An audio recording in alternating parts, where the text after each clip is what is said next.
Hi there. This is Chris Tallman. I'm joined by Naween Fernando from Australia, and we're really excited to bring you the final day of the New Zealand National Championships. And we have a really exciting first game with an Australian connection. So why don't you introduce our first player, Naween? Hey, Chris, thanks for having us. I'm really looking forward to this. It sounds like first game of the day is Joanne Craig in Val Mills. So Joanne's, I guess, half Australian. So yeah, looking forward to this first game in the A division. Or is that what you call it, the A division? The A grade, yeah, it's grades. Yes, we have five different grades, and the A grade is also the championship grade. The winner of the A grade is the national champion. So the top 12 ranked players that enter join the A grade, and they play a double round robin, and then two King of the Hill games at the end. So we are going to be watching four of the round robin games today, and then the two King of the Hill games in A grade, unless A grade is sorted, in which case we'll move it to a different grade after that. But we'll see how it goes. Yeah, we have Joanne and Val, both very strong female players, and both actually competed in the women's championships this year. New Zealand, Joanne runner-up to Cicely Bruce in that one. So Joanne starting out with a little bit of a clunky rack. What are you thinking on her first turn, Naween? Well, I'm thinking she might make a five tile play, which she's got set up right there. So she's seeing Fergie straight away. Yeah, Yeah, that looks good to me, and it looks like over on Val's side, she's drawn a bonus, which I think is still going to play after Fogey. So Joanne's probably going to have to start coming back in this game. yeah. It looks like we're in for a quick start here, and yeah, if Val gets an early bingo, then yeah, it's game on, I guess. Yeah, I mean, I'd say that Joanne is the high-rated player. It's always I actually root for the underdog to get out in front, so then that way we get to watch the high-rated players squirm a little bit and have to come back, you know. So um, Absolutely. It's always good to have well, I guess a close game rather than a blowout. So yeah, so sometimes the underdog getting out ahead, getting out in front helps. Yeah, so this is interesting because she could have played a couple other bonuses. This one actually takes two hooks, whereas the Tribune only takes an S. This one actually takes a sneaky D hook. So I'm wondering whether or not she's realized that. Well, not Um, only that, if she played it one square to the left, she wouldn't have exposed the hook onto the triple word score. So maybe she yeah, got a bit excited and just played it. Actually, sorry, rather than playing Turbine, if she'd played Tribune and TI and making yeah. RE. This is something that I've noticed from Val. Val's there are actually quite a few very fast players in New Zealand, and Val is one of them.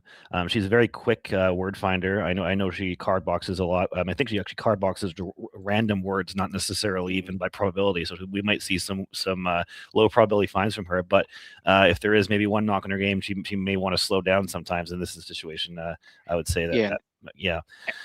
and this might cost her a bit because Joanne's now got the sort of, I guess, fash words like fash or Oh wow, fast yeah, set up, yeah. Like making IF for about, I don't know, what is it, 40, 50 odd points. yeah, that Whereas if she played Tribune one to the left, it wouldn't have she wouldn't have scored that much.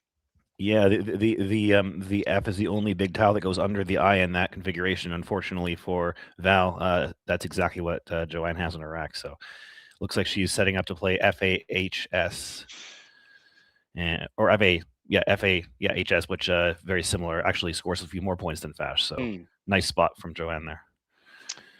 indeed. And looking It looking looks over like, back to Val, yeah, yeah, I was going to say, like both of these players seem to be playing pretty quickly. So we might have to be on our toes, Chris.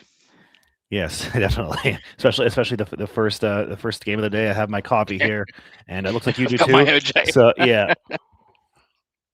and it looks like the first blank has found its way onto Joanne's rack, which will help her with that comeback we've been talking about here. Indeed. Um, but yeah, Joanne has a laundry list of accomplishments, and she's a former women's champion in Australia, I think twice. New South Wales champion, Australian Masters champion, World Seniors champion, all sorts of things. So, and she is also 5-0 against me in head-to-head play, which is one of my worst head-to-head records against anybody. So yeah, I'm excited to see exactly how she plays from this side of the screen, so that I can beat her when we face off on the board next time. So yeah, it's funny. Me and Kenji were talking about this yesterday. Like you have these bogey players or like nemesis players, and you just somehow can't, you know, we win too many games against them for whatever reason. That yeah. it's probably just variance, I guess. Yeah, and it looks like YU has played that scores a few points, but I'm nervous about Val drawing 2 more consonants here and being stuck next turn. But we'll see what Yeah, happens. I wonder if she considered my keeping the U. I mean, it's not obviously U isn't a great leave, but my scores a few more points at least, Yeah. and Well, she's at least drawn an E to bail her out, which I'm happy to see. And Joanne with above plus an E and a blank. So she's going to be looking for bonuses here, and she's found it. and she's found one of the whenever you have OVER, you're going to be looking for bonuses that contain over, and she's played over able. That blank should be an L. That's a nice find. And Yeah, look, I didn't see too many other options for her, so yeah. yeah, and that's one of Joanne's strengths. She's very good at finding bonuses. I think she's known a little bit as an open board player that loves to bonus. So I wouldn't be surprised if we see a few more from her if she gets the right tiles this time. Yep, and luckily Val has picked up a vowel, and she needed that. Yeah. And it's also nice that O and fogey is unobstructed, because whenever you have a rack of consonants, it's always nice to have. Well, also the E in over able as well, and the other O. It's just nice to have a vowel floater when you have a rack full of consonants. She's looking at So Drover, I interestingly, think. she's got Drover. Interestingly, she had a 5-tile play through the O without using her E. I'm pretty sure.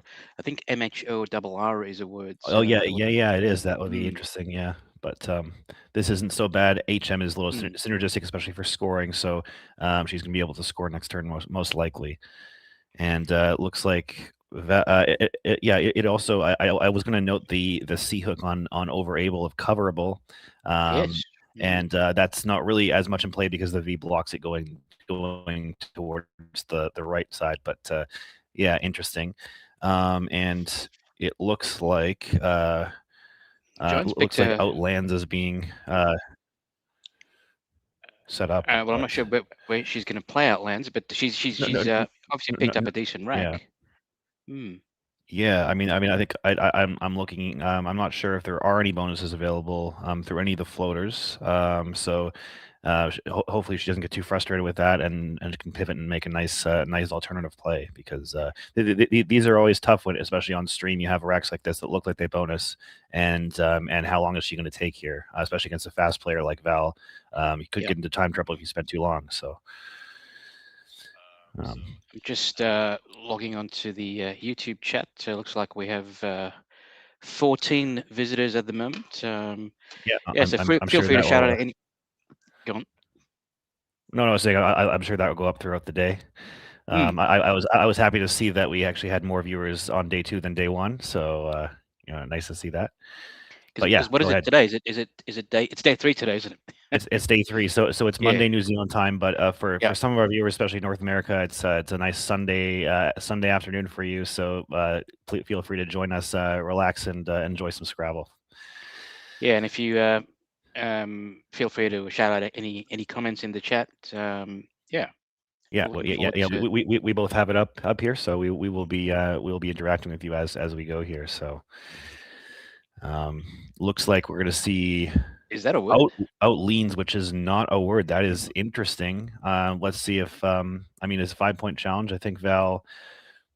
This one probably she would have seen it before if it was Val, because it's high probability enough, and she's played for many years. So I would not be surprised. I don't see Joanne drawing tiles right now. But now I do. Wow, that is the fact that Joanne took so long to play it was another giveaway, in my opinion. I mean, sometimes when you have an opponent with a reputation for knowing a lot of words and being a strong player, you can get spooked That's probably that's more of a consideration in when you're playing double challenge, the double challenge rule, where you lose your turn when you challenge versus 5 points. I think players are that's something that our commentator last commentator Kenji was talked about in 5 point challenge. You should be even if you get 4 or 5 out of them wrong and you give up 20 points. If you get that one free turn, it's worth it for the trade off. So. Yeah, and I guess I suppose outleans sounds plausible, but yeah, that's a tough one. Yeah, so that's going to get Joanne in the lead. Val though does have some scoring power with she has Hoax lined up on her rack, which looks to score a few points. Is she looking to play under the O of outleans or somewhere? Oh, actually, or somewhere else. You can see, but perhaps above Drover as well. Yeah, I guess there's a few options here. She could even consider holding on to the X and just playing theme for what is it, 42? Oh yeah, that actually looks quite nice. That also sets up the X as well alongside with the E there. So that does look maybe a little bit better. But yeah, just a little bit about Val while we're waiting for her to play. Val is Val's the secretary of the Mount Albert Club where I play. She's a longtime player, former president of New Zealand Scrabble as well. So she's been around for a while. She recently just retired as the editor of our magazine Forward. So she's had that job for about 5 years. And yeah, just really strong contributor to the scene. So really appreciate all of her work.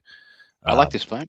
Yeah, this is fantastic. It sets up locks and lacks, if nothing else, but perhaps we'll even do better with the X next turn. So yeah, and I guess for people that are well, not beginners, but people that are looking to improve their game, one of the things about some of these players is sort of setting up your next move. So by playing theme, she's kind of setting up for her X the following turn. So she's now got locks making Echo and EX for a nice score. So sometimes you've got to try and think one or two turns ahead. Set up plays.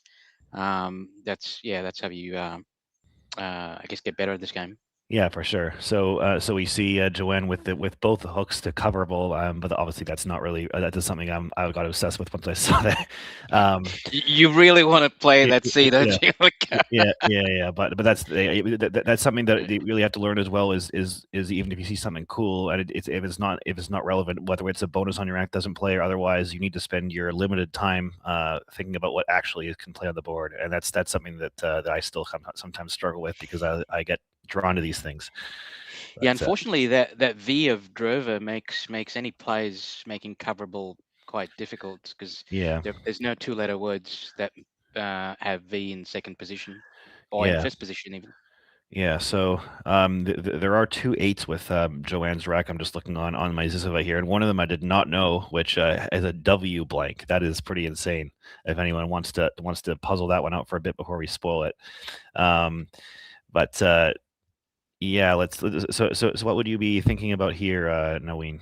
Maybe something like Coco to get rid of the 2 C's, or what do you something else? Yeah, I don't know. It's interesting. I'd try and probably take out that the triple letter score on outleans. I don't want to pronounce the word because it's not a word, but yeah. I mean, the thing is that both the Z and the J are still out, and maybe that's what she's thinking right now is to take that out before. She's playing Cog, which that's a great leave. The CINT leave. There's 2 E's floating down there, which synergize very well with that leave. So potential bonuses next turn if she pulls well here. Yep, and looks like Val's rack has materialized a little bit. She's picked up the an S, but yeah, it looks like she's considering lax in the spot where she's set up. Yeah, which looks quite good. Gets rid of the duplicate A and keeps a strong lead for next turn as well. And I'm just trying to see whether or not Joanne has pulled anything. She has stuff through the A, but don't think she has anything that actually plays through that E though. So a little bit of a tricky one here. Yeah, she's getting close to a bingo, but the 2 I's make it a little bit difficult. So wouldn't surprise me if she fished off a couple of tiles here. Although I can see Excite through the EX for a decent score, and there's probably other 30-point plays, 30+ point plays, which she might want to consider. Yeah, I think scoring is the name of the game here. Yes. On the one hand, you may want to think, okay, I want to start closing down the board. I'm ahead, but there are too many lanes open still. There's the lanes above the D and Drover. There's the S with FAHS, and there's the E down at the bottom. You can't block them all at the same time, as well as the G as well for ING words and Fogey. So I think just trying to outscore now and stay enough ahead where if you do get bonused on, you're still in the game is the name of the game. I think right now.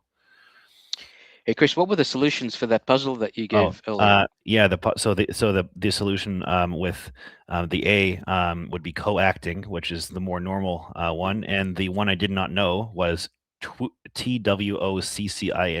twalking. Oh, Yeah, I'm not sure if you knew that one. No, maybe. yeah, no, I can't Yeah, say I yeah, was sure of that either. No. yeah. I mean, I was actually ramping up my study when I thought I was going to be playing this event, and then when we decided that I had to commentate, I sort of shut that down. So my word finding might be a little bit fuzzy. Does that take an S? It might take an S. Hey? Talking, I will check right now. Yeah, I mean that's why just for the it does take an S. In fact, it is the act of breaking into a motor vehicle and driving it away. Very interesting. Yeah. Yeah, because twak isn't good by itself. So No. Yeah. One of those. I guess like I don't know if there's a word for that. I know when a word has to have an S, it's a sticky S. I don't know about a sticky ing, but anyway, that's what that one is.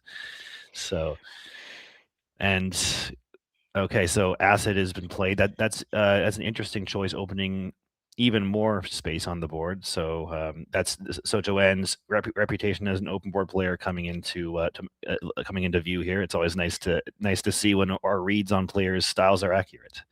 Yeah, it's interesting, isn't it? Because AX to me, I would have been a bit wary that Val kept a decent leave, but Joanne's like, nah, look, I'm just going to keep scoring and keep opening up the board up. She's obviously unafraid. So it looks like acids and Cadiz is coming down. Yeah, I mean that looks like it scores these note points. That's something I also noticed with Val. She's not afraid to burn her good tiles in order to get good scores. She likes to keep scoring every turn.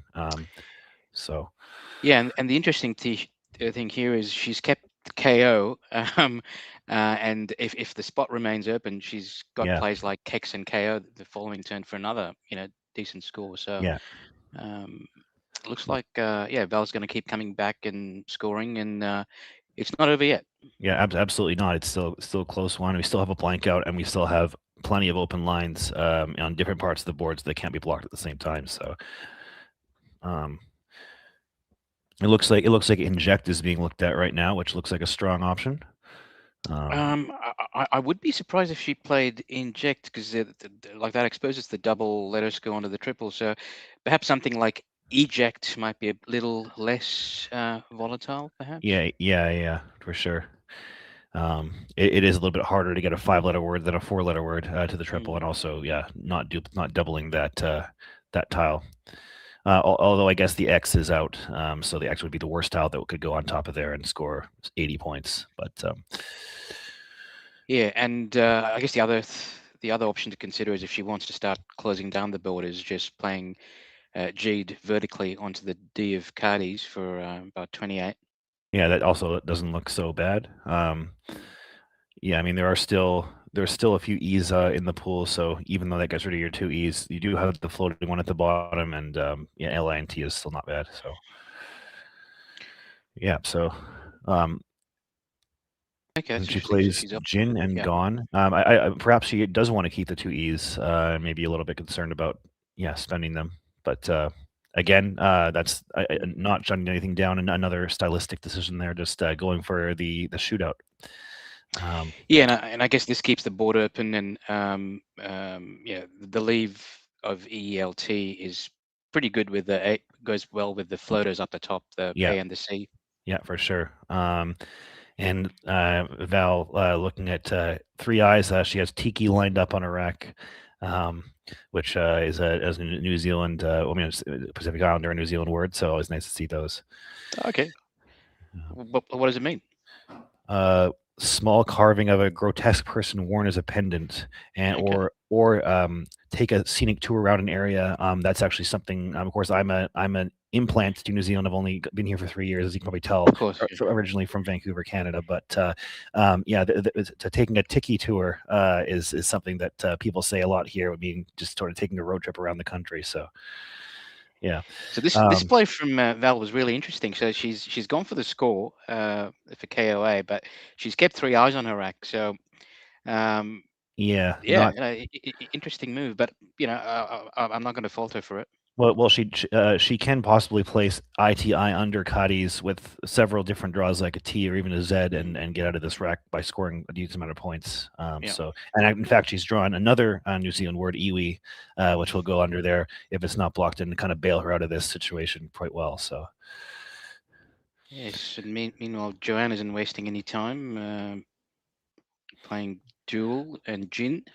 Yeah, so she's still sort of saying this is sort of called a tempo. So the game is tied up, and then Joanne takes the lead. Val ties it up again. So that's sort of Joanne is a tempo ahead. That's what we sort of say in this kind of this close game situation. So. Yeah, like I'm surprised Val has somehow managed to find her way back into this game, because I think she was down close to 100 points after Outlanes, I think. Yeah, and that sort of shows the power of consistent scoring. You don't necessarily need to fish for 5 points for 3 turns and then bonus. If you do that, you're probably going to score less points than if you just score 30, 35 every turn. So yeah, and it looks like she. Yeah, go on. Oh, no, I was just saying she's played the exact same tiles as my suggestion, but it's in a different spot. So yeah, and I was just going to say, gee, we can barely keep up with these two. So Willie's gone down straight away. She's picked up the blank, and now it's now Joanne's turn. You wonder how long she's going to take on this move, or whether she'll start taking a bit more time, given that the game is getting pretty close. Well, it's not only close; it's even 298 apiece, and it's getting in closer to the end game. And I think both players would be well served to slow down just a little bit. Although you do want to leave some time in a close game for the pre-end game and the end game as well. So yeah, so it's interesting. So Joanne's opted for Neely here. I would have considered Weedy up the top for 2 reasons. One, it closes down the board a little bit given the S and the blank out, and also I think Tweedy is a word. So if Val's not familiar with that Tweedy hook, it would be advantage Joanne. Yeah, I think because Tweedier is somewhat high probability bonus, and also for Val 8, I think Val is likely to know it. Now Val is in a good spot here because she has the other blank, and she does have a few bonuses playable. And she's found one of them. And yeah, she found a Timariot. Is that what? Yeah, I think that's what she's got set up on her rack. Yeah. The anagram of that is imitator. She also has a few to the C, but that those ones score more, but they also place a tile in the triple lane. I still might go for one of them though, because she does have a bonus placing the M on the triple letter score going all the way, and that would score a few more points. So interesting option. However, as you can see, Joanne is going to bonus right back. She has a bonus lined up on her rack from the S. So we're going to see some fireworks here, and it will still be advantage Joanne after this move. So I think it's actually important for Val to find her highest scoring bonus now. It would really help her out, which we will spoil is trizomic. Oh wow! Yeah. Like I don't think I'm seeing that either. Yeah. So sorry, I'll correct myself. Val is it's possible Val would spot it, but I think I'm going to struggle to say that myself. So I mean, Val does have the time, and she does have imitator lined up now, which is the most, I think, normal word to see. But yeah, it's going to be one of those big bonuses that only scores about 60, and Joanne is still going to be ahead after her 80-point bonus, about 50 points going into the pre-end game. So we'll have to see if Val can pivot here or. It looks like she's spotted both imitator and Timariot, or however you pronounce that. And, if she does spot trisomic, it'll be very impressive. Yeah. Well, because we might have a little bit of a wait, I just want to mention the standings in A grade. It's an interesting situation. So we have Howard Warner first place with 14 wins out of 17, 14-3. And then we have Alastair Richards second place right now. He started out the tournament with two close losses, but has rebounded and now has 12 wins. So he's 2 games behind with a very similar spread to Howard. and one game behind them are 3 players. We have Joanne, so this is a very important game for her to win. 11 wins, and we have Dylan Early as well, our defending 2025 champion with 11 wins. And we have Stanley Ngundi, a very good tournament. He was in the bottom half of the field, but he has 11 wins also. So I think any of those players that still have a chance to win. Of course, Howard has the biggest chance, but because of the format with the two King of the Hill games at the end, if you're at least 2 games behind the leader with a spread that's reasonable, you still have a chance to catch them in the end. So we could possibly be watching Howard against Alastair, which would be amazing in the finals. But Joanne might have something to say about that, so we'll have to see. Yeah, no, looking forward to that, and I think your final day leads into the final day at Causeway as well. So how good is that? Yeah, so their tournament should be starting up in about 5 hours. So it sort of lines up that way that you can kind of watch Scrabble all day long for 18 hours in a row, which is quite the treat. It's lovely to see Scrabble being broadcast all around the world and just streams coming out everywhere. So yeah. So the interesting thing here is Val certainly is taking her time. So she probably does suspect there is something better here. And look, she's got plenty of time. There's no need to rush into it. Yeah. Have a bit of a look, and we'll see what she does. Yeah, I mean, it's I don't think it's completely over after Joanne's counter bonus, because the Z is still in the bag. There's still an S and some firepower in there. So potentially, this endgame can get interesting. Especially if Val's bonus opens something up for the Z or something, then that would be potentially a way to counter Joanne's counter bonus and keep in the game. So yeah, and I'll flag up the remaining matches we have after this. So right after this, we're going to be watching a C grade matchup. I believe you watched George Dodd last time, Naween. You're going to be watching him again against one of our other up and comers, Ben Tuitahi. Both of them have been playing. Ben's only been playing since 2024 and George since 2025, but they're both extremely fast risers and they're both obsessed with Scrabble. They played tournaments each of the last 2 weekends, and then now they're playing their 3rd weekend in a row at nationals. So they're just they're both studying hard. And anyway, and here we go. We see Imitator coming down here. So yep. That's a nice find from Val, and she's going to hope for a good draw to counter Staragen, which is going to be shortly on the board. Yep, not expecting Joanne to take more than 30 seconds on this play. Yeah, and I think for if you're rooting for Val, you want to see the Z coming up on her rack right now, because it would play with the E of Staragen for a lot of points potentially. So yes. So we'll wait for the scores to update here, but it should be about a 50-point lead for Val, and then we can also see how many tiles are left in the bag and what the state of play is going into this pre-end game. Yeah, I suspect it'll be that is looking like Joanne is in very, very good shape. She has the 2 key tiles right there. Yeah, the only thing that might save Val is if Joanne doesn't pick up any more vowels. Yeah. Unfortunately for Val, Joanne's picked up the 2 P's as well, because if Val picked up the P, she could have made a word making OP and RE on the top right for a decent score. But yeah, for sure. Yeah, looks like there's only 1 and 2 tile letters remaining. Yeah, so it's Val to play here. And we'll have to see. So exactly how many tiles are left. I think Val's only chance is to open some sort of bonus line. The problem is that whatever she opens, Joanne is likely to be able to shut down if she. There is only 1 tile remaining. There's an R in the bag. So if she got rid of the T, she'd have Ender on, but there's just that wouldn't go down anywhere anyway. So yeah, and I think she might have is 10 on a word. I believe it is. Yeah, it doesn't go down there, does it? Yeah. No, yeah, it's just too bad for her, and also end note as well. Oh yes. But Yeah, unfortunately, it could be curtains here for Val, especially if there's only one tile remaining in the bag. She can't make any meaningful openings by just playing one tile, unfortunately. And this must be frustrating. She has spotted end note, as you can see. She's lined up on her rack right now, but Joanne has lined up plots, which doesn't play anywhere. But she doesn't need that to go down. So yeah, Val might just need to just take the score here. Just a second. I have a reporter calling me. Yep. How cool is that? A reporter calling you while you're on the live feed, eh?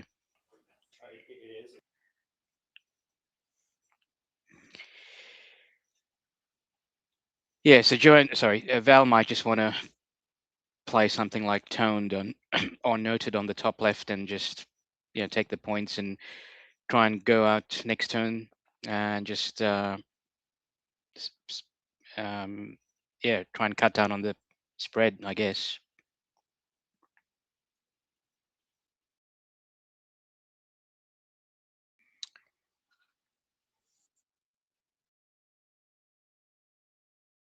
And it sounds like Chris is back shortly after his or will be back shortly after his quick phone call with the reporter.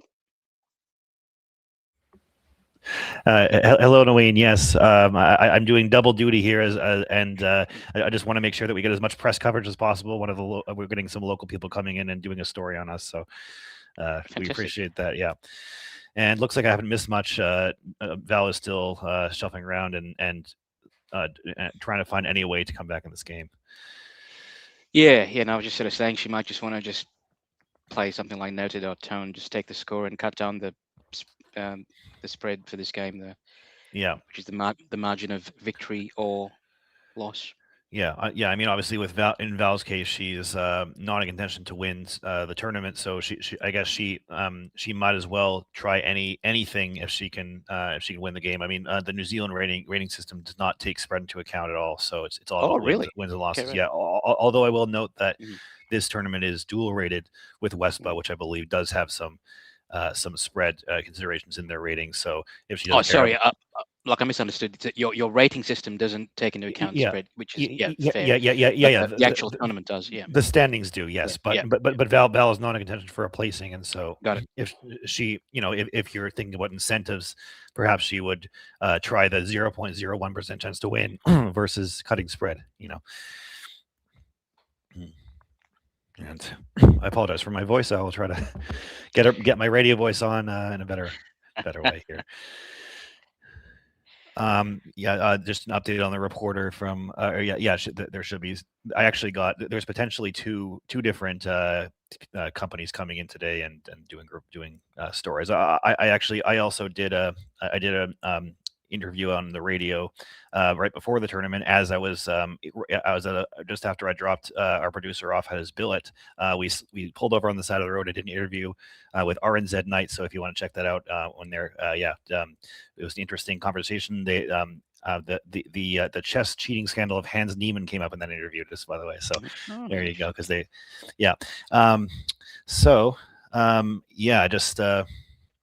just I guess as we're waiting, I'll talk about the standings for I'll kind of tease our next matchup, which is going to be George Dodd against Ben Tuitahi. As I was sort of saying, they're second and third in the C grade right now, both with 10.5 wins.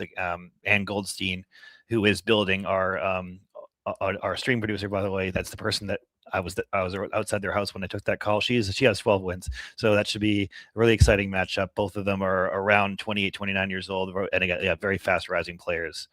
And actually, if you're in North America right now, Ben is going to actually be playing the Albany, New York tournament which is a large tournament in July 4th with a lot of the big names that we may have seen commentating, Josh Sokol, etc. So he's really excited for that. So if you're over there, just say hi to Ben for us. Cool. And then we also have there's also Jonas Weiberg, who's in 4th place, and also on 10 wins. We saw him earlier defeating George on stream. And I apologize that there is someone outside with a vacuum.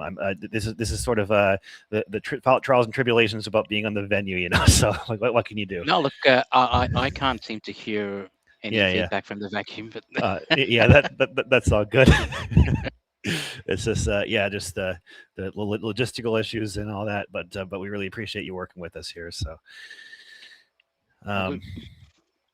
so yeah, I mean, we'll see. I wonder what Val is looking at or considering, because there aren't really any bonus lines here. Do you think she's looking for a bingo, or is she trying Um, to well, open up the board somehow? yeah, Or? yeah. I mean, sometimes I feel like when I'm in a lost position and into the game and I have time, I just sort of sit there and mentally regroup from it. I feel like people, I feel like when one player has a lot of time on their clock and one player doesn't, often that means that the player that has more time has just had easier decisions, their racks flowed better, and the player that's been struggling and has a lower clock time. Yeah, I'd be interested to see the correlation between time left and whether or not you win the game. I suspect that there is a correlation there because of what I was talking about. Looks like she's got own entered lined up. Is she considering that through the C or something? Conented. I mean, yeah, that's sort of. I mean, I think she, if there's a 1% chance that is valid, she might as well try something. And so, I would appreciate the spirit of that, even though it's not staying on the board. Yeah, who knows? I mean, Lean stayed on the board, so maybe Joanne might. Yeah. This is a little bit of a different leverage situation in terms of the tournament, though. So, yeah. I just wanted to shout out Joanne as well. Really good ambassador. When I mentioned this our last stream, but when my girlfriend Tara and I came to Sydney, she welcomed us and really made sure that we felt part of things. She gave us free tickets to the Taronga Zoo in Sydney, and we really enjoyed that. So thank you very much, Joanne, and yeah, just a fantastic. I know that whenever she is in New Zealand tournament, she's always she's always very welcoming and says, hey, if you want to come to Australia, I'll take care of you. And so yeah, just and just as sort of a dual player in both scenes, really connecting our two communities. So yeah, because I'm guessing like, does she spend a couple of days, months of the year in New Zealand? I think she. I mean, she definitely has. I think some family or friends here still, and especially. I mean, a lot of her friends. I mean, she's actually playing one of her friends right now. I believe Val. I think they go way back, but definitely she comes almost every nationals that we play, and she's also playing in the tournament we're streaming in 3 weeks, the Australasian Open. Joanne will be there. Is that in 3 weeks? Okay. It's in 3 weeks. Yeah, so the Joanne will be there along with Bob Jackman, Adam Kretschmer, a few other strong. I think Ryan Sutton as well. A bunch of strong Australians. That should be really exciting field, along with, of course, Alastair, his wife Lyris, Howard, and Lewis. And yeah, so it should be. If you're enjoying this, we've got something just as exciting coming up very soon. So. And we finally see Toned coming down after a long think. This is scores quite a few points, looks good as well, and is going to go out next turn with probably all draws, including the one she's going to get right now. Yeah. So. And yeah, Joanne will probably just play Z and Zo, I guess. Yeah, I mean. For Joanne, the spread does matter a little bit. She's behind a little bit on spread. She has 488 spread, whereas the leaders, Howard and Alastair, have about 900. But that's definitely gettable. She can get a few big wins. So I think she is well served to spend a little time. But once you see the big Z bomb, I think you just plop that down. Yeah, I'm surprised how close the game ended up in the end. It's only 17 points in it, if those goes are correct. Yeah, I think they are 17 points now, and Val's also going to get a few points off of Joanne's rack at the end as well. But it's one of those games where, while the score is close, it was never really in doubt after the second half of the game. So Joanne did a good job of that. Yeah. Although I guess if Val picked up the Zs, and if she was able to go out in 2, it would have possibly been a lot closer. Yeah, exactly. She might have even been able to. Yeah. Yeah, for example, if you change the N for a Z, you can play Res on top of Drover, potentially other strong outplays, and that could have. But of course, Joanne would be able to block the best one probably with whatever she has as well. So I think Joanne was likely winning no matter what, just a little bit too far ahead. But and yeah, so. Yeah, so what's Joanne concerned about? Well, she's looking at pause on top of Drover. Maybe she wants to calculate whether or not that getting rid of that P and not allowing Val get those 6 points is worth it. Yeah, she's probably trying to work out whether Val can go out in multiple places, and once she's worked that out, she'll figure, well, there's no point blocking anything, and she should just go for her high score. Yeah, I can see ERN undertoned and Ren in multiple places too. So there's no way no stopping Joanne. But maybe she's retracting the game just in case. Because as I said, every spread point does matter here, given her tournament positioning right now. I guess fortunately or unfortunately, we might be in for a couple more minutes of yapping before we get to our next game, which you'll just have to bear with us. And we see someone in the chat. Hi to Tanya. Just gonna say hi. With one of my many handles, as you were mentioning yesterday, I'm Komodo Dragon over there, which actually was my youth soccer team, the Komodo Dragons. And then I'm Maximilian and other places. That's my parents' cat. So my Woogles handle is Maximilian if you see me on there. And actually, I'll just shout out our Woogles Club, which runs every Tuesday night at 7 p.m. New Zealanders as well as friends of New Zealand commentators and whatever are welcome to join. I know we've had Kenji and we've had Anand, who's commentated for us in the past, joining in as well. So yeah, feel free to come play with us.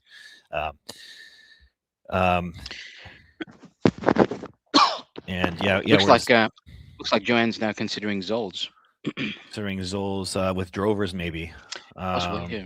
That wouldn't necessarily be a great option because it would lead to EN. Maybe she's mistracked the E. She's still going to win no matter what, but because she does have Pep with down at the bottom there, so that would be a strong 1-2 punch if Val does play EN. That would be a way to inflate the average score for both players, which I guess if you care about that. That's actually it's interesting. Dylan early in blue, Thorgood had a game with a combined score of 1,091 this tournament, which would have been a New Zealand record. And looks like we're always seeing Joel's. Oh, of course, we're seeing Joel's here. Yeah. However, Howard and I recently had a game in Rotorua with a combined score of 1,125, which is a record, and luckily it didn't get broken in about 2 seconds. And I was happy about that. Dylan and Blue didn't overtake us right away. So did you both score over 500?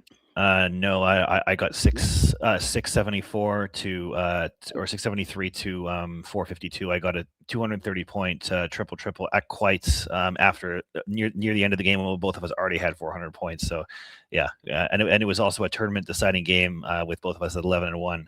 So it was quite the exclamation point to win a tournament with a 230 point triple. Yeah.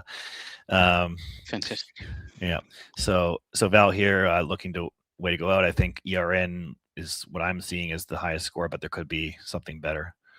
I tell you what, after that really quick start, I'm surprised Val's down to under a minute now. Yeah. But yeah, I mean, I think this is still good time management because the time she ended up spending was not relevant to winning the game. And I think if it ended up being close, if she drew better tiles at the end, she would have had the time to figure it out. And here we see ERN. And we'll see. We'll see if we have an interview or not with Joanne. I'll just say I'm going to tell Jake it's up to them whether they want to talk to us or not. So we'll see. Yep, makes sense. Yeah, so it looks like a 50 odd point win for Joanne in the end. Yeah, which is going to be quite nice. And that's going to give her put her up to 12 wins. We'll have to see how the rest of the field goes. Howard's game, of course, is going to be very relevant. If he loses, then that really makes it more wide open for the field. So, yeah. And looks like Joanne is going to grab the nope. Oh, she says Oh no. no. No. I do. I mean, we interviewed her last time, and it was Okay. so she's already talked to the commentators. We don't need to harass the players every time. So It didn't stop, sorry, but I was on time. Oh, I know you were. Yeah, okay, sorry. I thought I pressed it. Oh, this time problem again. yeah. We had a time problem in Joanne's game last year as well, I think. Yeah. In one of her games. Yeah. I believe that was you and Helen who were commentating that one near the end of the Trans-Tasman. Yeah. The clock. The clock being it's not analog. It's a tablet, and players are not necessarily used to it. And there could Well, be I some had issues 5 there. minutes to think. I had to think at the end. I had EndNote, and it doesn't make anything else, I don't think. And, of course it would have gone there without the C, and I couldn't think of anything with the C. Oh, there you go. She's doing it. All right, I'll let you say hi to her, Naween. Hi, I'm here. Hey, Joanne. Hey, Joanne. It's Naween and Chris. How are you? Hi, friends. Well, congratulations on another win on the stream and an important one in the tournament, considering your positioning with 11 wins right now, up to 12. So you're still in the hunt after this one. Well, not really, but anyway, it's good to be here. Oh no. Yeah. So I guess I'll address the elephant in the room. Are you aware of what you got away with? Outlanes, yes, I wasn't sure. Yeah. So I mean, definitely surprising in a 5-point challenge game that remained on the board, but luckily for you, it did. And afterwards, I think you played very strong game, finding Starton after Val's bonus. Yeah, and then what do you have any plays you want to talk about, Naween? No, well, that was I think you've addressed the main play, Chris. Look, everything else was pretty solid, Joanne. When you played Acid, what were you thinking there? Can I ask? Well, I just thought to keep the board open. Yeah. Yeah, that's what we figured as well. Yeah. What would you have done? Yeah. Because the scores were getting close, and we were wondering, will she start closing it down or just keep opening? Because you had a decent lead as well, didn't you? Yeah. Yeah. Yeah, so just congratulations on the win. Good luck the rest of the way. Okay. Yeah, thanks, Joanne. Okay, thanks. See you. Well done. Yeah. Cheers. All right, that was Joanne, Alrighty. Craig, and Val Mills. And I'm not sure if we're going to go right to our next game, but as I said, it's going to be George Dodd against Ben Tuitahi, two very fast rising players, both from Mount Albert Club. So I play them all the time. And I think I mentioned this last stream, but we have a club grading system where people get paired based on kind of their results from the last year. And both of these guys are already in A grade in the Mount Albert Club. And when I saw that for the start of the year, I sort of said, I know they're improving, but I don't know if they're ready for that yet. And I got paired with Ben my first game when he got moved up to A grade, and he beat me right away. Ooh. So all right, you know what? Maybe he is ready. So we'll see what happens. All right, looking forward to that game. I'm guessing it'll start in 5 minutes or so. Yeah. Actually, it could be longer because this game might have finished a bit early, depending because these guys played relatively quickly, didn't they? Yeah, they did. So yeah, I guess what we can do, I'm not sure if we're going to break right now, but what we can do is we can shout out, although it's not up on the screen right now, the way to support the stream. And here we go. You can support our stream by donating at the link. The link you can see on the screen here. I believe it's also pinned in the chat and also in the description of the video. Buy me a coffee at New Zealand Scrabble. You can actually, if by donating any amount of coffee, virtual coffee to us, you are entered into a draw to win one of two prizes, either a $50 voucher to Lamplight Books, which is in Parnell, Auckland. It's actually co-owned by Alexander Gandar's partner. Alexander, of course, was commentating yesterday and the day before. Or if you are a international player, you get free entry to an upcoming New Zealand tournament of your choosing. And when you say upcoming, that can be in a couple of years. We'll keep a record of that so that whenever you come, you get your free entry and come and meet some of our players. And that's just because we don't want to incur the cost of shipping a book somewhere across the world. But yeah, the draw for this should be at the end of this stream, so you have limited time to enter and get it and get into the draw for one of these prizes. We're all volunteers, so we really appreciate that. And we're just looking at the standings now as well. Although this is looking like the this looks like these are the club standings on the board here.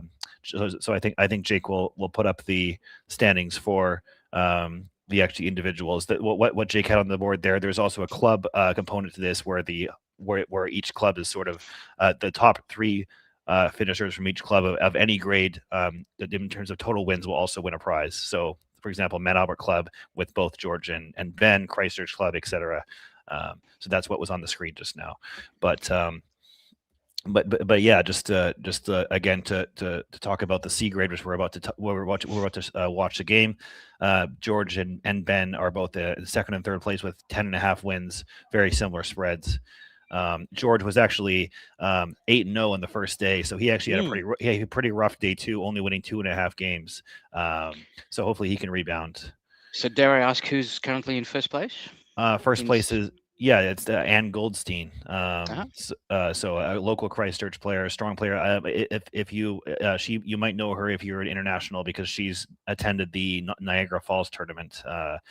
In Canada actually, and so I know she's met some of the North Americans. So shout out if you know Anne. But yeah, and then so we see here Howard Warner in first place. This is after round 17. 2 games up on Alastair Richards. Joanne's just won her game to get up to 12 wins. And then we also have Dylan Early and Stanley Ngundi still with the chance to win, and the rest of the field probably playing for a rating. We have 2 strong players, Blue and Lewis, the 2 strongest local Christchurch players, sort of in the middle of the pack there. I think they are a little bit too far behind at this point to win. And now we're looking at C grade here. So Ann Goldstein with 12 and 5 in the lead. George, Ben, and Jonas Weiberg, who we saw yesterday at 10 wins, as well as Lynn Wood. Lynn is spoiler to any to Lynn, hopefully not, but she is about to win the Eileen McLean Trophy for playing the most tournament games in the last calendar year with an astonishing 260. So she plays everywhere, and she has a hat that says "I travel for Scrabble." So if you see her in any tournament room, don't be surprised. She shows up everywhere. That's a lot of tournament games in a year, isn't it? Yeah, definitely. I wonder what the world record is for that. I mean, my suspicion is Karen Richards may have something to say about that one. Sure. But yeah. So yeah, just this is really exciting. This is Ben's first time on stream. I know. Like last year he was a newer player and he was nervous to play on stream, and this year he's agreed. I think he's matured as a player. And yeah, really excited to see him play. I'm just going to pull up his bio because we haven't talked about him yet. Just give me just one sec. So yes, so Ben lives in Auckland. As I said, he's playing in. Oh, and there he is on the right there. He is playing in the July 4th Albany, New York tournament this year.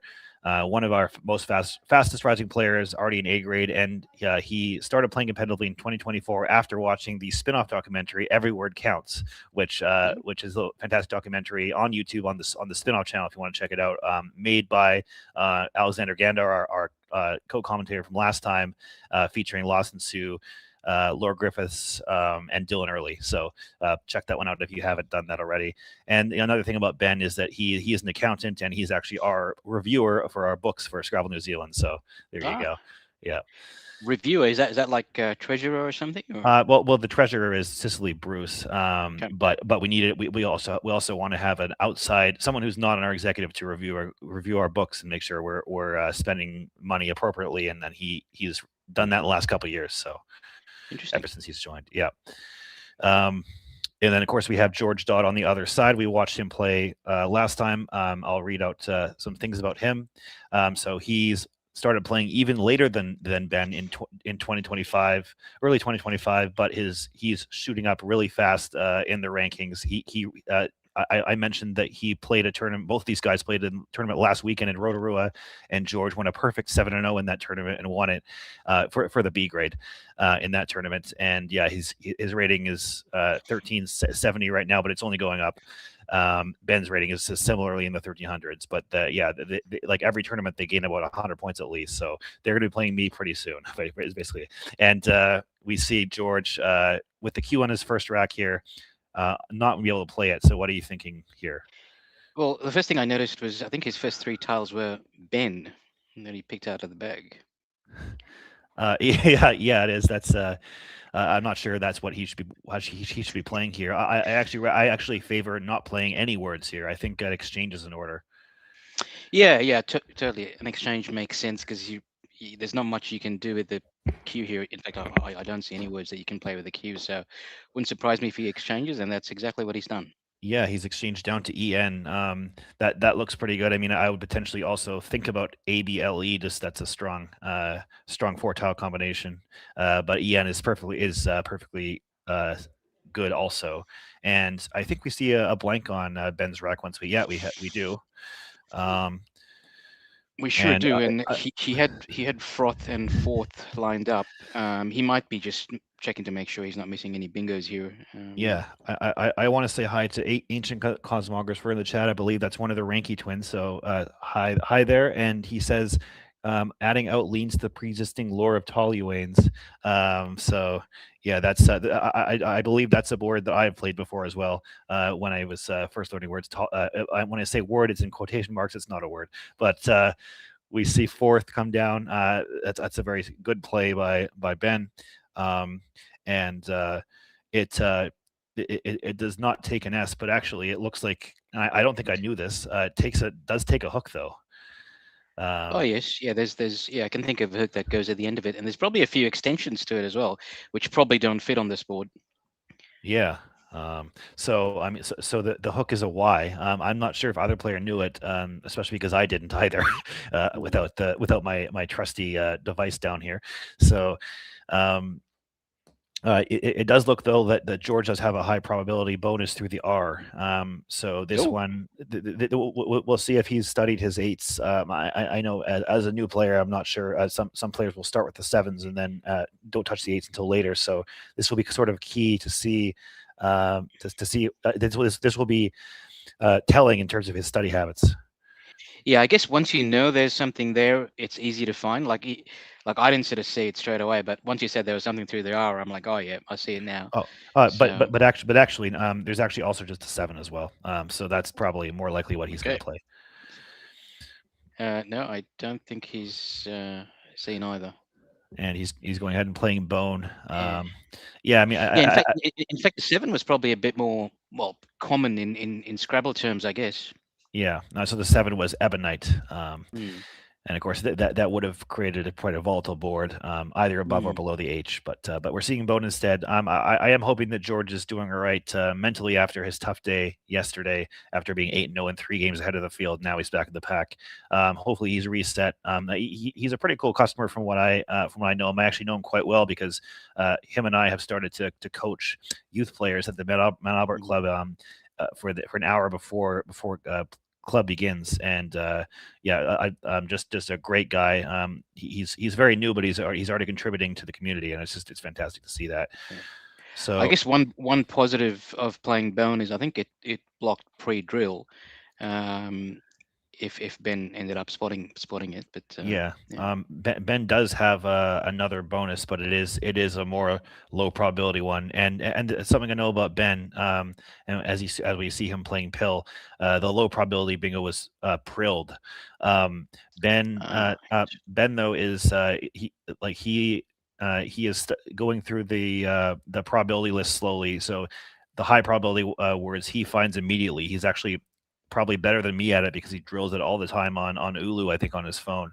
But he hasn't quite gotten to the lower prob words yet, which he will in time, and he's going to be, once he gets there, he's going to be a scary player because I think you'll see him definitely bonus on the next turn. And yeah, unfortunately, George has picked up a whole bunch of vowels, so it wouldn't surprise me if he exchanges again.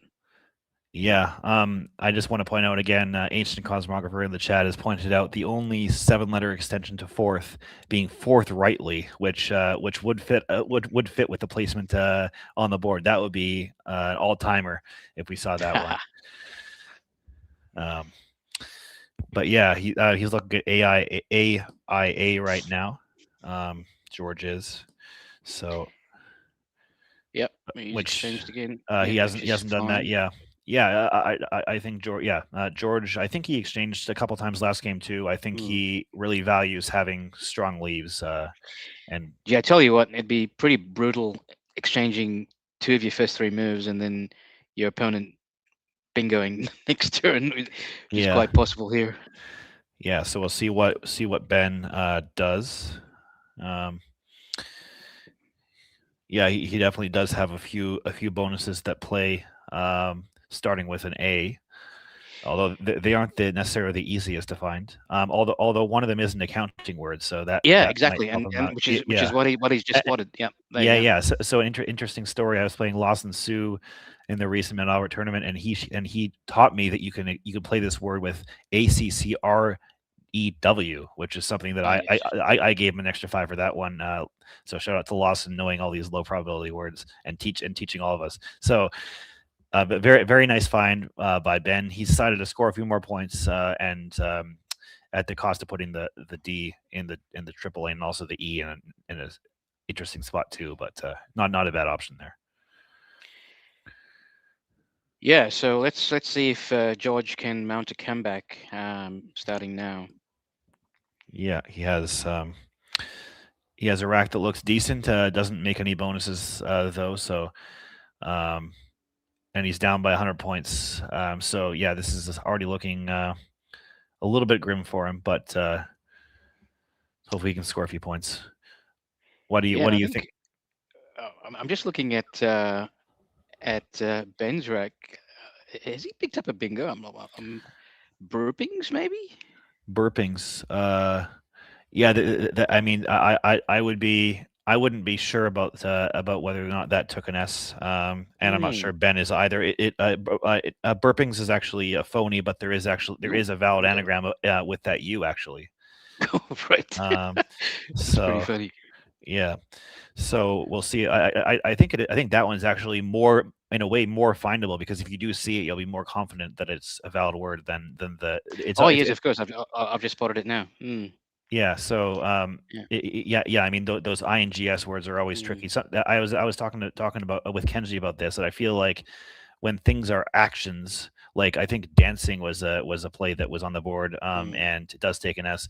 When things are actions, they're more likely to take an S than otherwise. Although burping is a little bit is sort of an action in and of itself, so that the rule of thumb is not perfect. The only way to know for sure is to study hard. So. Yeah. Anyway, back to George. Looks like he's got the lined up, which scores well. Yeah, that will go under word score. Yeah, I mean that goes under accrued. I mean it doesn't completely take it out. You can still get a non-bonus triple with the DE. Yeah, but, that would be brutal. Yeah. But yeah, just a few more things about George. I believe at least last year he was a student teacher, so he's taking his skills with kids and bringing them into Scrabble, which is fantastic. And he's also a fantastic baker as well. During the Women's Championship, both he and I were helping out at the venue, and he made this fantastic. I can't remember exactly what it was. I don't think it was boysenberry, but it was some sort of cake, and everyone was raving about it. So if you have a chance to try one of his creations, you should definitely do that.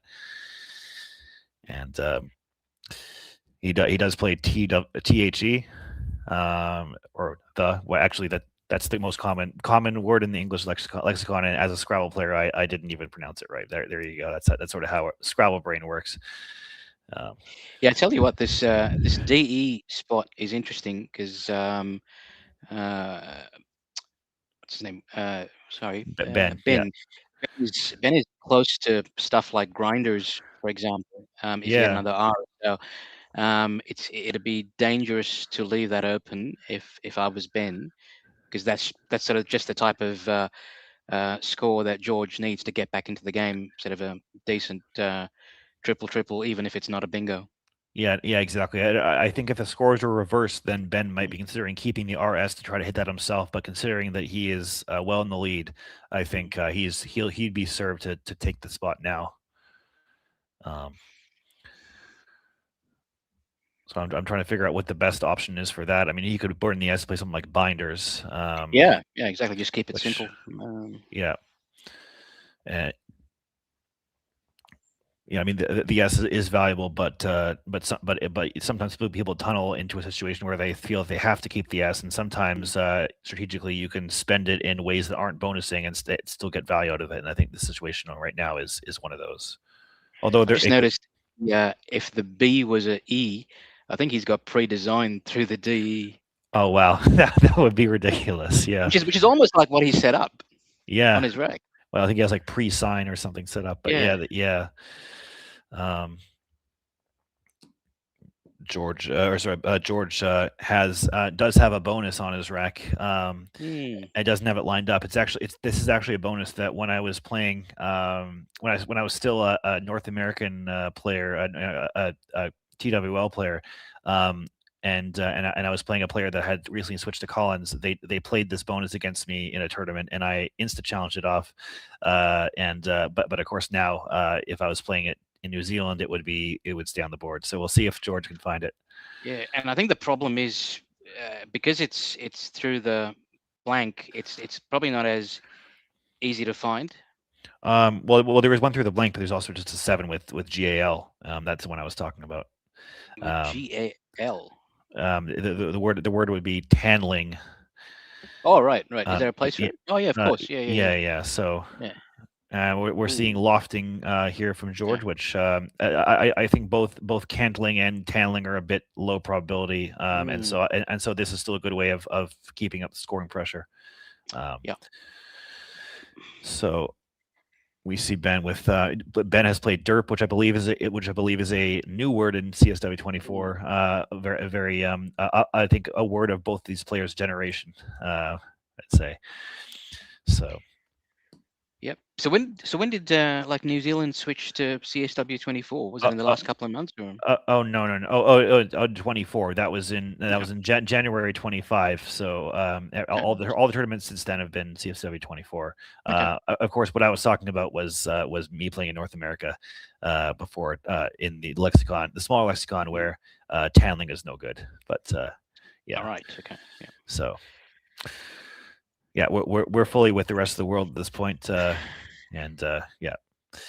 So and for that reason, this tournament is dual rated, New Zealand and WESPA rated. So it looks like Ben's got bling lined up, possibly through the eye of lofting. Or at least that's what he's considering at the moment. That would be a dangerous play because it would create abling a hook to the triple.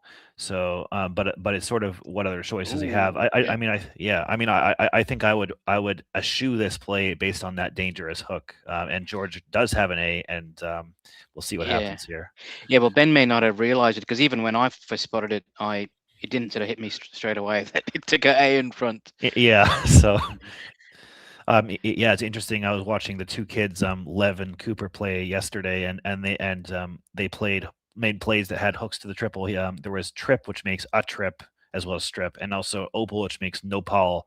And I felt like based on the plays later on in the game that they just didn't notice that. So it's sort of interesting when these non-A grade games happen when the players are still new.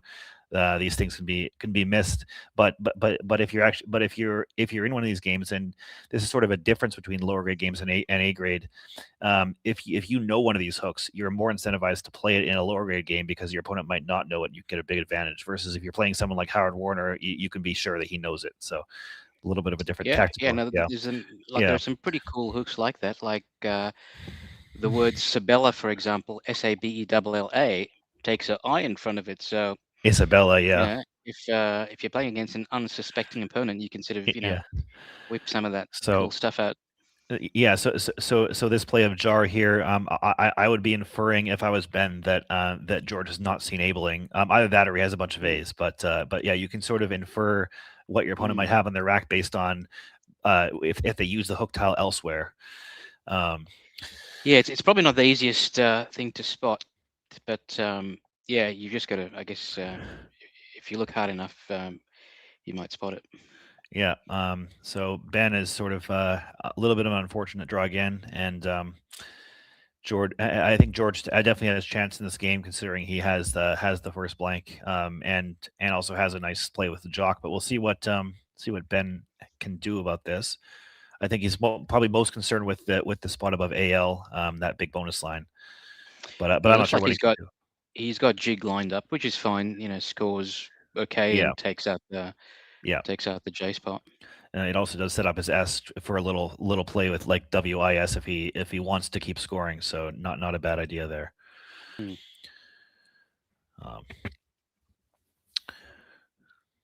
Yeah, I think Ben in his last few tournaments has come second place. I think last 3 times. So he's always near the top, and no surprise here, he's near the top again in the standings right now. So.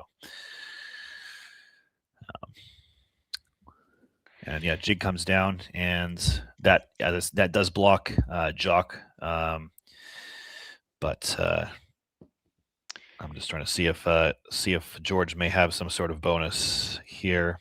There are 2 7s in this rack, and one of them at least plays, and I think he has a chance of finding it here. Yeah. Does it start with a U? It does start with a U, yes. So that plays in 2 spots at least, under the G and bling, and beside the P of derp. But we're going to see him just play KOS and keep the blank for next turn, which is not a bad idea either. He's scoring enough to where he once he does bonus with the blank, he will be in the game. So yeah, that's something you do, especially when you're behind by about 90. You have to also score. If you fish for no points and then you eventually get a bonus, you're still going to be behind a bunch of points. So he's doing the right thing in that regard, and he has a very good draw here. Yeah. We'll see if Ben spots the Ebling opening, but even if he does, what's he going to do? I mean, can't really just go with the W, can you? No, I don't think there's any play that at least doesn't use the S that does that. So tricky one here for Ben. He's setting up WEA, maybe looking at weak at the top, but yeah, I think he's going to keep looking. There's also a question on my mind about loftings, just for the future. Although that looks that is not good, but that may be on the players' minds. So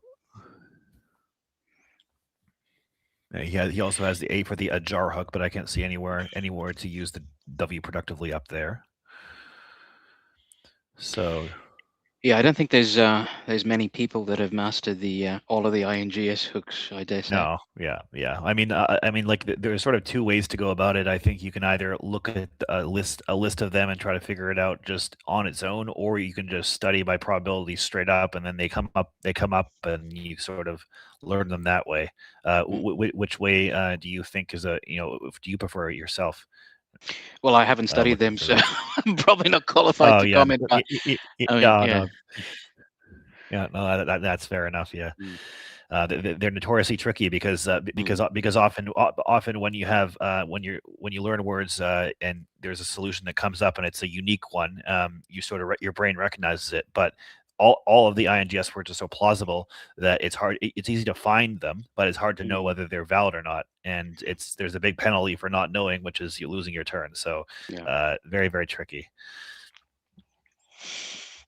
It did look like George set up scored on his rack, and that will play with DAL. So I don't foresee Ben blocking that spot. So I think this game is going to get closer after George's next play, which is great to see for us. We want to see a close game between these two friends and also up and coming rivals here. So yeah, I guess the play of KOS sort of scored well, and now he's bonusing next turn. So that missive undocks, or no, I wouldn't call it a miss. He probably. Oh, is it Ben's? Is it George's turn? Is it? But Ben exchanged down to ES there. Okay. Yeah. Which is not a bad option. I didn't see any good plays. It looks like that's going to be an O. It's actually nice for us that he placed the blank there, because otherwise we'd have to be asking about whether or not it's a W. But that's so a nice find by Ben or by George there, and and Ben has drawn a bunch of more 1-pointers. I'm not sure if he's going to enjoy that. Yeah, so it looks like George is right back in it. Yeah. It wouldn't surprise me here if Ben fished for a bonus because he's got a pretty good rack. Yeah, and George has a bunch of scoring power on his rack, so I think this game is swinging George's direction. It looks like at this point, but will anyone actually spot the bling hook? Yeah. So yeah, Ben's in a bit of a tricky spot because George has I think taken a small lead, and Ben's options are not to score too many points. So but of course if you can get rid of the U and one of the A's, he has a very potent leave that could potentially bonus. Although actually this board, if you don't see abling, is actually a little bit difficult to bonus on. So yeah, so that would lead me towards not fishing, because you can have the best leave in the world, but if it doesn't play on the board, it's useless. So, well, the other problem is, like, if he does fish and then George has got to go, okay, where is he going to bonus, and then that's when he'll likely spot that dangerous extension and go, oh gee, I need to block that. Yeah. So, yeah, I mean, he could fish and make another line. For example, he could just play GAU for 4, and that would open up a nice 7s line for himself.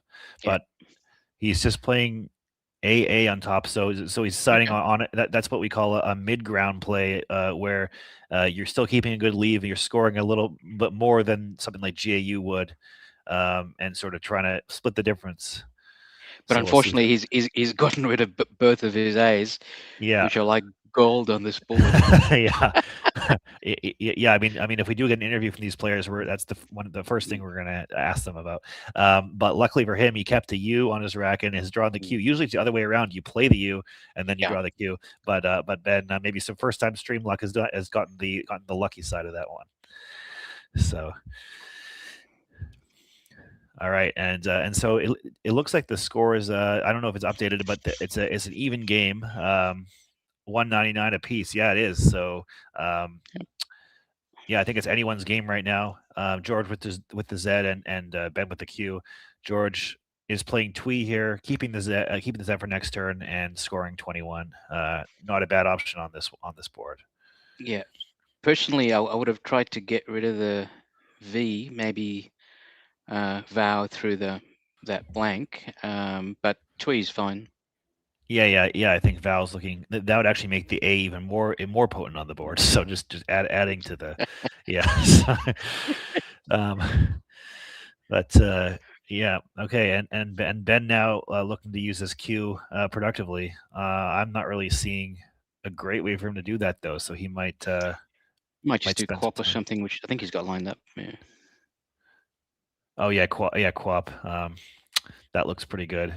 Keeping a very strong leave, ERNS, and with Ben's study habits, if you keep high probability tiles, that actually sort of twines with him knowing all the high probability bonuses, because those are what he's going to draw when he keeps tiles like this. So I think it's even more valuable than usual for Ben to keep these tiles versus a player that may know more low probability words. So. Do you know how far Ben might have studied, like the top 500 or top 1,000 high prob?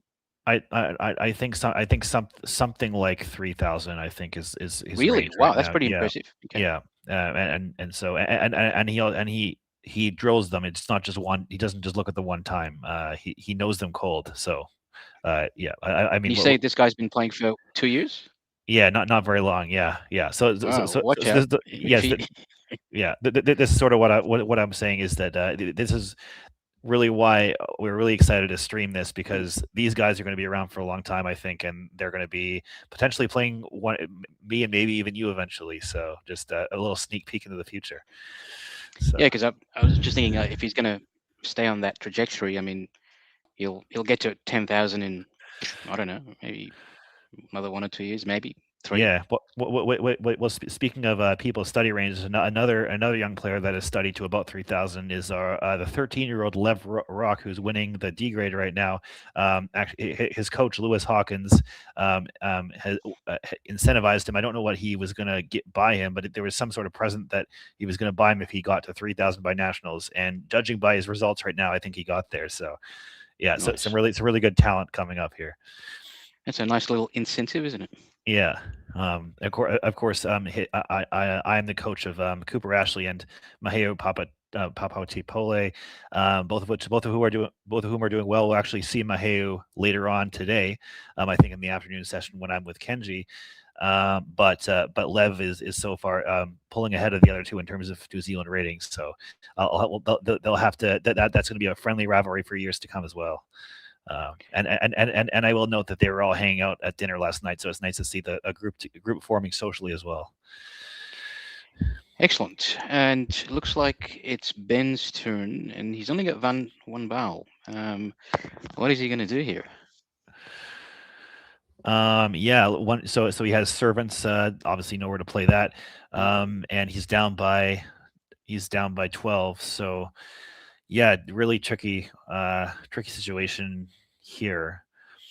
He obviously wants to get rid of the V, and then he's going to be looking good to bonus. The problem is there's not really any Val floaters to get rid of the V. So yeah, like even if you exchange the V and the S, there aren't many lanes to bingo. And does Derp take an S? It does. Okay. A lot of the CSW 24 editions do not take an S. Derp is one that does. Okay. And so Ben has just decided it's a close game. He's going to sacrifice leave for keep making sure that he stays in the game tempo wise, which is understandable. Yeah. And George is a pretty good rack. Here, cushion is. Again, it's like the board is getting a bit tight. Yeah, and I just want to note that Ben is 100% to find a bonus if it stays open here with what he has. He's redrawn an S and drawn very well. But yeah, we'll see what George does. Yeah, that is a very good draw for yeah, Ben. Yeah. But it's going to be interesting. He has if he can find that abling hook now, he can really score a lot of points. It'll be huge. Yeah. And look, like there is at least one common bonus here, which I expect him to find. So let's see what happens. Yeah, I mean he has a spot for the common bonus as well, and below RES, but the bonus that scores a lot, the almost has lined up is Naivist, which will put the V on the double and score probably about 100. So let's see. This is a key turn. He has Venus now lined up. Yeah. Just waiting to see it. Come on, Ben.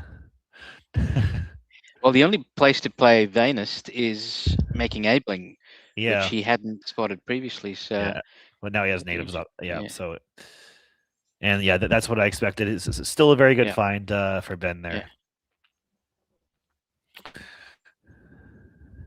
Yeah. So it wouldn't surprise me if still going to be. It wouldn't surprise me if the blink spot stays open for the rest of the game the way this is going. Yeah. And George was ahead by 30, so now he's going to be behind by about 40.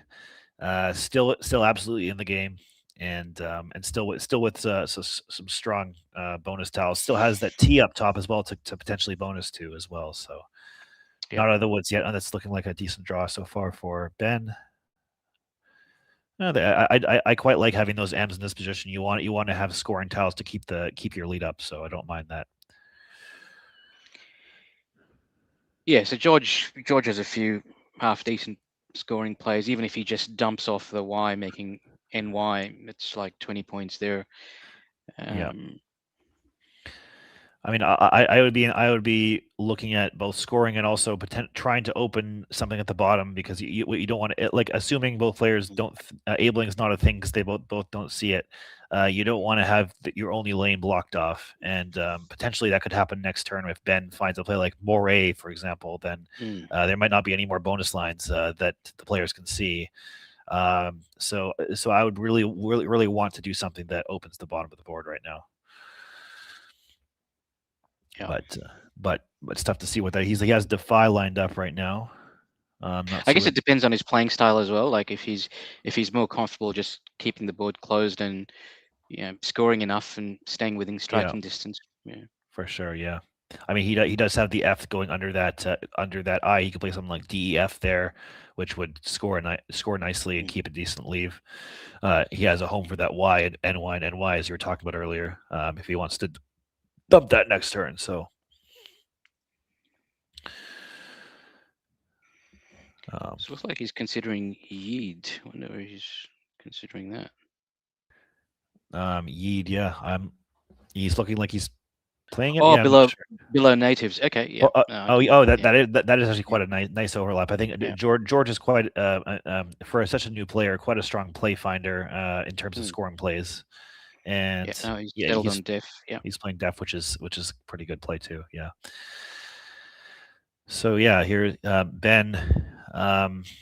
Yeah, I mean, I think that play I just suggested of MORAE with a vowel looks pretty good, but I mean, obviously that assumes that you don't see. I mean, I think you want to block abling if you can, but because there's always a chance that George will see it eventually, and then but we'll see what happens here. Oh wow, I think George has a taxi on his rack. Oh wow, yeah, that would be huge if he somehow spots it. But I mean the thing is that if the game situation dictates that he needs to look for something weird, that might spur him to then find it, right? So we'll see what happens. I'll say a few more things about these guys. George also, I believe, also volunteers as a tennis coach as well. So yeah, just he has a very multifaceted person. I'm sure he would destroy me, but coaching multiple sports / games, that's impressive. Yeah, definitely. And also he's also, along with myself, a member of the Mount Albert Club Committee as well. So he's already he's already involved in the organization. Wouldn't be surprised if he's involved for a long time with Scrabble New Zealand. So, like, where do you find all these young up and coming players? I mean, they show up at club, and what I feel is nice about particularly the Mount Albert Club, but also just the clubs around in general around here, is that when you get a critical mass of friendly people, especially young players, then when a young player comes to club, they find a good environment and then they want to stick around. And I think that's sort of what we have. We have myself and Alexander there, Cooper and Maheu have been there for a while, and then when someone, and it's sort of just, hey, they have peers to hang out with, that really helps. So I think that's a crucial element of it. But then you also have all of our old time players, Liz Fagerland and Lawson Sue, a lot of friendly faces there. I think that it's a good combination of both things. And here we see Taxa come down. So I think what Ben was doing, he was trying to block that T with Mam. Similar idea, but he did get hit with a big X play of Taxa. And he hasn't drawn very well either. So this game is still in doubt, I think, given that George has done exactly what you talked about. He didn't need the bonus. He had two strong scoring plays to get himself near back into the game here. Yeah, so this game is going to get really tight if that blink spot continues to go unseen. Yeah. There is one A in the pool, neither player's rack. So we'll see what happens. The score, so George is ahead by 6. And something I know about Ben is that he's also pretty good at tracking as well. So I think he will kind of know what's going on. Tracking wise, you can actually see him looking over, I think, at his tracking sheet right now. So he's definitely one that he will play the end games pretty well, I think, especially for someone of his strength. I think that's one of his. I think another indicator that he is destined for the A grade, I think. Interestingly, they've both got OY on their rack, and there's a decent spot for Oni, which I think Ben's got lined up. Yeah, just through the end of lofting looks like that would be a nice scoring play. Of course, the leave is not so great, but especially the pool is also pretty vowel heavy. So keeping 4 vowels might lead him into trouble. 2 U's unseen, and actually not on George's rack either. So, Oni looks nice, but it actually could lead to trouble, I think. But it's tough to see what else really to do. So yeah, the unseen in the bag isn't great. So yeah, it could be tricky. yeah, I'd be really looking for a way to play more vowels here. You have 13 tiles left. Thank you to producer Jake putting that up. So 6 in the bag. So of course that means that Ben cannot not that he wants to exchange when the yeah. So he has pivoted. That's a very, very strong option there. He has decided to. And I think you saw him looking at his tracking sheet. I think that was exactly what he was thinking, and that just shows the level of awareness he has for the game situation. Yeah, no. So this is a good play because you retain the Y, which can be handy on this board, because there's a place for YAD making HON and OY, so that could be useful later on. And this scores enough, takes out any scoring options through the B, etc. Yeah. And he's only drawn 1 of the U's, which is good for him. I think this is also pretty good. When end game timing as well, leaving 3 or 4 in the bag means that you're likely to maybe go out first, which is may be important in a close game like this. And I dare say the players may not be aware that Ein takes a front hook, I believe. Yeah. It takes it's a fishing word. It's a seine net. So. George does have that hook on his rack right now. I think there's a decent chance they do because seining is a bonus that they may know. So maybe we'll infer that. Yeah. I mean that's actually something that I was teaching some Cooper and Maheu about is that the high probability 4s and 5s, which you normally don't want to play for most of the game. In the end game, they actually can be valuable to know to maybe go out in 1 or 2. So I'm having them study those along with the high playability 4s and 5s, try to give them a little advantage over their opponents. So both of these players have OY playable in 2 different spots for similar scores. One's on the top left, and one's in the middle, making HON and OY. So with 3 tiles left in the bag, I'd be surprised if George just didn't play OY in one of these 2 spots. Yeah, he had it lined up earlier, and that makes a lot of sense to me as well. And that would retain his N, which I think is pretty important because it eats vowels, and he's likely to draw more of them. So. Yeah, and generally another common rule of thumb, I guess, you generally don't want to empty the bag. So given that there's 3 tiles left, if you leave 1 in the bag, it just potentially makes it a bit harder for your opponent in the end game because that way you don't have full visibility of your opponent's rack. Yeah, and looks like he's doing exactly what we suggested. Oh, why nice job, George. And yeah, especially against someone like Ben, who is a good tracker. I mean, at this level, if you know your opponent, if you see your opponent has nothing on their tracking sheet then maybe you can empty the bag against them. But against someone like Ben, you don't want to do that. So, and he has drawn the critical A, but he has drawn another I as well. So the D, not the D, the U is in the bag, which is not the worst, I guess. So he has both hooks for abling and sane if he can see that, but yeah, well, this is going to get really interesting. So yeah, they've both got very average letters. Yeah. I mean, if he can see it, he can play Inia and abling and then leave SEI to go out somewhere else. That might be enough to win the game. So this is going to be. He has 7 minutes, and I think this is the exact situation where he might calculate that he can't win anywhere else. He'll be looking for other options, and he might spot it. So. Yeah, and what's Ben got lined up? He's considering U. Where's he considering that? Looking. He's thinking about something. Like he's not sure of a word, but I'm not sure which word he's not sure of. Yeah, so just we'll have a morning tea break for about 15 minutes after this, and then go to our next game, I believe.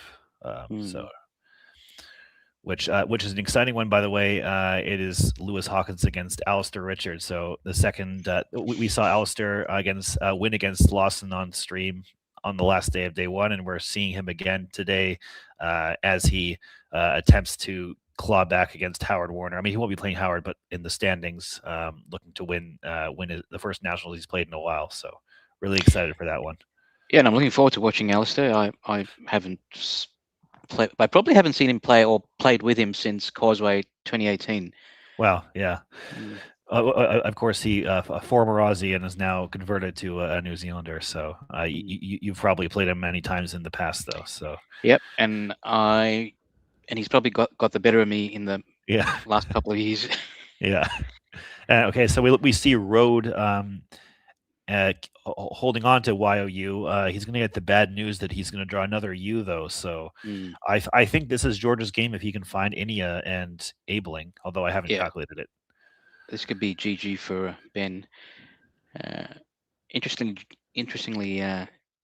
Jelamokos has pointed out in the chat that there's a cool play available with the right tiles to the Q and the V, a 6-letter word. Oh wow, yeah, that's a yeah, that is available. Wow, that's nuts. Kiviyut, which is a word that you always want to play that. That's a bucket list one for some people. But yeah, is there any? So let's see. Road has scored around 15, 17 points. George is down by 5 or 6. We'll see in a second once the scores update. Is there a way for him to win without seeing Abling? You think they should? I don't know. Yeah. I mean, I can see he can put the eye beside Def and make Defy and score some points. For example, like Via or Valle, potentially leaving potential outs. I mean, although he still have 2 eyes that way, so I think he really wants to get rid of 2 eyes. I think that's the way to go out in 2, which he needs to do properly to win the game. So yeah, but he has 6 minutes to find it. Yeah, and if George doesn't go out into okay, so it looks like Ben has OU lined up, making IU and TOO up on the top left. The question is he get another spot to go out to play YU elsewhere? Well, he could also play YU up there and then leave OU for another turn. Yeah. So, okay. Sure. Yeah. Yeah. So that's a pretty good. Although I'm actually looking. Oh yeah, he could play out and OM at the top to go out. Yeah. There you go. Yeah. And hopefully he has another play for OU as well. Though I'm looking right now. Yeah, this will be really interesting because if George doesn't score enough, and if he doesn't play or see Inia, then I reckon it's going to be really tight. Yeah. We're still waiting for the scores to update on Road, but I can try to 1, 2, 3, 4, 5, 6, 7, 8, 9, 10, 11, 12, 13, 14, 15 to 17. Yeah. So I think Vines and DEFI might be enough. Vines are good. Yeah, Vines, VINES. So that's what's at 6, 16. That's about 24 points, isn't it? 16. Yeah, quite a lot. That should be enough. Yeah. I mean that would leave EIE. He does have potentially ZE for 11. That's something I can see right now. Potentially something better with one of the eyes, but so that would be the combination of those would be 35 points, and that might be too much to overcome with YU and OU. It's going to be really close though. 10, 11, 12, 13, 17 for YU, and then out is another 1, 2, 3, 4, 5, 6, 7. So 24 plus 2 on his rack, 28 versus 35, and yeah, he's up by 4. That's with my head math, and of course I don't have Quackle up, but that's about a 1 point difference. So wow.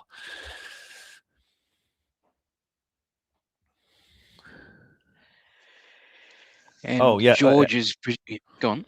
I just want to say Jello Mochas, which of course, if you didn't know, that's Alex Seaholm. He has found Vizzy, VISIE, which gets rid of 2 eyes and keeps outplays with AIN. So I think that's another winning play for sure for George. Yeah, although I suspect probably can't expect these players to find Vizzy. I'd never be very know, though. impressed if it. Yeah. Yeah, and he's doing something, and he's playing ice, and he's leaving Inias, which I'm a little concerned that he has spotted Abling and is going to go out with the phony S hook on Inia. Hopefully No not. way. Yeah. That would be brutal. Yeah. Whoa, he played Ryu so quickly. Yeah, interesting. I think he was all set up to play YU at the top, and then maybe George saw that and blocked it with ice. Yeah, wow. So now we'll see. He's going to be tempted to do it. I don't think he's going to do it, but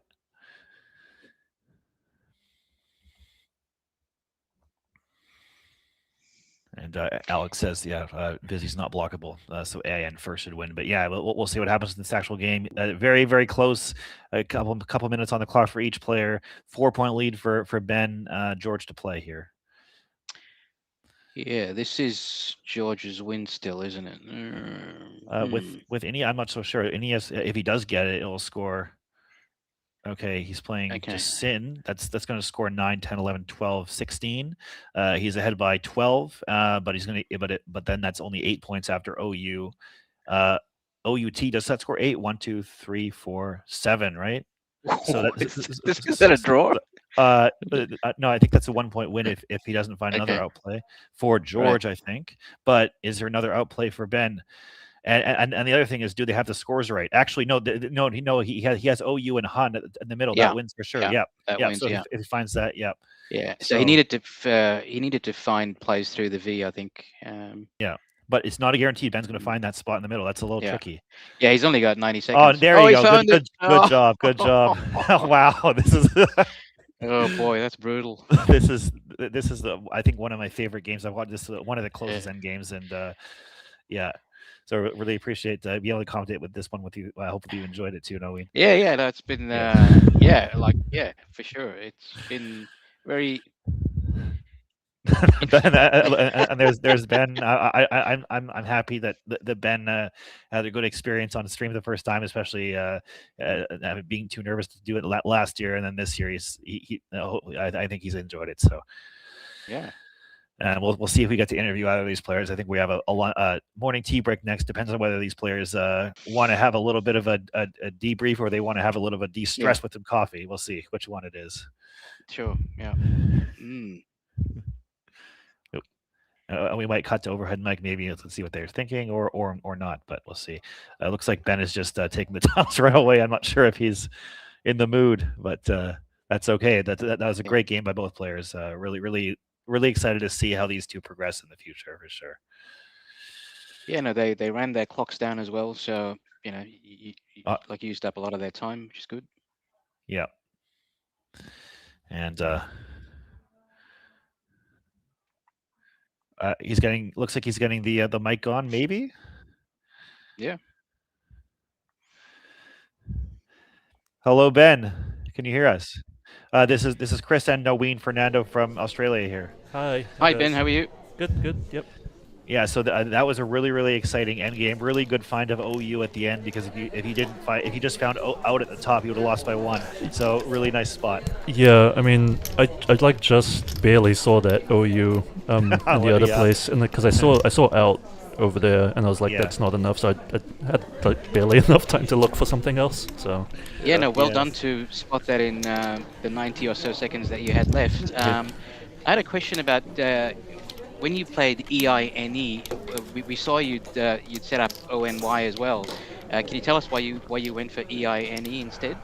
Oh, I just thought it looked like the remaining pool was really Val heavy from what I could tell when I looked at my tracking. So I wanted to keep the Y because I think I could have played OY the turn before George played it. Yeah. But I was like, if I just draw 2 more vowels, then what am I doing? But I might have missed Oni. Look, we were impressed with that play. Well done. Yeah. I mean, I flagged up that you're an excellent tracker, and I think you definitely used that information in that spot because if you played Oni, the pool is so Val heavy, you would have gotten in a lot of trouble. So you made the right decision there. So there is sort of one elephant in the room, and it's not a missed bonus. When you played Bling, can you think of a possible hook that goes on the front of that? Oh. I have. No. It's all good. It takes an A for abling, and it seems like both of you guys were missing that all game. I don't think we would have known that Bling takes an A back front hook. Yeah. I wondered, So- but I was not confident. Okay, yeah, George was thinking about it, but I had no idea. Because George would have had Dracone there instead of Croon, and then you would have had Naivist for about 100 points instead of natives. But I could sort of tell that was sort of something that escaped both of you. Yeah, but- definitely. No, but it made for great viewing though. So Yeah, that last. Oh my god, the ending was rough. No worries. That was one of the most exciting games we've seen on stream, and we really look forward to seeing both of you develop as players and eventually challenge both myself in New Zealand and perhaps Naween in the Trans-Tasman Challenge or in Australia in the future. So thanks a lot for playing. Yeah, all good. We'll see what we can do. Right. Yeah, perfect. All right, see you later. good luck. All right, that was super exciting and really nice to talk to Ben. And as you can tell, he has a mind for the game for sure. So Yeah, it was interesting them both of them saying that they either hadn't seen it or weren't sure of it. The Bling extension. Yeah. Yeah, because it's sort of a common angle, but yeah, you never know with how these things work. Mm. So yeah, I'm not sure if we're probably going to take a short break and then we'll be back for one of the most exciting games, Lewis Hawkins against Alastair Richards. We're looking forward to that one. So Sounds good. yeah, yep. So we'll see you in about 10 minutes. Bye, guys. All right. Cheers.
Welcome back to the 46th New Zealand National Championship.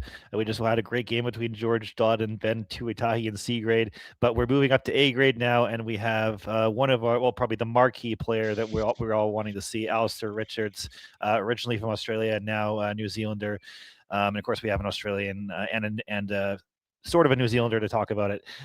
So Alastair has started off the tournament with 2 close losses with a combined spread of -19, but is since the cream has since risen to the top, and he is now in second place on 13 wins to Howard Warner's 14 wins, as we can see right here. So Alastair looking to win this tournament and prevent Howard from winning, I believe, his 13th national championship. So this should be really exciting. And we have Lewis Hawkins playing him. Lewis also has had a bad start to the tournament, but has sort of climbed up since then, and now is on 9 wins. And yeah, so this is a really exciting matchup. What do you have to say about this, Naween? Yeah, no, look, I'm looking forward to seeing Alastair play in particular, because we just sort of mentioned in the earlier game that like the last time I saw him play or played against him was back in the Causeway tournament from 2018. So I'm not sure how frequently he plays in New Zealand at the moment, but it's great for the rest of the viewers and the rest of the world to, I guess, see him play. I can provide some insight onto that. So Alastair has a couple of young kids now, and so he's played less in the last couple of years because of that. Of course, his wife Lyra's Freeth, one of the, probably New Zealand's top female player. And Alastair has recently sort of come back a little bit. He played a tournament. Actually, I played him in Mount Albert two one-day tournaments 2 weeks ago. We went 1-1, by the way. But anyway, then he's playing this tournament, and then he's also playing the Australasian Open in 3 weeks. So he's playing a couple of big events in succession here. So perhaps he's on the comeback trail. And what's also nice about that is that in New Zealand we have a ranking system where you have to play 40 games in the last 2 years to be on the ranking system. So Howard has been #1 on the system, even though Alastair is a higher rated player because he hasn't played enough games. But after these big events, Alastair will once again take his rightful place at the top of the rankings as well. Incidentally incidentally pushing me down to #3. So I'll have to do something about that. But anyway, fair enough. And look, tell us a bit about Lewis Hawkins. Like, I don't know a lot about him, but I have a feeling he's young. He's 21 years old. So he's currently #6 in New Zealand. He's quickly rising. So he played in the World Youth Championship 4 times, about 5 to 8 years ago. He won the under 12 world title 3 times, also the under 10 world title once, and under 14 once, and he came 7th overall as his top finish in the World Youth Championship. Then he took a small break when he started going to uni, but he's since returned, and the last couple of years has had several strong performances. He came 2nd in the Masters this year to Howard Warner.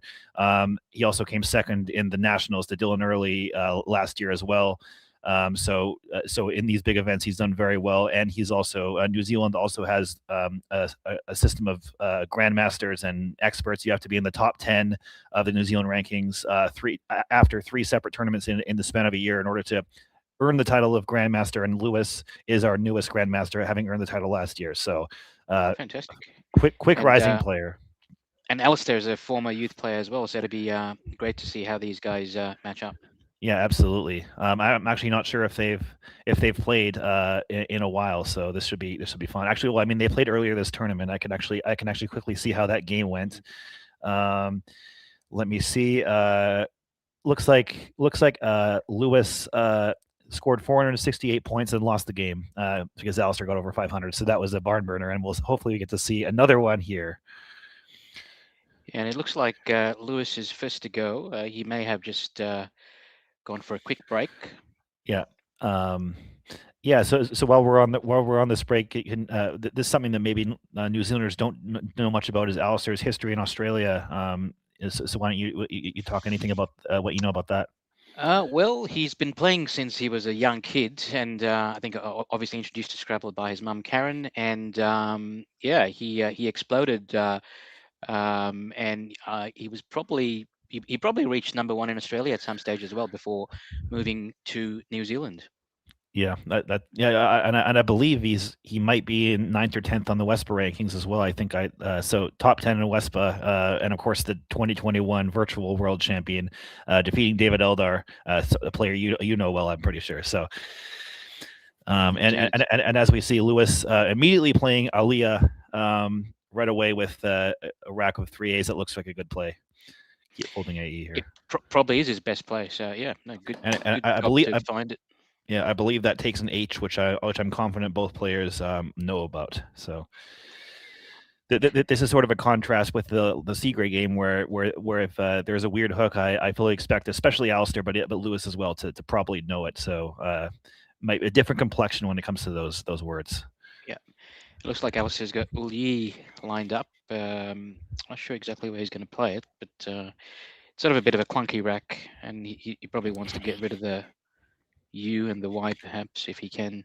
Yeah, I'm looking for a spot that that goes. Maybe Bluey if he spots Bluey. it. Yeah, and looks like he is almost lining that up. Hmm. Meanwhile, Lewis, I'm sure he's happy to see that Z on his rack. And the thing with having a lot of vowels is the Z actually eats vowels as well, so it's not as bad having a vowel heavy rack when you hold the Z. But now Alastair's looking at BYE here. Yeah. Maybe above Aliyah. Well, Just checking to see if Bluey came in recently. Oh no, it's been around. Okay. Yeah. I think yeah, the word that Lewis has lined up, booze, actually is good with EY, so maybe he's looking at boozy. That'd be pretty impressive if he if Boozy comes down with the EY. Yeah. So now Bluey is now lined up. Yep. And yeah, it's interesting. Alastair, usually a pretty fast player, but I think he knows, he has a sense of when to spend the time and when not to spend the time. And he's only taken 2 minutes here, and BOAE is coming down here. Yep, which is fine. So Boozy is not in play, but still a good score for the Z upcoming for Lewis. Although actually he doesn't need to play it. He could play Booby actually and keep it. That would be an interesting. That actually would be pretty good. It would set it up in multiple locations. So that might be something to think about. Yeah, and he's got plays like Zeta or EA and all that, which have a lot of different variations, don't they? Yeah. Although I don't see a way to play anything other than ZA, putting the Z on the triple letter score. So that makes me, and he's playing, yeah, I mean, that makes, I like Booby, I'll be honest, but we'll see what he does. Meanwhile, Alastair to bonus first for sure. So I guess something else to also consider is even if you just play Zai and ABY, setting up Baby. Oh yeah, that is true. Yeah, it does take a G as well, but no indication that Alastair has that. And yeah, I mean that's definitely a standard option, scoring good amount of points, keeping AE, which can bonus. This is going to get a hit with a double. Yeah. So yeah, I mean this is the I guess the non-Nigelian option for sure. I think I think a player that this reminds me of is Will Anderson. I think he's very good at finding these equity style plays like this, and so. Yeah, it looks like Alastair's considering sublines, I think. There are a few other there's at least one other option I can see there. Mm-hmm. Yeah, that looks pretty good. I mean, I think ideally he would want to hide the S's in there into the middle of the word, but I'm not sure that's possible. I mean, this is probably better than something like Nubulos because it doesn't expose the O to the triple letter score. Yeah. Which he's now considering.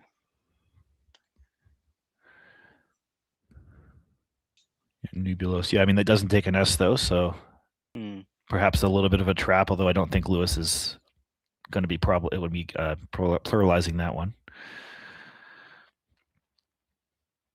That's something that's one of Howard Warner's hallmarks. He loves to play words that don't take S's, and try to steal turns from his opponents. He told me that before Worlds he studied a lot of sixes that don't take, and he got a bunch of free turns off that. So That's right.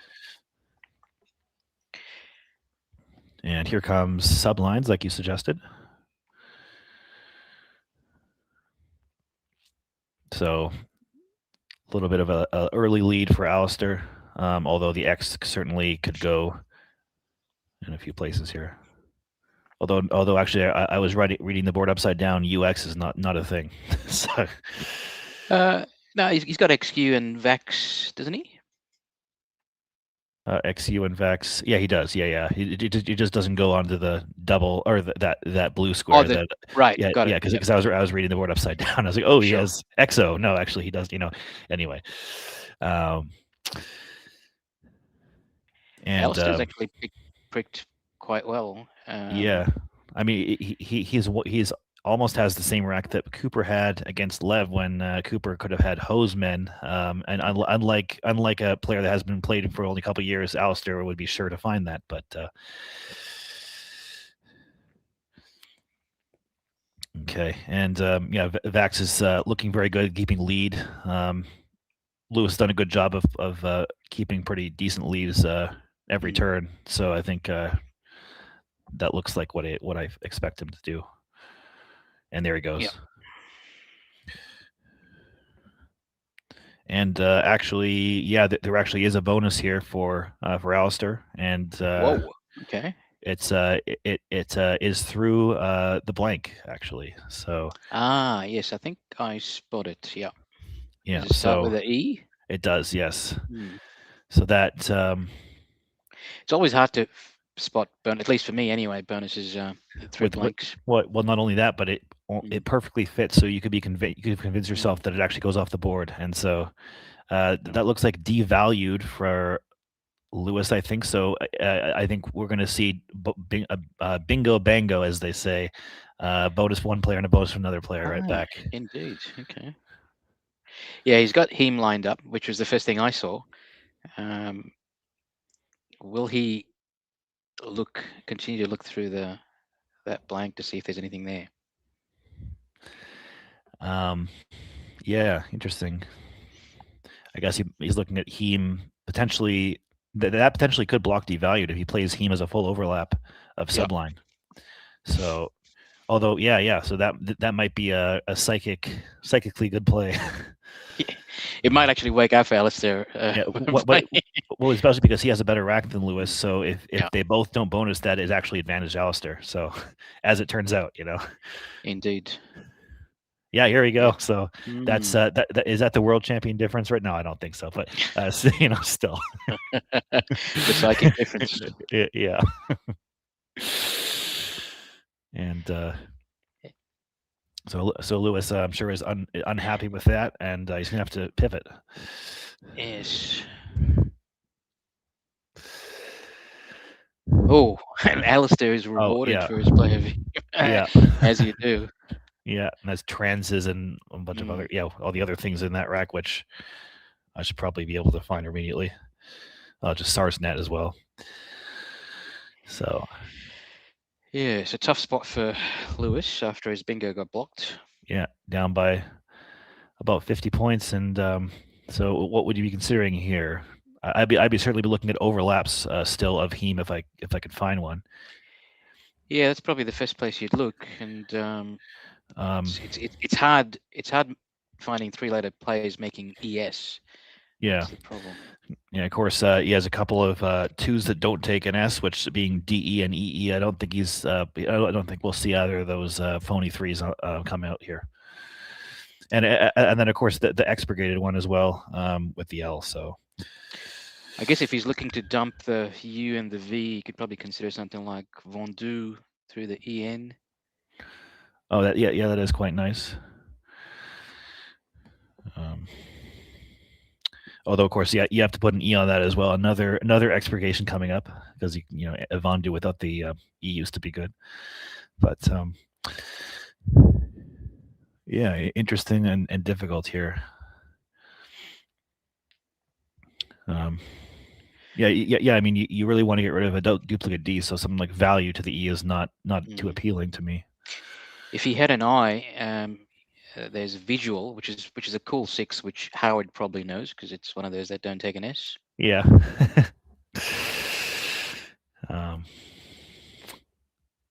Let me see.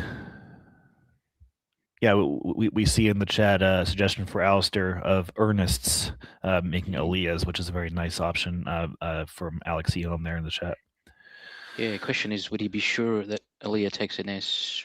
I mean, given that it's Alastair, I'd say yes. But something I noticed that when Alastair does play tournaments is during the breaks, he has Ziziva open and he has his custom quizzes. He's not just quizzing bonuses. I can see shorter words in there too. So I think he's studying all of it. Does he still do that, does he? Yeah. Was he doing that in Australia too? He was doing that at the World Championships when the final was on. Everybody else was watching the World Championship finals, and he's on his computer. Yeah. So, but that's not to say that he definitely still chats with players in his social and all that. So we really appreciate Alastair his presence in our community for sure. Nice to have a world champion in our midst for sure. Yeah. So we see Vade, which is looking like a decent option. I mean, he's decided. Lewis decided he's going to go for score because he couldn't figure out how to keep a good lead and score.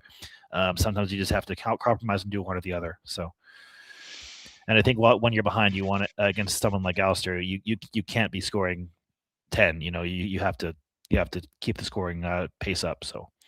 Yeah. So it'll be interesting to see which bingo he opts in for. And yep, no, you're right. Yeah. That's does come through. Definitely the best of them. It looks like. And now potentially Aotearoa would be a good option to get rid of a lot of this stuff and also create a nice S hook. Given there's actually only one S left, that actually favors the trailing player, gives it a little bit more variance. So that would be a nice one that I could see right away. Yeah, or even maybe Duad. That's good, isn't it? DUAD. Duad, yeah, just to keep load. Yeah. Although, I mean, I'm a no, little. I mean, making DA and AE. Yeah. Score a little more points, leaving LOD. Yeah. And of course, that does float the D up top there, but yeah, scores a few more points though. So sort of what you wanted. I think he has Duad lined up right now.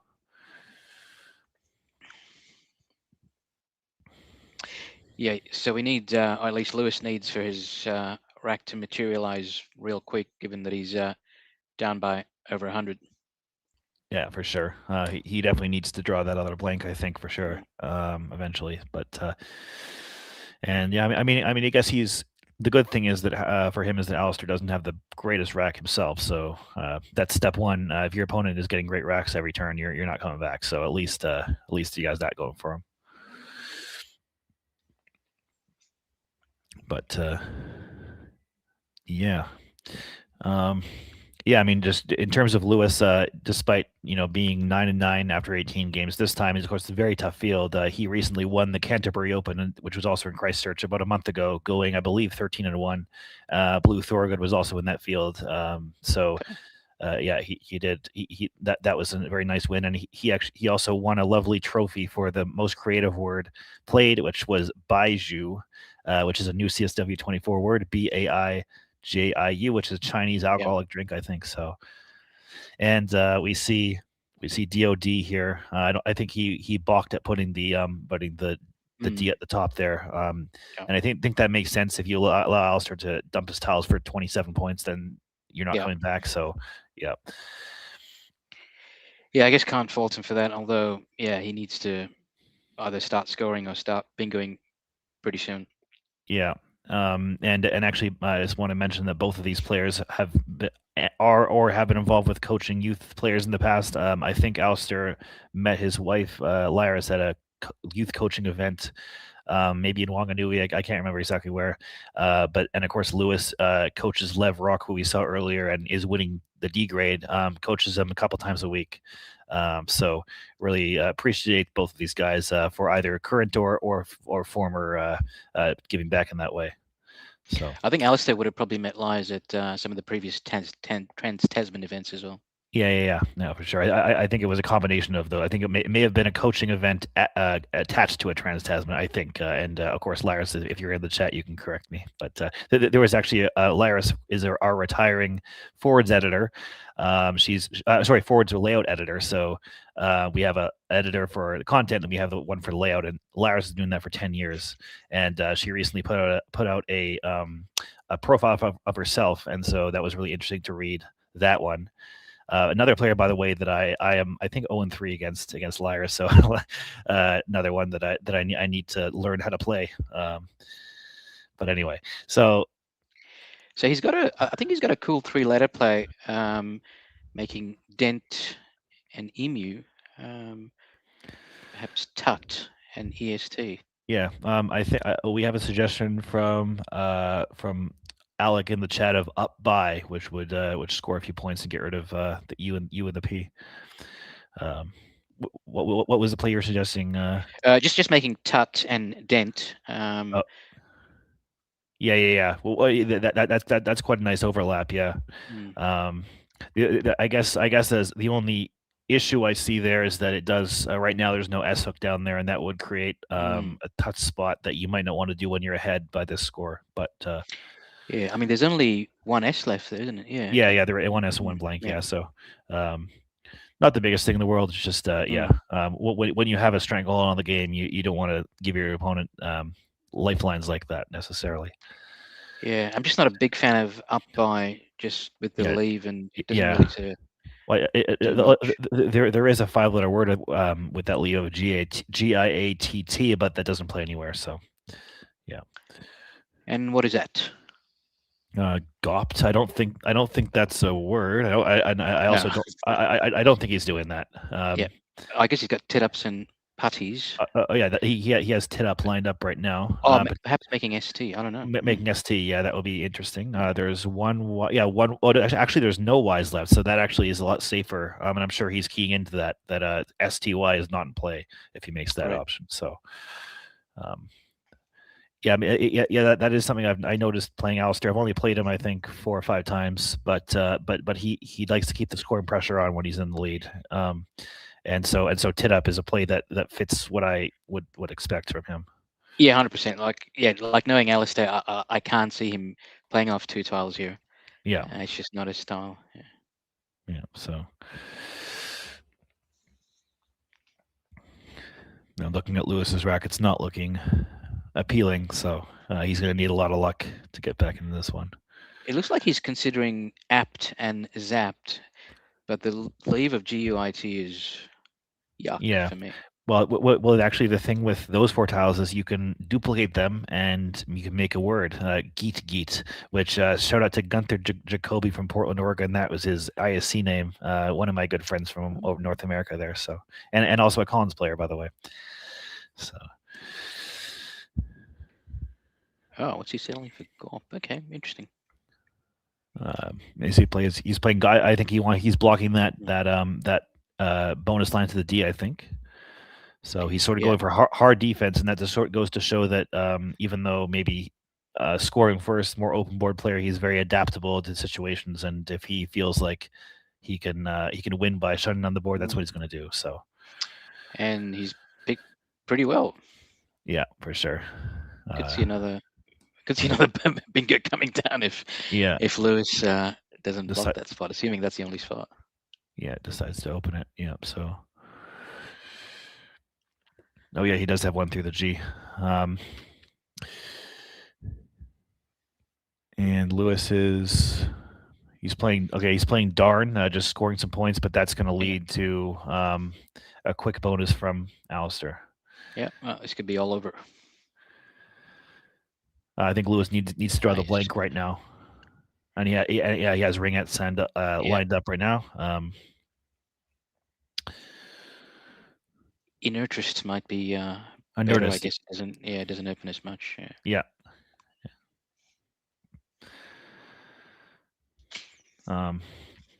Lewis is a T away from turtling, but he's not going to get the T in the right spot. So Lewis is about to get turtled. Yeah.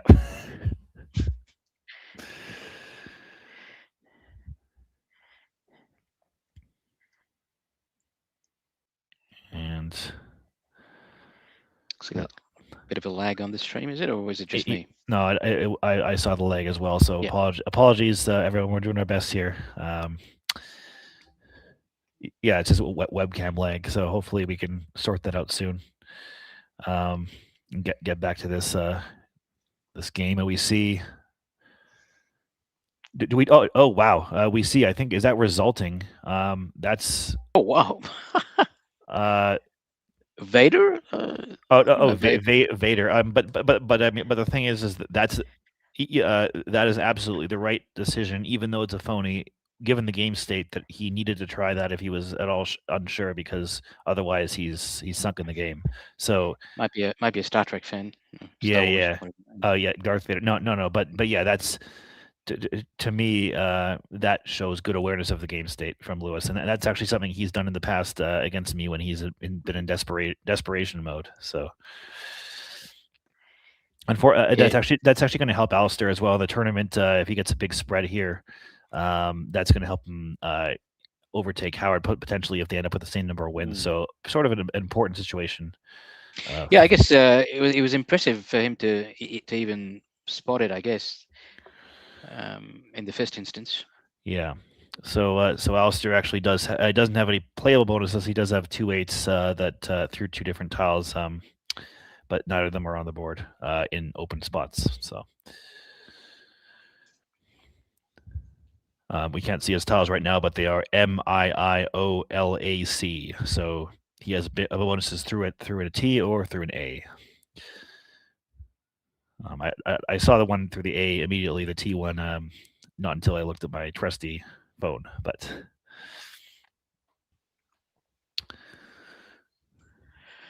Yeah, so I can't see Alastair opening up the board anytime soon.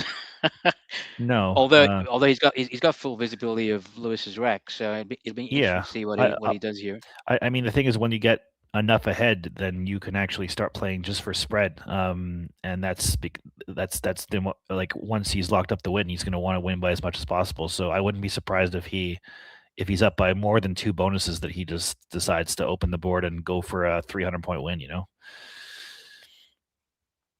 Yeah, it looks like he's played Limo. Okay.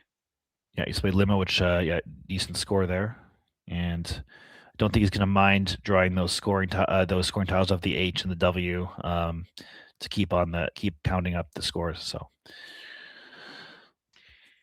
Yeah, I guess this only gives away Gull and Troll, I suppose. Yeah, it's not so bad. Yeah, I mean, Lewis is in a horrible situation. He's looking at Gull now, which leaves Trin, but there's not really going to be lines open for him to bonus. Oh, no, he plays Love, which makes a lot more sense. At least gives him a chance to bonus next turn. I would have actually considered playing Gov, keeping IN. Yeah, just to put the G there. Yeah, exactly. Yeah, just for the ING bingo to the triple. But then Alastair knows that. So, but then even if Alastair blocks, he's not going to score much. So. Yeah, it looks like the cameras are getting a little bit better. Although, yeah, we apologize for that one. But yeah, we will have, I think, a break after this game, so we will try to fix the cameras for the exciting finale, the last 3 games, which are going to feature one of our youngest players, Maheu Papau playing an E grade, and then after that it'll be the 2 King of the Hill games, which looks like it probably will feature Alastair again against Howard Warner, but we'll have to see. Yeah, so make sure you guys tune in for at least the last 2 King of the Hill games, because that'll be a cracker. I won't be here, but I might try and tune in if I can. Yeah, that'll be myself and Kenji Matsumoto taking it away for you guys. So, and Alastair's thinking about what to do here. Yeah. Oh, looks like the board cam's down. Oh, it's up again. Okay, and he's played Cawing, keeping EH, which incidentally plays next to HID or next to ID and EL, so he's keeping an option to score next turn at least. Yeah, so this is pretty smart. So even if Lewis, I guess, bingo somewhere through the L, maybe Alastair still got a decent comeback. and Alastair's drawn very well again. So this is looking very good for him. It's quite important for him to get a big spread here. Before this game, well, actually, we didn't have round 19. I'm gonna check right now whether we have. Oh, we do. Okay. Actually, it looks like Alastair lost his last game against. So this is interesting. Lawson Sue beat Howard Warner in round 18 and then beat Alastair in round 19. So Alastair lost his last game. So Howard is actually on 15 wins with a total spread of 1,088. Alastair is on 13 wins with a spread of 943. So this big win is very important for him because if he stays within 2 of Howard, and then he can beat him twice and then still win the tournament with the same number of wins.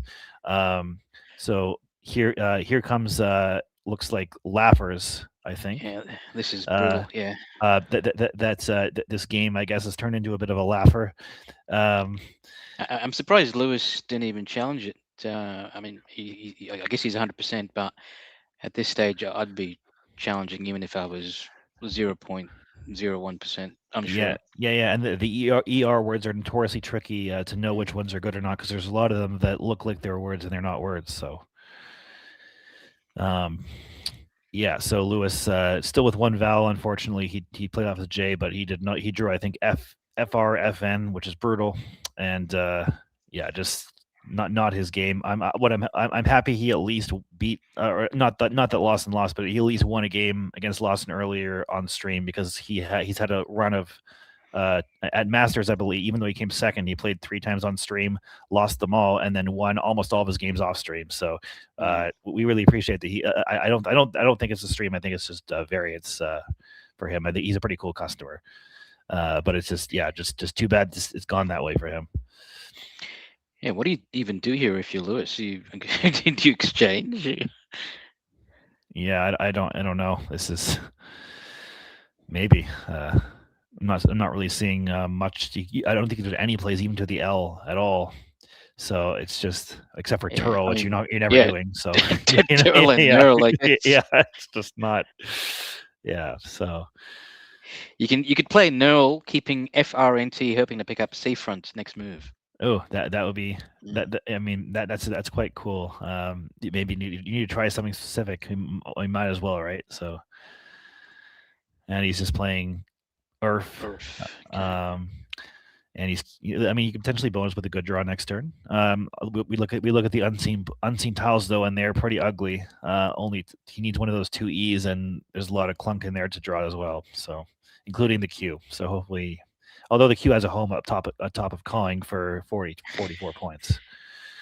No, that's Lewis's racks are getting worse. Yeah, that's not it. I guess if it with the gambler's fallacy, if you get all your bad luck out of the way in one game, then you might do well next game. Unfortunately, Scrabble doesn't work like that. So it's a dead weight loss in economic terms, unfortunately. So yeah, and in Lewis's defense, he hasn't. I don't think he's missed that much. He's just been unfortunately dealt the hand he's been dealt, and I mean, apart from trying Vader, which I guess he probably had to do. Exactly. Hasn't done too much wrong. No, I mean, I think it was actually. I think what was it, Alastair, that actually missed a bonus. Yeah, and I guess in hindsight, if Enmeshes comes down, and then when he devalued, so. And it's a whole different ballgame, right? Yeah. So that's definitely something that we'll ask the players about. That situation, but it's really interesting. Just how a game can swing on something like that. I hope Alastair says that. Yep, now he saw it and he played. Played him, yeah. Well, Alastair is actually close. He's not that close, but there's a cool word with 4 O's that I've always wanted to play, which is Loco Foco, and he has most of those tiles there. Yeah, but he almost has Ogo Pogo, which I don't think is a word, but no, it's not. But anyway. It's like I guess he's got FOP lined up, is he? Yeah, that looks pretty good. That's going to take out the Q spot. So if he does draw the Q, I wonder where that might necessarily go. He's actually keeping Fag and Owo for next turn as well, which is nice little score. Yes. And I guess Fag's still good, right? Yeah, it's a cigarette, so yeah. Yeah. And he does draw the Q with an I, but he might end up being stuck with it. This is interesting. I'm not seeing a spot right now. No, yeah, QI and ID, yeah. ID, yeah. So I don't think Lewis is gonna block that in any way. Yeah. The only way I can see him actually blocking it is Rizza, but I don't think we're gonna see that. Yeah, so how many tiles are there? 4, 7, 10, 13. Is that right? Yeah, so I think he's 6 in the bag. Yeah, so 13 tiles. Change if he, I guess he doesn't need to change it. Yeah. Yeah, our producer Jake has put up the amount, so 13 tiles. Yeah, I can't change, and just I think I would still just try to potentially play off TIN and go for a bonus with that S up, and that's exactly what he's doing. So nice play to at least try for something. You can still get 80 points down there and make it more respectable. So yeah, I guess he could go for an ING word perhaps if he picks up the G or yeah, it's no problem. Our producer's just saying once the tiles get down to one line, he'll put up the total number of tiles just for the future games. So yeah, that's not such of a bet. I don't think Twinker is good, but not that plays anywhere. Looks like Alastair is considering playing Skog before the Q because he clearly sees the danger through the S. Yeah, there are certainly, I think, bonuses that can play there. If he does that, though, he might get Q stuck, I think, right? Yeah. So he might actually consider eating the Q, if I can use that word. In the unlikely event if he plays a Q and then gets bingoed. Interesting. Well, there's a famous, well, maybe not so famous. There's a famous Scrabble song, I think, written by Rafi Stern and Noah Walton way back. With I think some of the lines are, "I'm stuck with a Q. Down by 42. Don't know what to do." One of my favorite Scrabble songs. And here we see Scott being played. Yeah.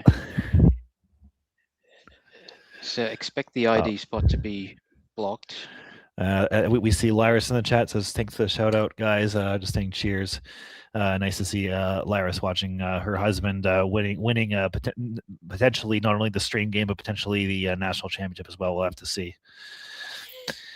Yeah, hi Lyris, good to see you. Yeah. Hear you. No, not see you. So I think there's nothing in the bag now, right? It should be empty. Correct. So Lewis he has 10 minutes. He should at least have a small Pyrrhic victory of being able to stick Alastair with unplayable Q here, I think. Yeah. Just thinking back to the Skog player, I wonder if it was worth considering just playing something like SOC or something, leaving one in the bag.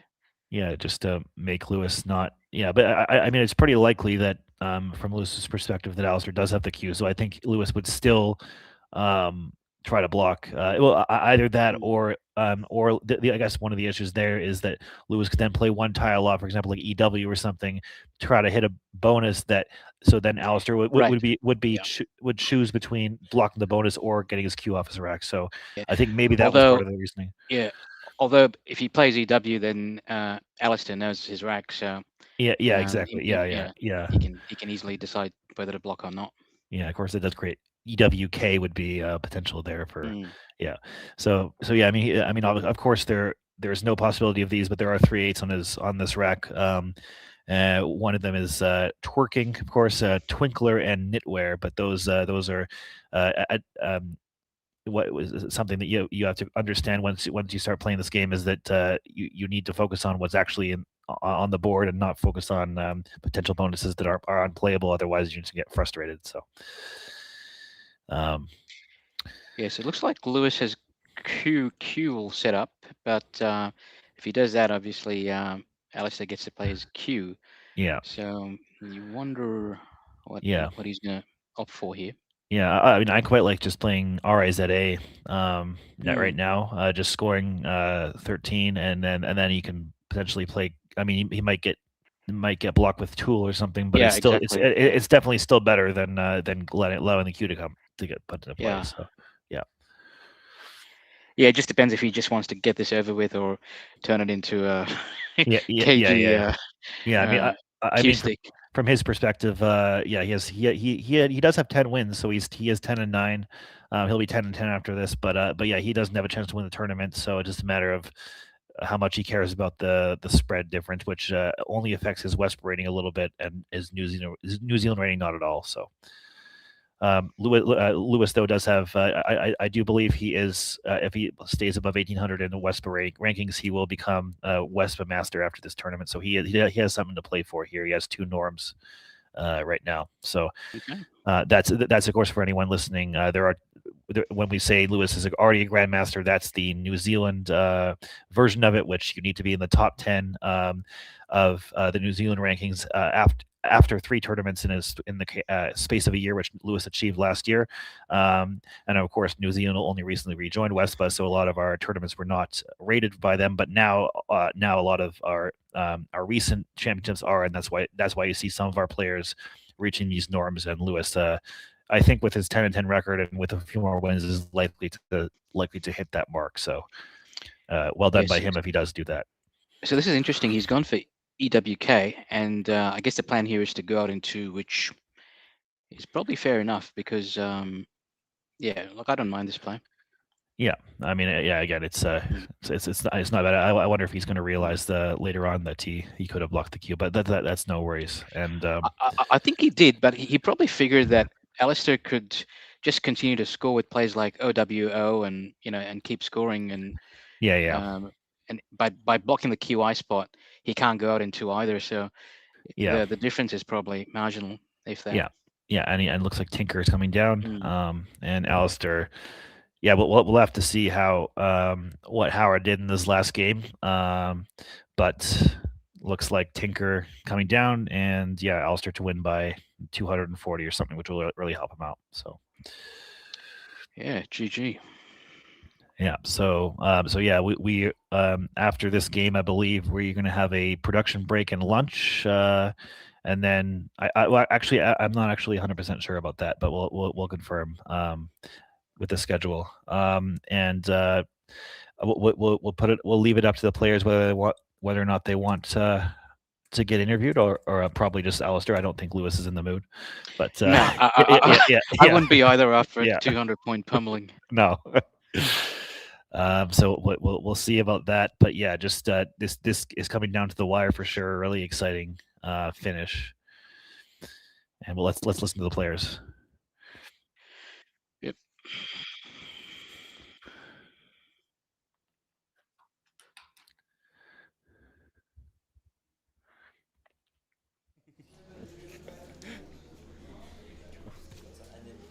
Here comes Alastair. So, hello, Alastair. Hello. Hello. This is Chris, and I have Naween with me. Oh, hi, Naween. Hey, Alastair, how are you going? Yeah, not bad. So congratulations on a massive win. That was quite important for your tournament standing, with Howard being 2 games ahead and you needing spread.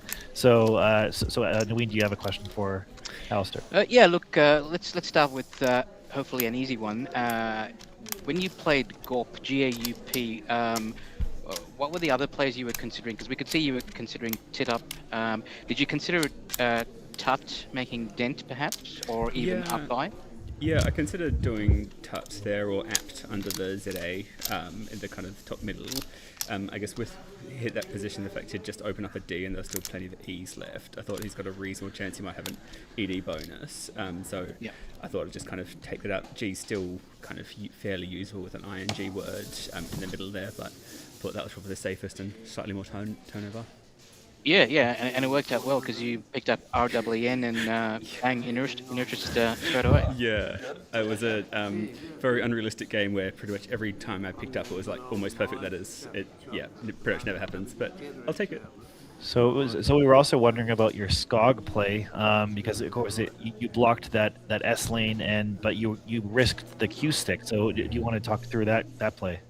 Yeah, I mean, at that stage, there's still so many high-scoring bonuses off the S, like Stinkier or even just Stintier or one of those. even then, the queue's only going to get me a kind of 14 points anyway. And as I had, even if he'd blocked that, I'd still get things like Rio for like 22 points. So overall, the spread difference isn't going to be huge compared to if he happens to get stinkier for like 90. So yeah. Would you consider just SOC leaving one in the bag? I would. I'd have to say at the time I actually thought there was one left in the bag, but in hindsight, it's probably better anyway, because if I do Skog, there's no way he can set himself up to bonus, whereas the problem is if I do Sock, he can fish off one and set up a hook. So yeah, let's still do Skog. Perfect. Yep. And I guess the most interesting play was earlier on when you played Echi ME. Did you see anything through the blank? I considered something, but a bit rusty on my words. Clearly, I must have missed something. You're meant to, and meshes. You're meant to say yes, but you did not play it. Yes. I didn't want to play end meshes, so he gets triple. Yes, that's what I was doing. Yeah. because Lewis would have come down with something. Yeah, pretty definitely. Big. He had devalued setup through through the existing E on the board. So yeah, it worked out well. The trade of you both not bonusing when you have NES and he has VDDU worked out better than the trade of bonuses. So that was the world champion difference. No, we're kidding. But anyway, anyway, congratulations, Alastair, and we look forward to potentially seeing you in the King of the Hill rounds. Yeah, great. Thank you. Yep. All right. Well done. Yeah. All right. So that was Alastair Richards and Lewis Hawkins, and we'll have to see whether or not we're on a break now. I think we are. If so, I think this is Naween signing off. So I'll let you talk here. Yep. No, I'll bid adieu for now, guys, and hope you enjoy the rest of the games this afternoon or morning or evening, wherever you are. And Chris and Kenji, I believe, will take you through the last 3 games. All right. Thanks so much for joining us, Naween. Hopefully everyone enjoyed, and we'll see you after the break. See you.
Welcome back to the 46th New Zealand Scrabble Championship. I'm Chris Tallman, joined by Kenji Matsumoto, and we're bringing you the final 3 games of a very exciting championship. And we are excited, first off, to dip into the lowest grade, actually E grade, and we're going to be looking at Maheu Papau 13-year-old superstar, one of our 3 World Youth competitors in 2025, and he's going to Kenya again in 2026. Been to Australia as well. I'm really excited to see him. Looking at the standings quickly for A grade, this looks like it's around 19 standings. Well, actually, no, it's around 21. Sorry, it says around 19. We have Howard Warner in first place on 16 wins. Alastair Richards second place on 15 wins with a higher spread. So we will be seeing these two in the first King of the Hill game for sure. Round 23. Looking forward to that one for sure. And then if we want to take a look at how E grade is doing, we have Colleen Link in the lead, but we have Simon Casey, who we're going to be seeing on stream in the 3rd place with 16 wins, a big spread. Maheu, who just want to reiterate is 13 years old, with 14 wins in 5th place, both of them doing very well. Yeah, and then just the 2 at the bottom there are also kids playing their very first tournament, and so despite them not doing so well this time, they've been playing for about a month, and we expect that they're going to join the ranks of the other kids very, very soon. Yeah, so just a little bit about Maheu and Simon. So Maheu, and here we see the Maheu on the left and Simon on the right, or actually no, reversed. Sorry. Oh no, that is right. Maheu is 13 years old, lives in Auckland, member of the Mount Albert Club. He's been playing competitively for 2 years since 2024. He started playing non-competitively when he was 8, so he's been playing for a decent amount of time. Introduced to the game by his nana. You can see more of that story on if you can find the 7 Sharp episode that features Maheu. You can see that. He won the class prize for best performer with an Australian rating under 1,000 at the Aussie Nationals 2026, and he competed in both the 2024 and 2025 New Zealand Nationals and Australian Nationals. So he's been playing a lot of big tournaments. And he also plays rugby for his school and basketball for his school. So there you go. And he's drawing here. That cue may have spoiled his day, but I can see a little extra tile on the side there. He may be happy to see one with nothing on it. So looking good. Kenji, what are you thinking? Yeah, he has the choice that he could just play the Q off. He could play like QAT, which I think is one of the first words that you learn when you're learning Scrabble. He could burn the blank and make it a U, and then play something like equate or something like that. It looks like he's burning the blank. Yeah, that's interesting. Like he had the choice. Oh, he's playing. He was trying to play. Yeah. So this is classic Maheu. Maheu is fearless. He loves the bonus even when they're not words. So we'll see what happens now. and look at Simon's expression. Maheu's drawing. Well, that's I will say that Maheu has scored more points than either of us would have scored on this turn. So congratulations.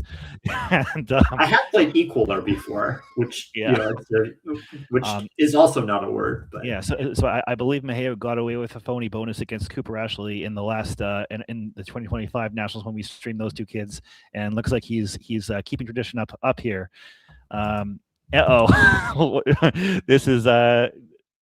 This is quite a nice play of KOS. There's only one small issue, which is that Maheu can really put the screws to him by challenging his own hook. It looks like Maheu is thinking. He's hiding his face. What's going on? This is entertainment already. Have you done this before, Chris?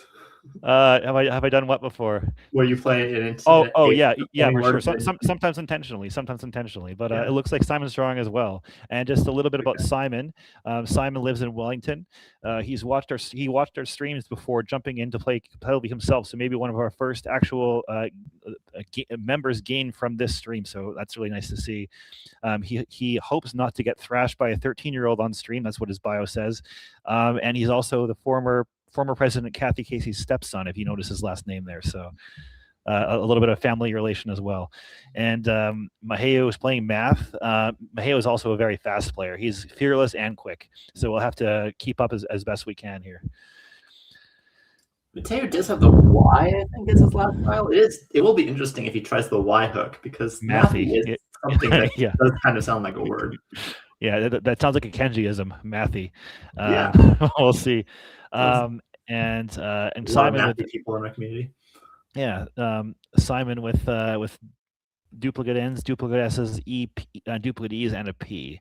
So he has some good things there, but I'm not sure if he can necessarily use them all right away. What are you thinking here, Kenji?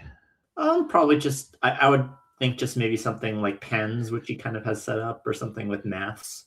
Yeah, I will note that he is making maths the more New Zealandy way of saying it. Of course, North Americans will use say math, but the Brits and the New Zealanders and the Aussies will say maths. So he's making it this board culturally accurate.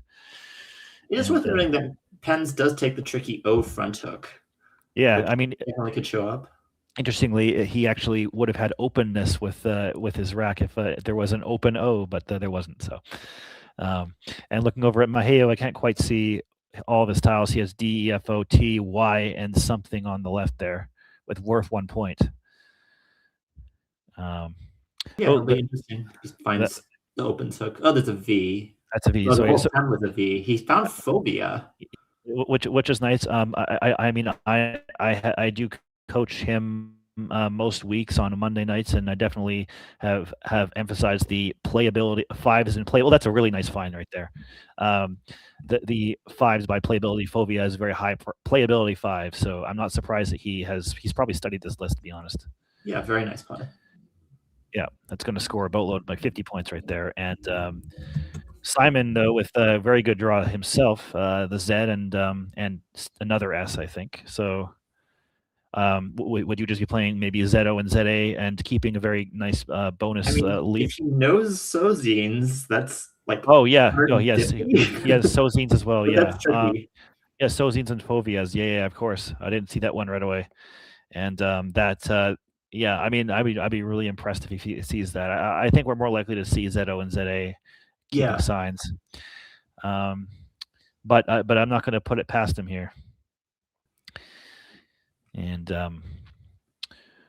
what do we see? We're seeing ZEN, which scores a little more at the cost of his leave. So this is sort of, I mean, perhaps a more experienced player. I mean, even if they don't see Sozines, may sacrifice a few points to up your bingo percentage a little bit. But this is not bad at score. You can't scoff at a 50-point play. So yeah, well done. EA does take the tricky U hook here, which which could easily show up. There's a lot of. Not necessarily the easiest thing to see, but you don't necessarily think of like EA and think, oh, that takes a vowel. Like most of the thing get consonants, but so potentially DUM coming down in that spot. Potentially, yeah.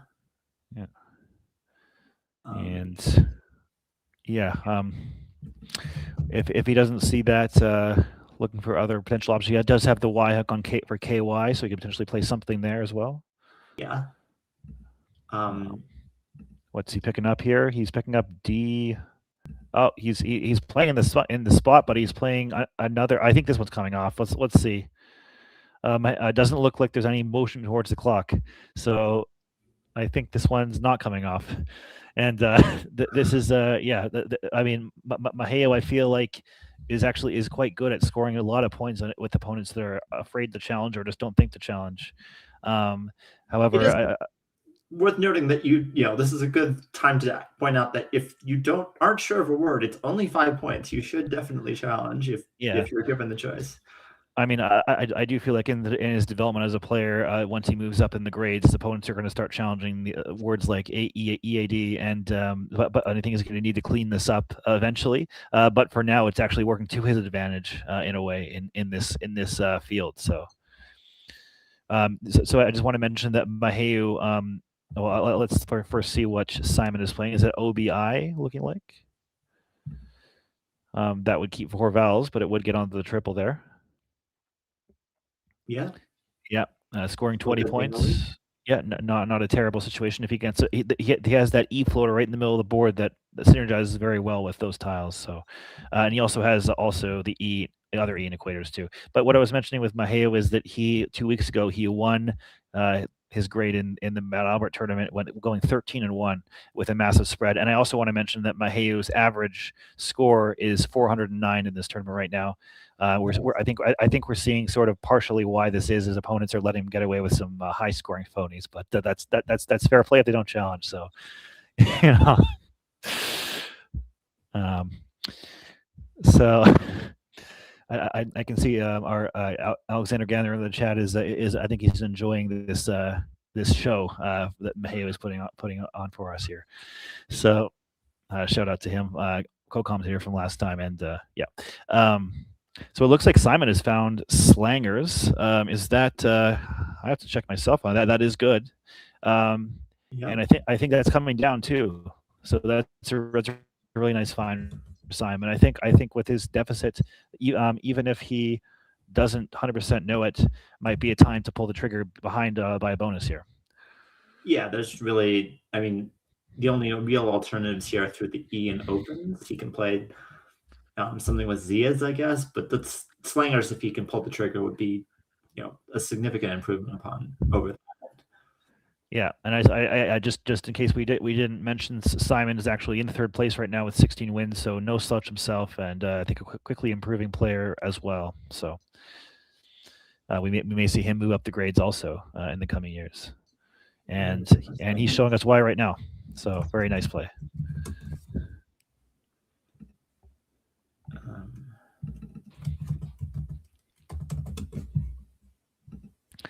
And that's going to get Simon not quite level, but pretty close. And especially with Maheu's draw, which is not great, Simon has a good chance of equalizing the game here, potentially.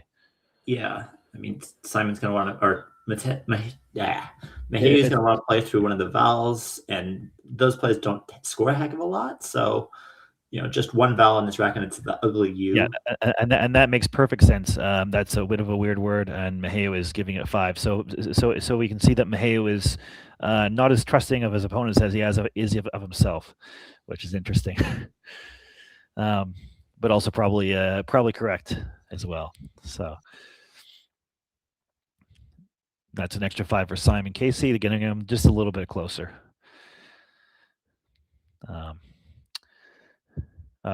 Kenji's muted for now. Hopefully his audio gets sorted. Oh, no, there you are. Oh, I see me, and then I forgot to turn it back on. Yeah, that no worries at all. So I'm really curious to see what Simon draws. This is a pretty important post bonus pickup right here. Still a blank to be drawn. Only one more S. Potential for some clunk too, because there's a lot of the good tiles are gone. S's and Z's and blanks. See what happens. Yeah. Except for that AD on the bottom of the board, it is a little bit staircasey, which means it is going to be somewhat difficult to actually fit a bingo in a few turns. He's playing Truce. It would be nice if he could pull the trigger on Truce. That would get him some another. Yeah, he's holding the D. He's thinking about it. He make it 5 points here. Yeah. Yeah, I mean that's now he's put. Nope, he's not sure. There we go. Yeah, that's a bonus thing you have to study. Trucing doesn't really appear to be a common English word, but in fact it is valid. So, and Simon hasn't drawn too poorly here, so don't know if he has a bonus right away, but he can definitely work with this. Yeah, definitely. If not, he can definitely get rid of the W.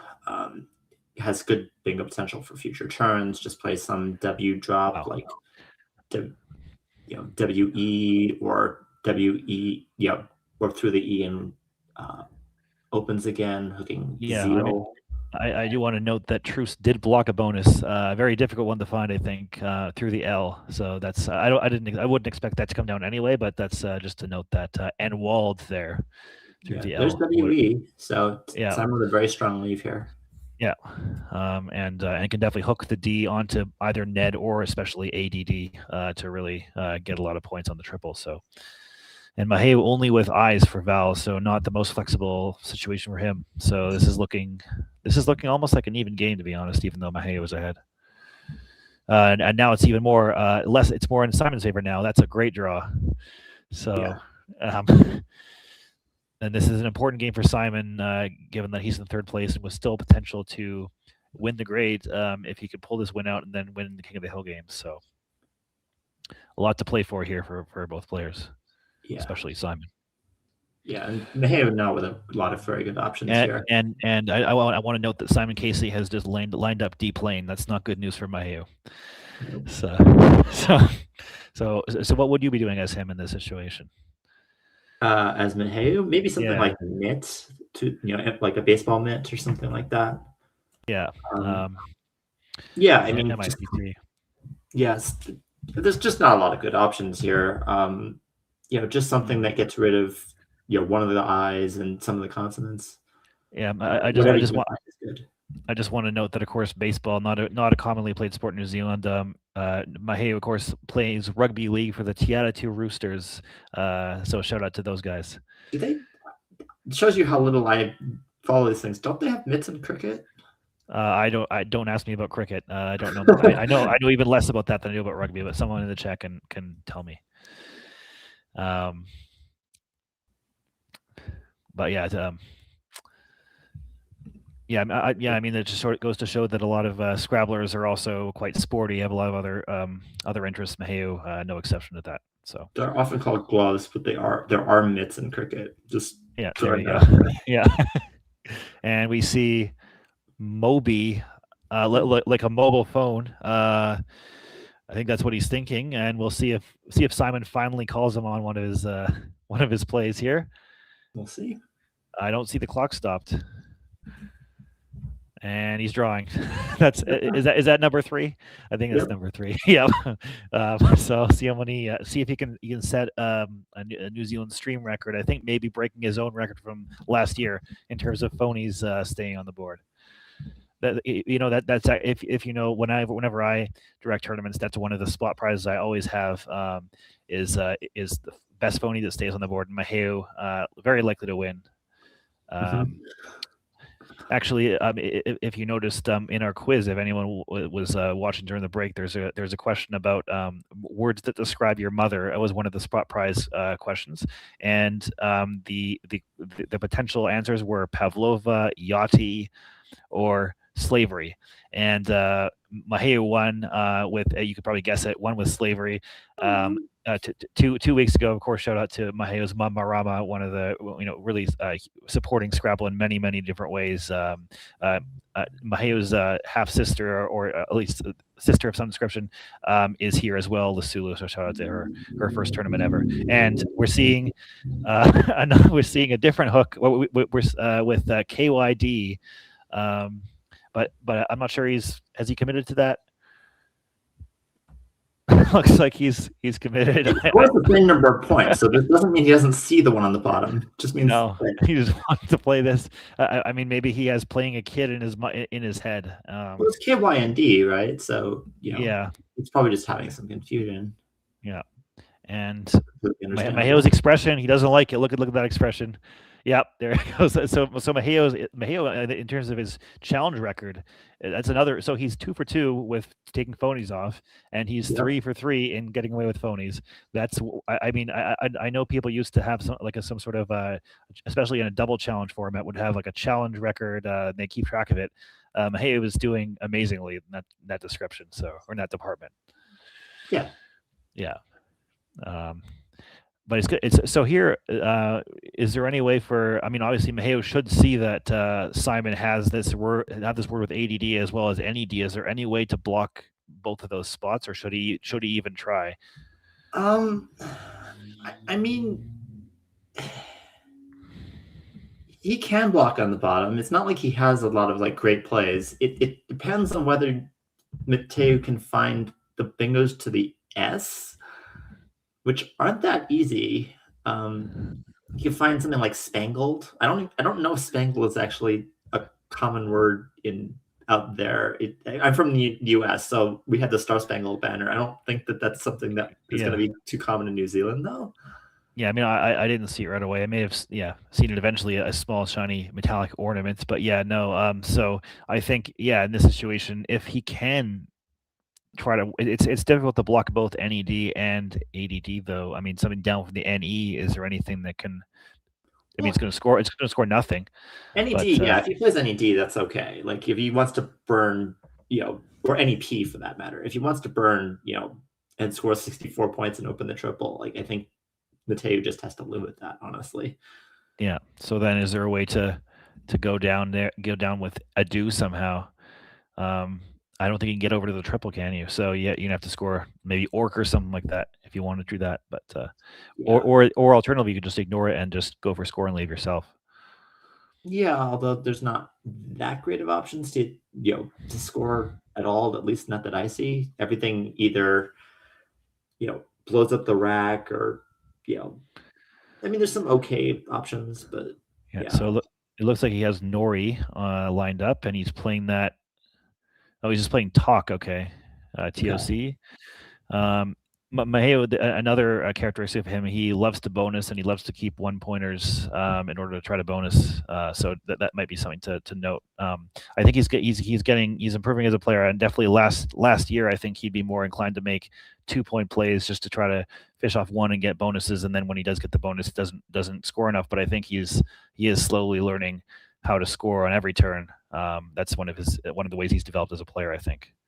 Yeah, but that is like the fundamentals of Scrabble. A lot of people, may not look at fishing, in necessarily the most advanced way, but in the same way as parallel plays, like that is what Scrabble is about, after all.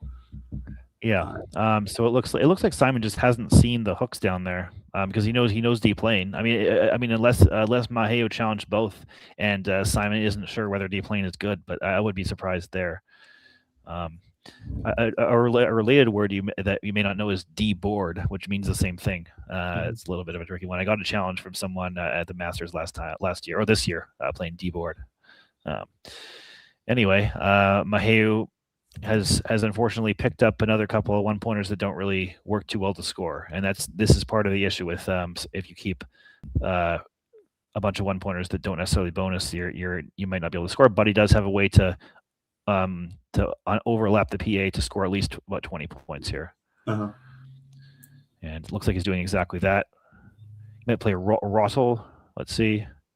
I would be surprised if he knows Rottle. Yeah, we'll see. He plays Ron. Is that? No, it's not. So we might see number 4. He's going for the record. Let's put it that way. Simon. Oh, the clock is stopped now. And look at his expression. He's like, I put my hand into the cookie jar one too many times. I actually want to shout out. Speaking of that, Cookie Time, the company that makes the little cookie ice cream sandwiches that are here, they actually sponsored his sister Lasulu to come here and play. So really want to really appreciate that. Incidentally, it's also the handle of Ben Tuitahi on Woogles, who we saw earlier today win on stream against George Dodd. So just wanted to shout that out briefly. Cookie Time. Yeah. I don't know. Do you remember seeing Cookie Time when you visited here, Kenji? No. It was in a lot of superettes, but you don't really you're more highbrow. You don't really patronize places like that, right? So yeah. So all right, and the blank is being played here. I'm trying to figure out what this is. I think it's annulled with one N. So we'll see if this stays on. This is the entertainment that you came to see, I think.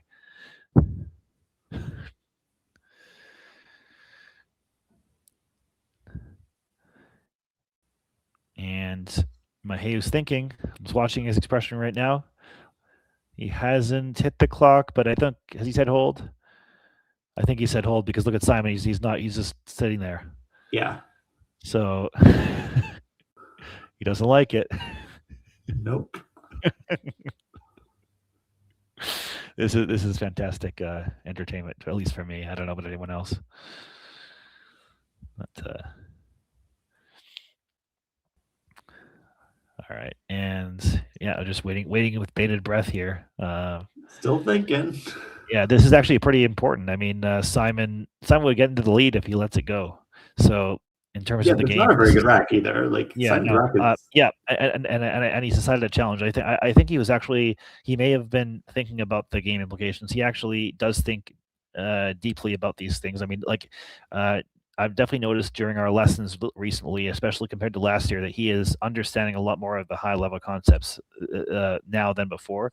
And I think that even though we're seeing him playing phonies and all that kind of stuff, that can happen. And I think what's important as a coach is just his thought process, I think, is getting better and better, and you're seeing it in his results. So I actually remember a while ago, we see core being played immediately, a classic fast play by Maheu, but I remember a while ago I played Zach Ansell, a player from Los Angeles when he was 13, and he was doing similar things with, he played 4 or 5 phonies against me, and I won the game by a lot, but I think now he's one of the better players in the U.S., and I think it's a very similar. Yeah, he finished 6th in the U.S. Nationals this year. Yeah, like I can see very similar correlation between how Zach played against me when he was 13 and how Maheu is playing now, I think. So yeah. And as we see, Maheu has drawn a bonus, actually multiple bonuses. Although, do they actually play what is Simon playing LED here? So yeah, I mean I see Lintier and Nitrile. But do those play? I do not think so. Yeah, so this might be a frustrating turn for Maheu here. Yes, I think he actually might try Slinty, just based on what I know about him. But there we go. Yeah, so at least I know my players. You know, this is why you pay me the big bucks to actually know. Never mind, not really. But no, Slinty coming down, and he's just writing it down. Simon, no, Simon's had enough. It's coming off. You can actually consider letting this go, but you know, he does have bingos that go through through that, but yeah, I think this is more of a just like, okay, I'm done giving you the benefit of the doubt here. So this is gonna be interesting because Simon's gonna have to be careful here, not opening anything that will give Nitrile or Lintier. I'm sure he sees Lintier, but maybe he won't see Nitrile. Simon, that is, and so I'm interested to see what he does. Yeah, I mean, Simon has a pretty tricky rack here. There are options here, and but they're all very difficult to find if he wants to. I think that we're more likely just to see another overlap. Yeah. Although he does almost have singular lined up on his rack, he just has to move the A and the R and transpose those, and then he could play singular. Yeah. So so he actually has a CSW 24 new edition, hooking the LED, which is a railgun. I don't necessarily expect to see it, but it would be cool. Yeah. Of course, that would give back Nitrile, but still. He has Granule almost lined up. Yeah, he has Granule and he has NEG, and I think he's going for a blank slip. I think he's found a valid bonus. So well done to Simon here. And is that going to give back anything? Yes, I think so. Nitrile, yeah. Yeah, but the thing is, we know Maheu has found Lintier, but we don't know that he's found Nitrile. So we're going to find out. And we're going to see a challenge as well. I think, yeah, this is they're beating a path to the computer right now. So yeah, is this something that's a good thing? Like, people do not challenge nearly often enough. Well, we saw that earlier in the game. So yeah. I will never ever get angry with people who spend a lot of time going to and from the computer. I think that's something that, especially in CD and E grades, I think should be a regular practice. Yeah. So yeah, really. So this actually gets Simon into the lead here. There's been so much action with phonies that we haven't actually been paying attention to the score. At least I haven't. But Simon getting into the lead by about 30, and Maheu would very much like to find this bonus right now because this is actually a very high scoring game. Like, the game is maybe I don't know, a little bit over, half over, but there's 31 tiles that are unseen. There's 24 tiles in the bag. And he's played nil quickly. I wonder if he does know Nitrile. I mean, he does definitely study the high props. I think he has studied it. But he also, I think, sometimes plays a little too quickly and would be well served sometimes to take a little more time when he has bonus racks that look like that he might bonus, and otherwise there's going to score 9 points. That's a big delta between those two options. So a good time to spend some time. So there is an extra up for Simon if he sees it. An X. Plunk the X down for 50. Yeah, I mean that's something that that players at most levels can see. Although this one is a little bit hidden. But yeah, I was talking before about the high scoring game aspect of it. When phonies happen, that doesn't actually reduce the game score because 0 tiles are taken out of the bag on that situation. And when you and when phony bonuses for 100 points with equators stay on the board, that's good for the average score of the game. So, and we see some upside down tiles. Is that going to tilt you, Kenji? I don't mind. Yeah, I think for me, if I was playing, I'd be switching it around, but a little bit of OCD kind of going on. But here we go, and I think the person actually does have string lined up. The person that actually annoys, the funny thing is he flipped the E and not the I. The person that he annoyed, stringed is nice. I think it's going to get a challenge too because you might think it's just strung, but stringed is good too. Josh Sokol, I believe, is annoyed with upside down tiles. Stringed instrument. I think as an adjective, I think it might be accepted actually.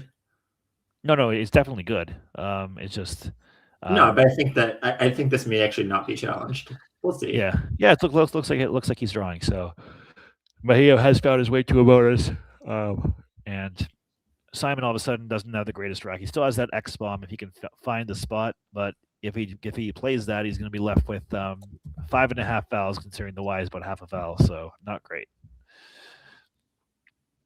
Yeah, he can also just forego the X spot and play through the D. You can play something like Exude or some play over there, which does get rid of more of his fouls. It doesn't stick him with as you were saying 5.5 fouls.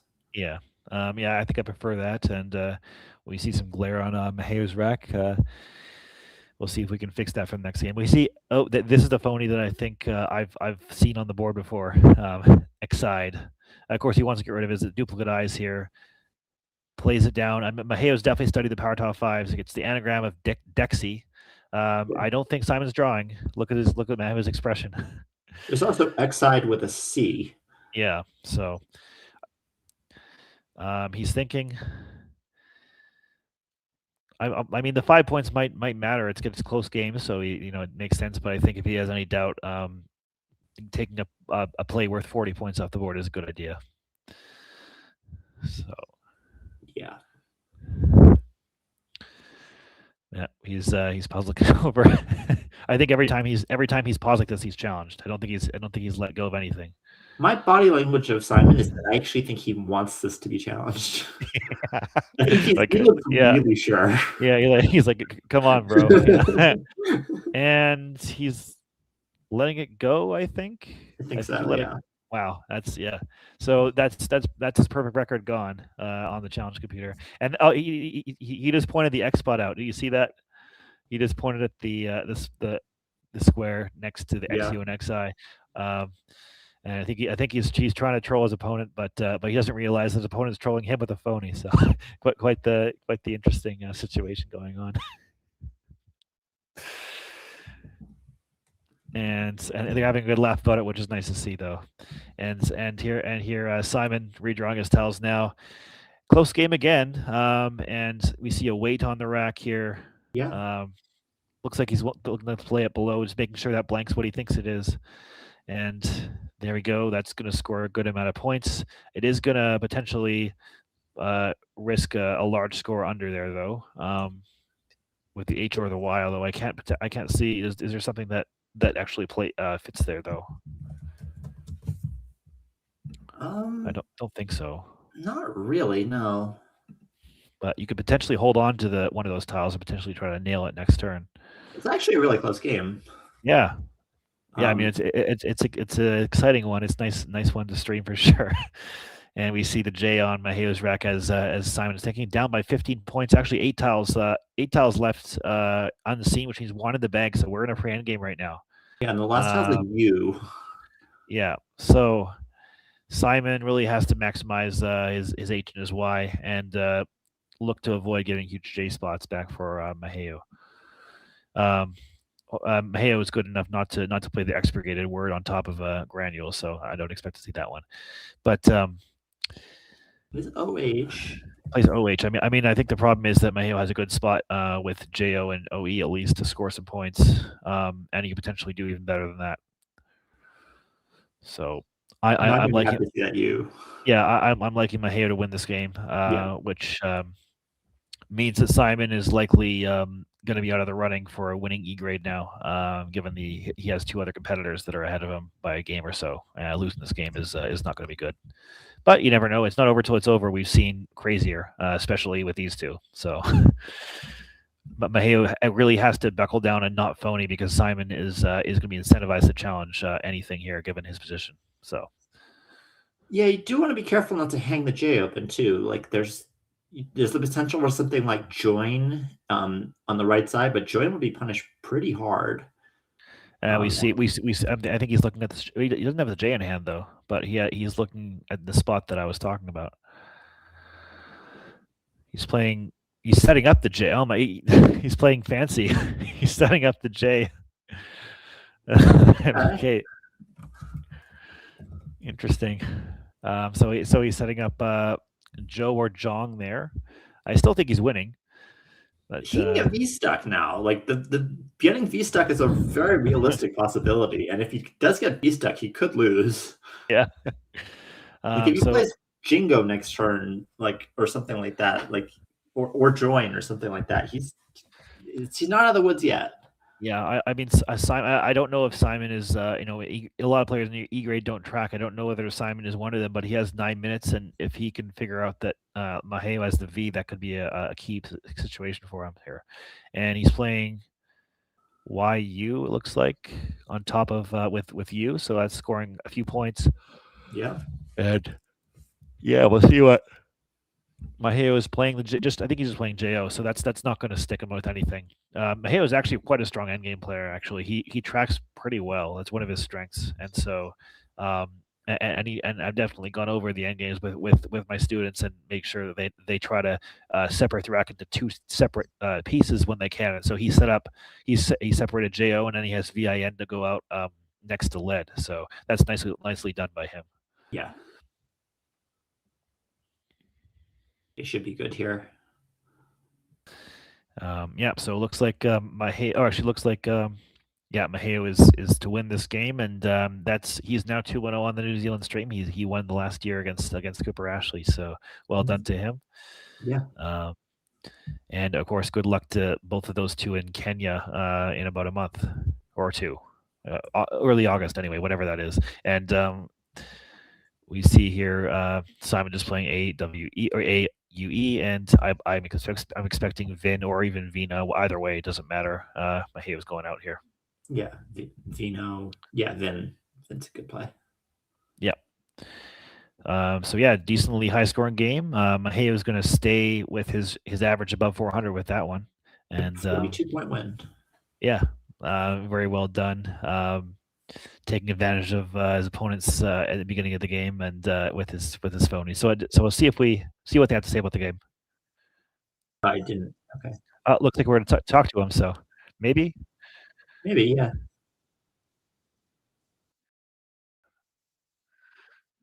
Here he is. Hello, Maheu. Hello.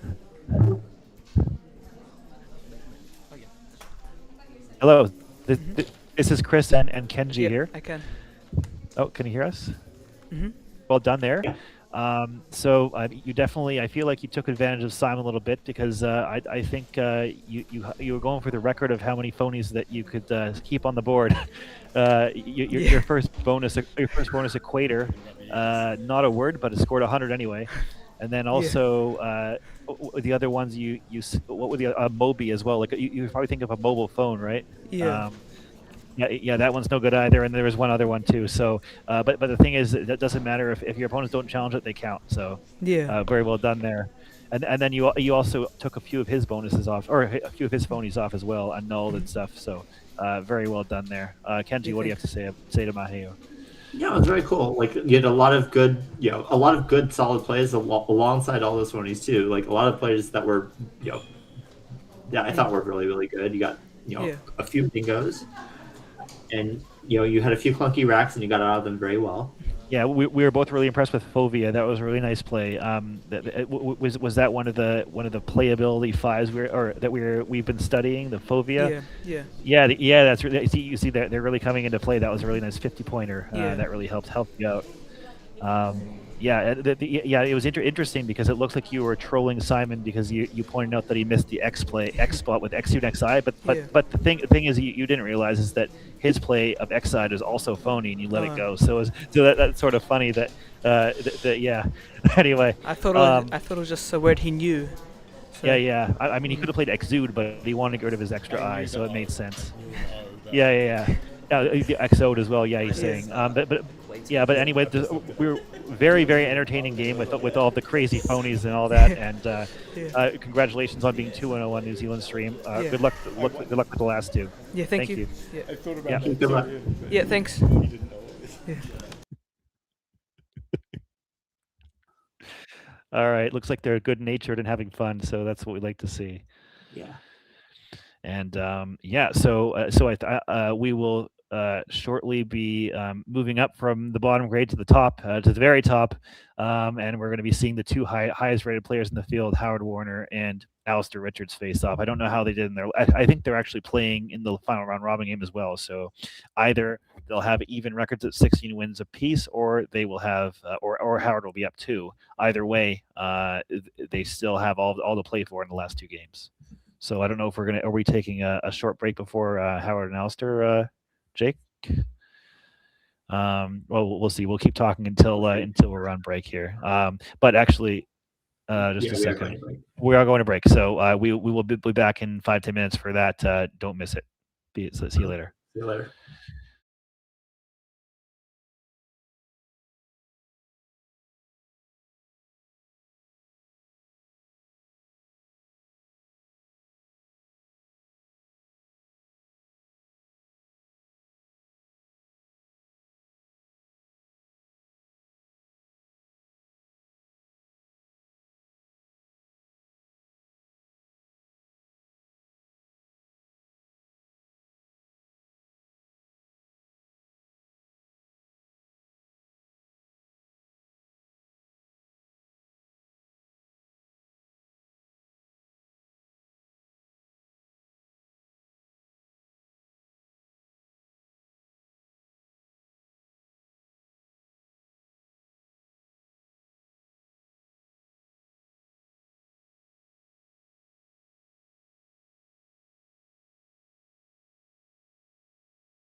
Welcome right, back, well- everybody. Yeah, well, go ahead. Go ahead. Sorry. Oh no, it's all good. Welcome back everybody to the 46th New Zealand Scrabble National Championship. We have a really exciting. We're down to the King of the Hill rounds now, and in A grade, it's come down to the two top seeds. No surprise. Well, maybe a little surprise because still an early win last year, but we have Howard Warner in first place, I believe, right now against Alastair Richards. Howard was on 16 wins after 21 games, so 16 wins, 5 losses. Alastair was on 15 wins, 6 losses. They played each other in round 22, so we're going to find out very shortly the results of that game. Either Alastair is tied in wins and has a better spread, or Howard is 2 up on Alastair, which makes a big difference in terms of what needs to happen. If Howard did win his last game, then he just needs to win one more game to clinch the title. However, if Alastair won the last game, then if Alastair wins this game, he might actually be close to clinching with us with spread. So we really have to wait to see what happened in round 122 to go further in terms of the implications of this game. But either way, it should be a great one. Yeah. Definitely Alastair's going to want to be protecting his spread a little bit here. And Howard's going to definitely be taking a little bit more risk than general, although both of them are very, very... Wow. Okay. So we just have the results. Alastair 504 to 336 for Howard. So that's a decent win, and that's so Alastair was ahead. He had a spread of 1276 to Howard's 1004, so that's 272, and so he just won by about 170. Now that's doubled when you're playing that opponent in terms of the spread difference, right? So that's a swing of 340 worth of spread. So Howard needs to win twice, realistically. So Alastair actually is in the lead in terms of the chances to win here. Howard, I think, has to win 2 games, right, in order to win. Well, he can tie, but yeah, he needs to win. Yeah. He can win or tie. Yeah. That would be quite amazing if the New Zealand Nationals comes down to winning based on a tie. That will be might be a first in at least stream history. I don't know if we've seen a stream like that ever. So yeah. I've lost a tournament once through a tie where I was in first and my opponent was in second and we tied, and so the third place player won. Well, I want to note that almost happened in the tournament that we played together in Rotorua, where if you had not challenged anti-vaxxer and you tied, you would have been 1.5 losses to my 1 loss, and you would have lost on a tie. So anyway. But yeah, just everything to play for, and yeah, just so we want to let you know that we'd love you to donate to Buy Me a Coffee at New Zealand Scrabble. There's a link pinned in the chat, and there's also a link in the video description. Everyone who donates is automatically entered into a prize draw to win one of either a $50 voucher to Lamplight Books, which is a lovely bookshop in Parnell, Auckland. If you're a New Zealand resident, you donate, or if you're an international person, you can win a free entry to an upcoming New Zealand tournament of your choosing, and that can be honored even years down the line. And we know that a lot of people are going to be watching this in the next week or so after you finish watching a lot of people are going to be watching Causeway live, and then they'll come back and watch us in the VODs. We will say we appreciate you as well, and what we want to say is we want to give you a chance to get into this draw as well. So we're actually going to do the draw not now, but we're going to do the draw this Friday. So we're going to give you a whole week to watch this stuff back. You can still donate to Buy Me a Coffee, and then we will do the draw then, and we'll inform you when you donate. You have to put your email in there, so we'll have your email, and we'll email you the results of the draw then on this Friday. So you have a whole week to enter. So we'd really appreciate any donations, because we're all volunteers here, and we want to bring you more exciting streams like this one. Thank you very much, guys.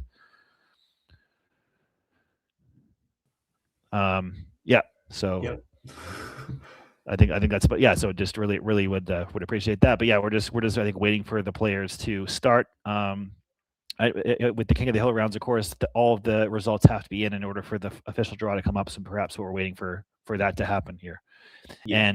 And depending on what happens here. So if Alastair, if Alastair wins by a lot, and here we are. If Alastair wins by a lot, and it looks like Howard can't come back, we may pivot to a different grade, but we'll just have to see what transpires. Mm-hmm. So I'm just checking to see whether or not round 22 results are up. I don't see them yet, but as soon as I do, in terms of the other grades, I'll let you know. I'm sure you're excited to see which of the young kids, especially 11 Cooper, who are first and second in D grade, which one of them is going to come out on top. So we'll give you that information as soon as you can. And as you see behind Alastair, you see Maheu, Cooper, and that's Alfie Renwick, one of our new kids. You see them all hanging out, and we love to see that. That's something we've been trying to build, just another generation of players to follow. Well, I guess a very old school player in Howard on the right, and a I don't want to say middle school, but you know what I mean, player on the left in Alastair. So really great to see all of the generations represented on the screen right now. Yeah, and I think this is the matchup that a lot of people are waiting to see. The first time these two have squared off on stream. First time I've seen Alastair on stream at all. I mean, this tournament, is the first time I've ever seen Alastair. Yeah, I mean, I don't know whether he's been on stream. I know he was at the Causeway Challenge in 2020, or sorry, in 2018, because Naween said he that was the last time he saw him. I don't know if I think that one may have been streamed, but that was, of course, early days with streaming. We're a lot more advanced. That's 8 years since then, so. We have a little bit more experience. We all learn from each other. It looks like Howard has moved his rack, so hopefully we can get the rack cam back up how it is. Jake, if you wouldn't mind figuring that one out. But anyway, we'll do our best here.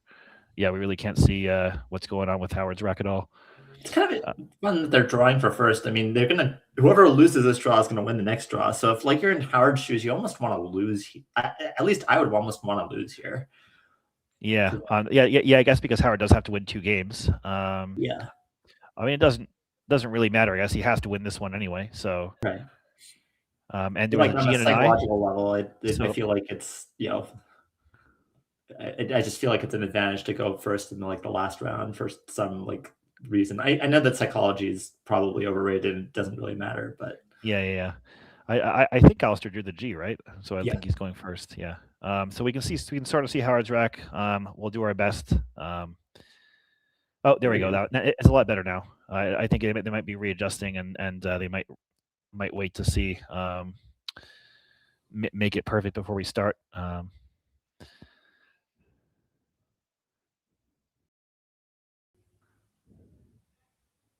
Yeah, we're just waiting for Howard to come back. I think Howard just wanted to get some water or something.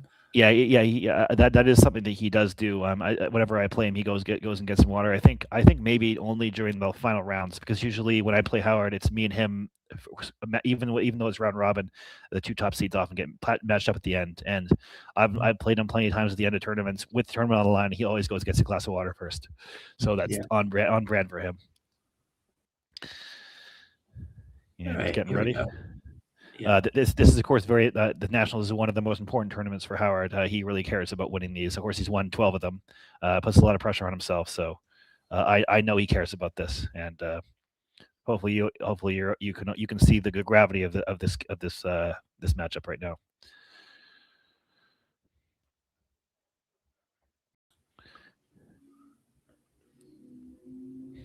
Okay. And looks like how they're taking their time, and Alastair will eventually draw his tiles, and we'll get this rolling here. I do think this is something that actually a lot of highly rated players do. They do this to kind of it's to talk, but it's also to calm their nerves, which I've seen a lot.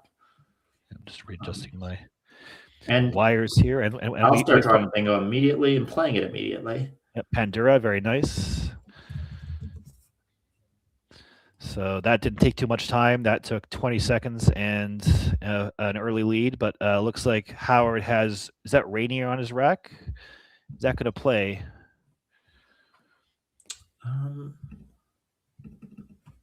I mean, not sure if it's Rainier or not. I can't. I think it's probably Rainier. Yeah, it is. Yeah, and that almost plays as a full overlap, but I think it does play as full overlap.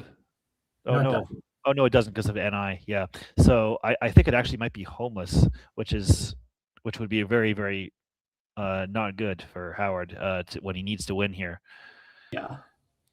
Because if you have a rack like this and you can't bonus, you're not going to score too many points. And Alastair not only is bonus, but also has the Zetas to follow up. So looking very good for Alastair Richards right now.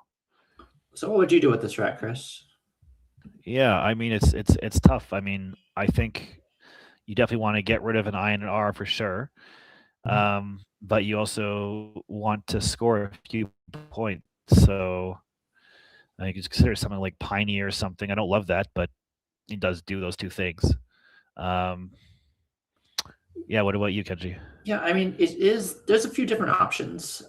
You can play short, and you can even do something like Rhea if you want to. In either spot, actually. You could play a little bit longer with something like Pioneer or something like Air. Alongside, you can make a parallel play and score a few more points, but that does restrict the board in a little bit of, in a little bit of different ways that may not be ideal necessarily. You can go full out and play like Pirai, P-I-R-I-A-I as an option here. Play even longer. Yeah, that looks really good, keeping I. Yeah. I mean, Rio really feels like either you bonus with your pretty good bonus sleeve or you're in real trouble. I'm not sure Howard wants to do that right away in a must-win game, but maybe he does. We'll see. Well, you're behind a full bingo against one of the best players in the world.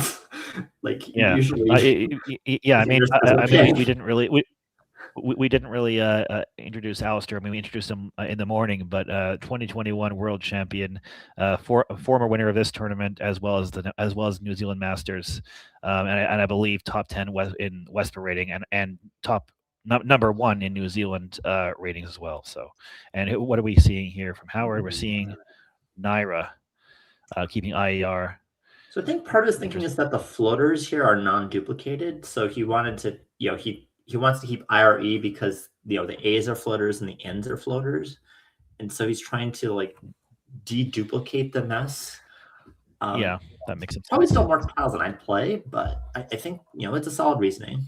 It makes a lot of sense. Yeah. So we see the Z can definitely go next to that word for sure to score a few points. But he's looking at Zilla. That looks very good. That's going to score 50. Yeah. Let's put the Z up there. Sorry, there's someone opening the door there. It's all good. But there's a tiny chance you're going to get hurt a lot, but not too much of a chance. I think you just do it. Yeah, I think that's by far the most standard play. Any other play is going to just sacrifice too many points. I mean, yes, you could play something like Nazi and sacrifice 17. You do keep a little bit better though, but I think I would definitely expect to see Zilla here the vast majority of the time. Yeah. And I will note that Howard has drawn a bonus, and so we are going to get a game here, which is nice. Yeah. He does have Depriver. It's easy to see the automatic, the more automatic bingos and not see Depriver. It's one of those where you have to go a little bit beyond where you think the lanes are. So not necessarily an automatic find for Howard. Yeah, I mean, it would be nice to find it. Otherwise, you have redrive under Pandura, for example, which would be quite dangerous, and in this case might get hit back with QATS or something, or QIS. I mean, he has QAT right now in Ant, so he's he is playing redrive, so he is not finding Depriver. Yeah. Yeah, it'll be interesting to see what Alastair does now.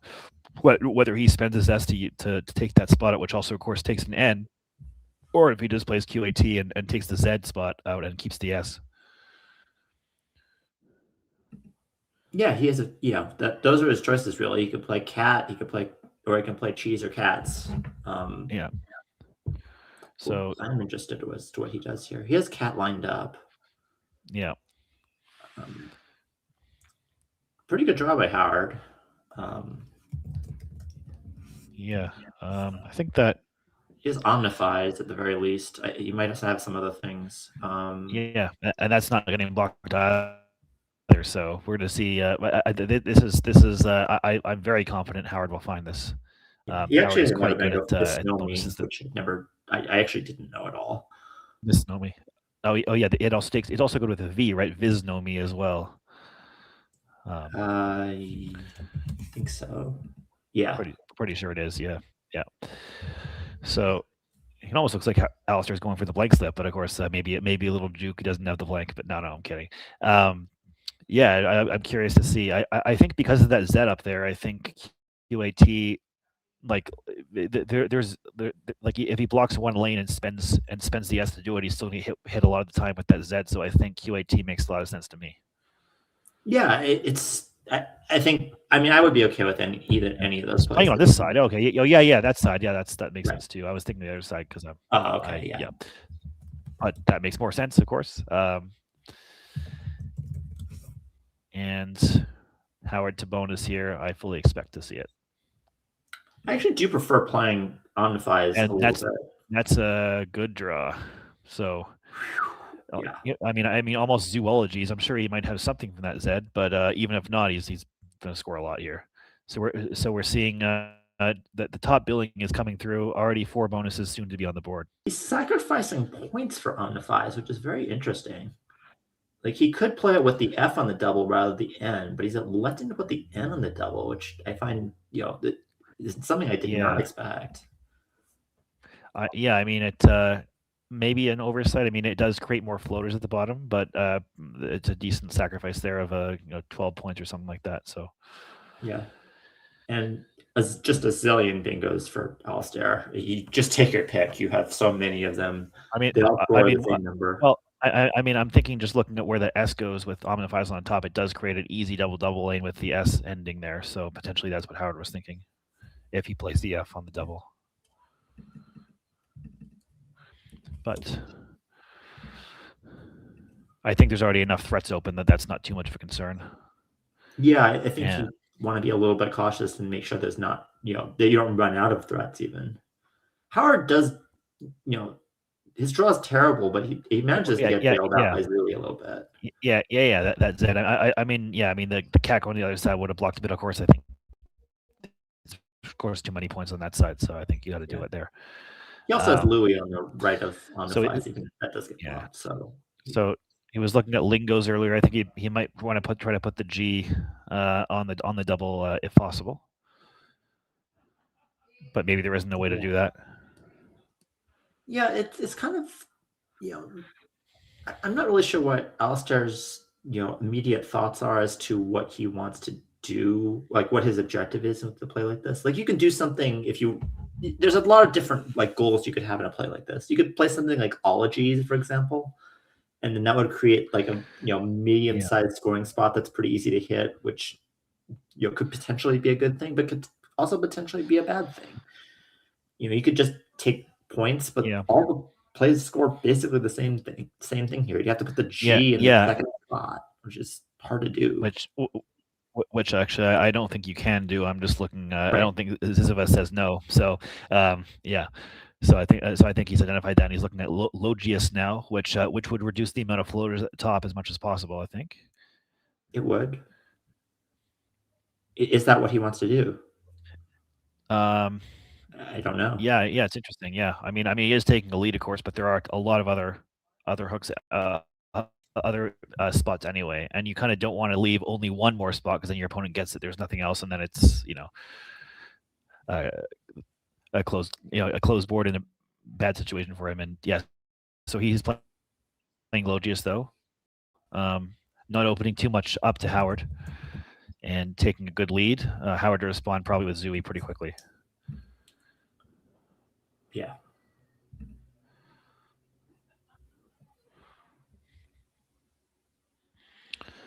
So we'll see what Alastair draws. Is pretty important. I guess another good one. It's okay. A couple of L's. Those aren't too good. A couple of U's. So this might be 3 U's. Okay. Well, this is a game, guys. That's what I'm happy to get. Not that I'm not happy that he's not drawn well, but I am happy that it's going to be close. Looks like. And Howard's thinking about Louis somewhere. Well, Louis to the right he's Omnifies, but I can't Omnifies, imagine. Yeah, that's what he was looking at. But he's playing Zoe. Interesting. I mean, I thought he had Zooey lined up. He did. I mean, maybe Yeah, I mean, he would keep Hawaii anyway for MY, so that's interesting. If he ends up winning the game, we'll have to ask him about that. Or maybe not. Maybe he just want to go straight to. Well, we'll see what with the interviews. Maybe he wants to go straight. He to also played Zoe instead of Zuiel, which I think is also, I think most people would get rid of the O if they wanted to play Zoiel. The second O, I mean. Well, he does keep. Well, this is not something I expect of an A grade game, but it does have Yo-Yo, classic phony, but no, that's never happening. So Alastair ahead by 50, but with not a great rack. Is there any way to play through here, or are you looking to just exchange down maybe to ER? Probably would keep the T on top of ER if I'm going to do that. Oh yeah, the T as well. Yeah. And I just want to note that that Howard has a nice play lined up, Gookie for quite a few points. That's going to level the game if we see an exchange. We're looking at Future somewhere. Future is for the P and Pandura. Future, okay, Future, yeah. I think I would still sure I knew that let throw this rack away. ERT is pretty good. Opening the, I mean, I wouldn't hate Future. Going ahead with it. He is going ahead with it.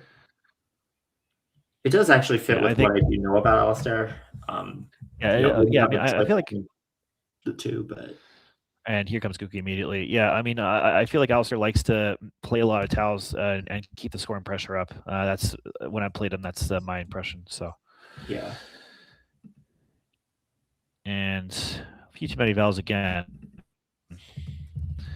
So Howard's getting sort of back in this game a little bit. He also is keeping an S, which is pretty good as well. And the Y goes in multiple places now with the O, Yok as well. So I'll have to see what he draws, but that V is not great.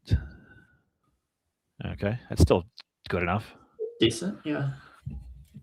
Like Davey or something, and keep a very strong leave, yeah. So yeah, Avidity, Vasty and Futures probably. Yeah, looking pretty good. Davy's good. Ivy's good. Anything with Yok, Tivy, or Davy, it's good. Good option. Yeah. So Alastair with a 15-point lead, but all of a sudden, I'd say about an even winning chances given the racks. So maybe a little bit to Alastair still, but yeah, it's a close one. And we can see the unseen tiles up here too as well. Still a blank out. Whoever draws that, obviously, it's going to be huge. But see what happens. Yeah, there's a lot of different options here. This is one of those plays where there's no really clear-cut, singular option for Alastair. You could play something like Questa. You could play KOTH. You could play Cutie. You could play Cutesy. You could play EAU. They're all for plays like EAU score a little bit less, but they keep better. Not really a lot of great lanes. I think I would expect Alastair to play a little longer to be. Yeah, I think so too. I think given the closeness of the game, he can't keep keep a good lead, but not an amazing one, and so I think he's going to lean towards making sure he stays ahead of his opponent here. That's what I think he's going to do. But let's see. I would expect something like Cutesy a lot, or KOTH maybe. Yeah, something like yes, I think is what I would guess. But I don't think it's mandatory. KOTH actually takes a sneaky Y hook at the end. That probably won't come into play, but just to note it. Yeah. So he's looking at E-Tech right now. Not sure where it plays. Yeah, I mean, I can see where it plays, but it's not. I'm not sure he's not thinking of hanging the C down the triple lane. So there's got to be another option that we're missing right now. But I mean, maybe at the top with Zoiel, potentially. That would surprise me. Yeah. There's an X drop, I guess, but it doesn't. It's not the sort of lane that I would be too concerned with. But yeah, I mean, I feel like the pool is a little bit consonant heavy, so EAU probably won't end in disaster like it sometimes would, but I don't really want to keep it. It would still surprise me a lot if he ends up playing that. Yeah. I mean, against Howard, I wouldn't mind particularly. Like, I'm not exactly gunning for the most open board possible. It wouldn't surprise me if he starts playing some defense. Although on this board, it's really hard to start playing some defense. In fact, the best way to play some defense on a board like this is actually to just play in the open space and just exhaust the board as soon as possible. Yeah. That's a concept that you have elucidated in some of your books. I just want to shout out that Kenji has written several Scrabble books. The Collins versions of which being Word and Scrabble Solved, and in fact, I use the books pretty often in my lessons with Maheu and Cooper, and so they're very useful, especially all the diagrams that he has meticulously created. I use my little drawing tool and I circle various plays people make. Okay, and here we go, and E-tick is the play. So Kenji getting some good information about how Alastair thinks right now. We'll definitely ask him about this play if we do interview him at some point. But yeah, I mean, I think I understand the vowel heavy keep considering the consonant heavy pool. So we'll see. And he gets the J right away. There's 2 consonants, and that E is not that bad to see considering there's not too many left. So June. So yeah, and here comes Vasti, like you suggested. Mm-hmm. So Howard to take a small lead now, but the J is going to put Alastair right back in the lead. Yeah, he's going to play June for sure. I would be shocked if he plays anything else. Yeah, that's a really nice overlap of when Kenji says June, that's Jeune, and that fits above Vasti for a lot of points. So with the sneaky overlaps, yeah, gets rid of tiles. And Howard does draw the blank. Yeah, there we go. So this is not over by any stretch of the imagination. Howard has double I, blank, D, F, and W. So he has wifed IW. There's a bunch of wife words. I don't know if any of them are ID blank, but we'll have to see. Yeah, I think there's like wide field or something like that he almost has. I'm actually corrected. He actually will have a bonus after June, and that is hooking NY to make NYM, and we midwife, yeah. So this is. But Alastair may be psychically sensing something. He's not. Oh no! He's pivoted to June, but if he plays Jaw, at the top, I assume with next to Gookie and does not open midwife down there, that would be another psychic miss. Because I mean he in his last game he didn't play enmeshed, didn't allow Lewis Hawkins to play devalued, and then that worked out better. If he plays Jaw now, I don't know. That's the world champion difference. And as Alex Seaholm says, that is a reference to Pokemon streamer Wolfie VGC. So if you just to let you know. But anyway, so yeah, I think we're going to see Jun come down, and then Howard's going to actually be in a big advantage with midwife. Yeah. That's going to score a boatload of points, and I don't think he's missing it either.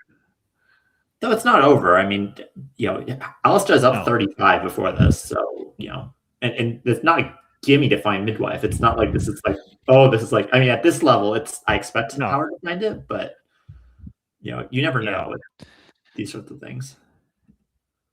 And what's going on? He pointed above June. Is he thinking about something up there? There is also webified.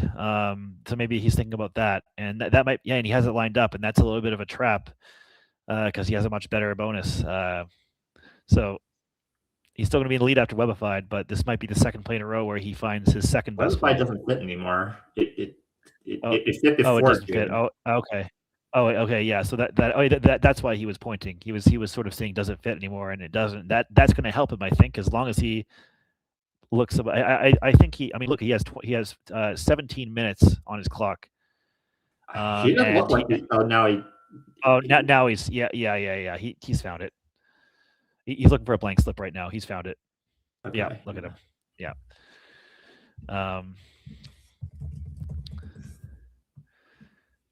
I think he knows this is a really important. Whenever he has a blank, you have a blank. You're down by 35, close to the end of the game. You have 17 minutes.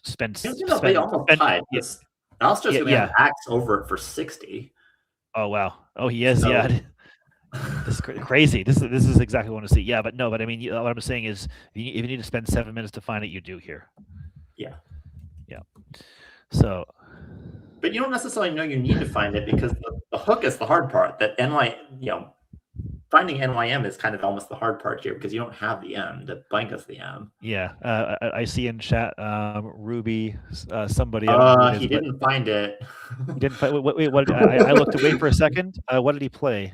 He played. Oh, he played IF. Okay. He didn't find it. So maybe that is the world champ difference, making your very strong opponents miss bonuses against you.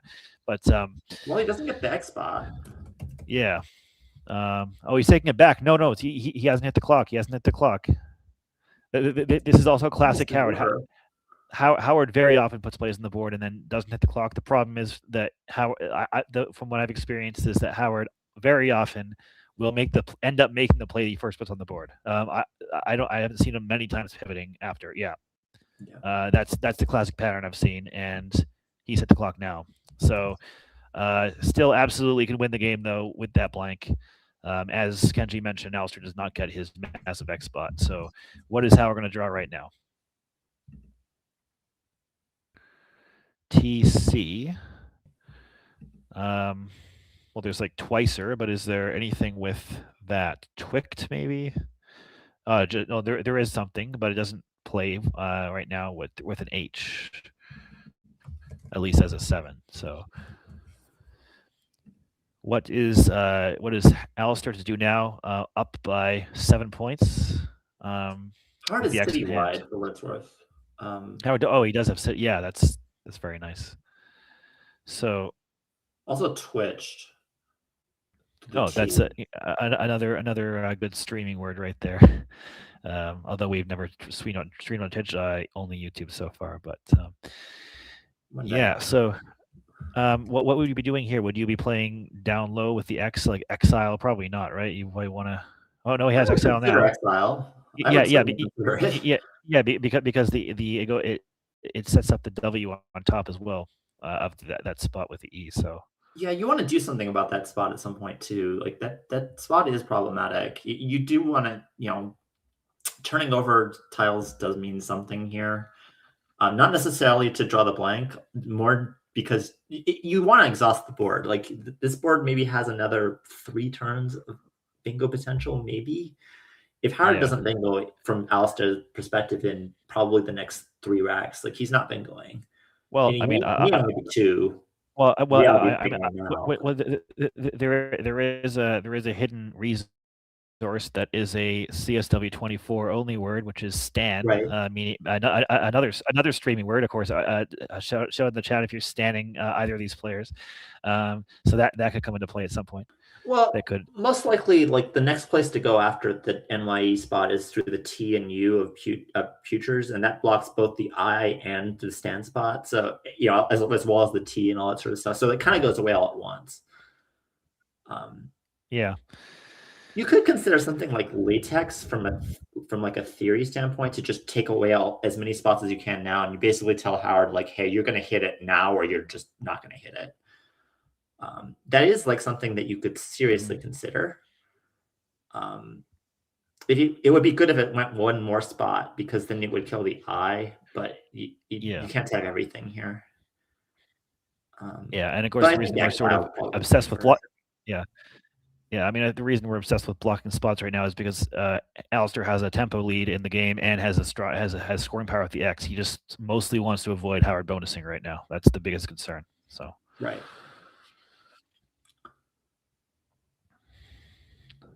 So he's picking up Exile, thinking about it. I think he knows this is a really important turn. That's why he's taking his time.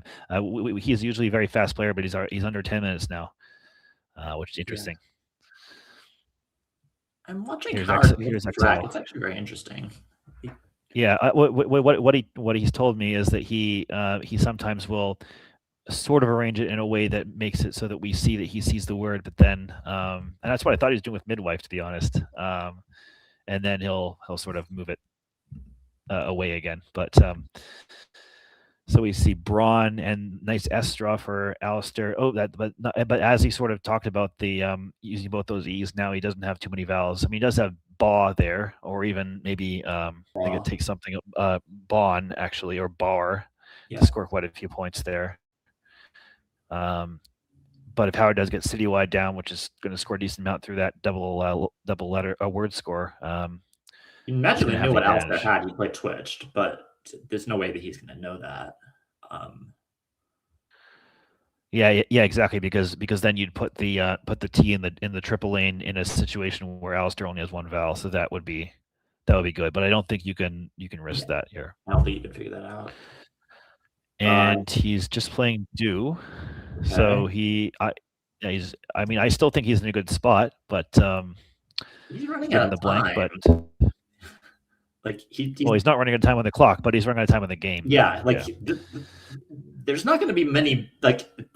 It's not going to take very long for this board to completely die, and it may be the case that Alastair doesn't block this turn, although he certainly could think about it. I mean, it draws just so many more points than anything else here, but he has Bra lined up, and that goes next of Gookie, I believe, for quite a few points. Yeah, I mean, Bra is also the benefit of any bingo by Howard will empty the bag, which means that there's a decent chance he just outruns a bingo from Howard. Yeah, so we can see Howard has Cohabit lined up on his rack. However, I don't know if that plays on the board right now. Is Cohabit a word? Bioethic. Okay, Cohabit. I don't know it, but it's probably Cohabit is good. Cohabit is good. So that's what he has lined up. That is I believe is probably outside of my range, but not outside of Howard's. I know for a fact Howard knows words in the 20,000s range. So, not surprising to see that. Yeah. Oh, out bitch is good. Okay. Oh my God. But yeah. So we might see Bra. I mean, is there any consideration of doing anything more blocky? Obviously, Bra doesn't really address many lines at all. I think that there really is consideration to doing something like Brunts. Like, I would seriously be thinking about it. Just through the U and Patur, to block as many things as possible. Yeah, just get it over as far as you can to block most of the bonuses through the I. I would want to be all of them, 10 points ahead to do that, though. If Alastair were hit by 25 instead of 16, I think I would be more comfortable with this. Yeah. I mean, the nice thing with that is you are retaining the W to score after that too, which actually is a good tile on the resulting board. The AW spot for Bra is still going to be there. The walk spot, like that Gookie parallel, is not going to go away most likely. Mm-hmm. Yeah, I guess I'm worried that this is from our omniscient perspective, and we're saying, well, it will block a bonus, and so we're more inclined psychologically to want him to do it, even though I'm sure when you're actually at the table, you don't know what your opponent has. It might be a more difficult decision, but right. I don't know. I would be spending, and he is spending a lot of time. I would be spending a lot of time on this. Yeah, I mean, just as I said before, the best players know when to speed up and they know when to slow down. And here he is playing Bra, scoring quite a few points. Is how often does Bra win after a bingo? And it's really hard to figure out the answer to that. Yeah, I mean, he's retaining decent tiles. He has to draw some vowels though, for sure. Likely to find out, because I think Howard is going to play it. Yeah. Howard's going to look too. Like, even if he doesn't see it immediately, he's going to spend all his time looking. Yeah, I don't think that's enough vowels there for Alastair. So it might be. I mean, he does pick up an H, which is quite nice, but so Alastair up a decent amount here. He's up by 53, which is pretty good, and Cohabits will be 75, 80, so Howard's going to be up by about 25 going into the end game. Right, but if he does play like, Alastair's rack's not that bad. Yeah, so he can go out and 2 and score enough. We'll have to see what. Can we figure out what Howard will draw then, given the unseen here? DEGMOO is what he would end up drawing. DEGMOO. Okay, I don't see a way to go out and 2 with that. So yeah, I mean, perhaps Alastair can sweep it out. He has a block Moose on top of that. I think that if he does, in this case, he will hold. And here it comes. Yeah.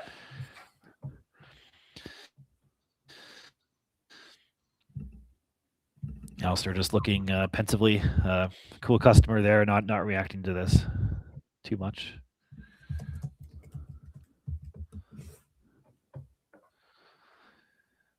I might be on hold actually. Yeah, I'm sure Alastair's Howard's going to not look at drunk whether enough. he can win here. Yeah, yeah, it's probably what he's doing. That's a nice find by Howard, and we'll see what happens now. So coming down to the wire between these two great players here, which is what we like to see.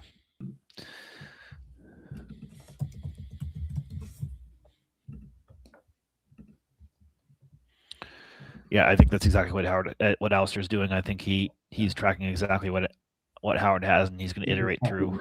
It's just the end game. I think he's going to challenge. He can't beat Moose. Moose is just too much, and blocking it's too painful. And he blocks the A, and he can't win if he uses the A. Yeah, I mean, yeah, he has to play. He unfortunately can't play anything like NTH or something. That would be what he'd like to do to block, but that's not possible here. Yeah.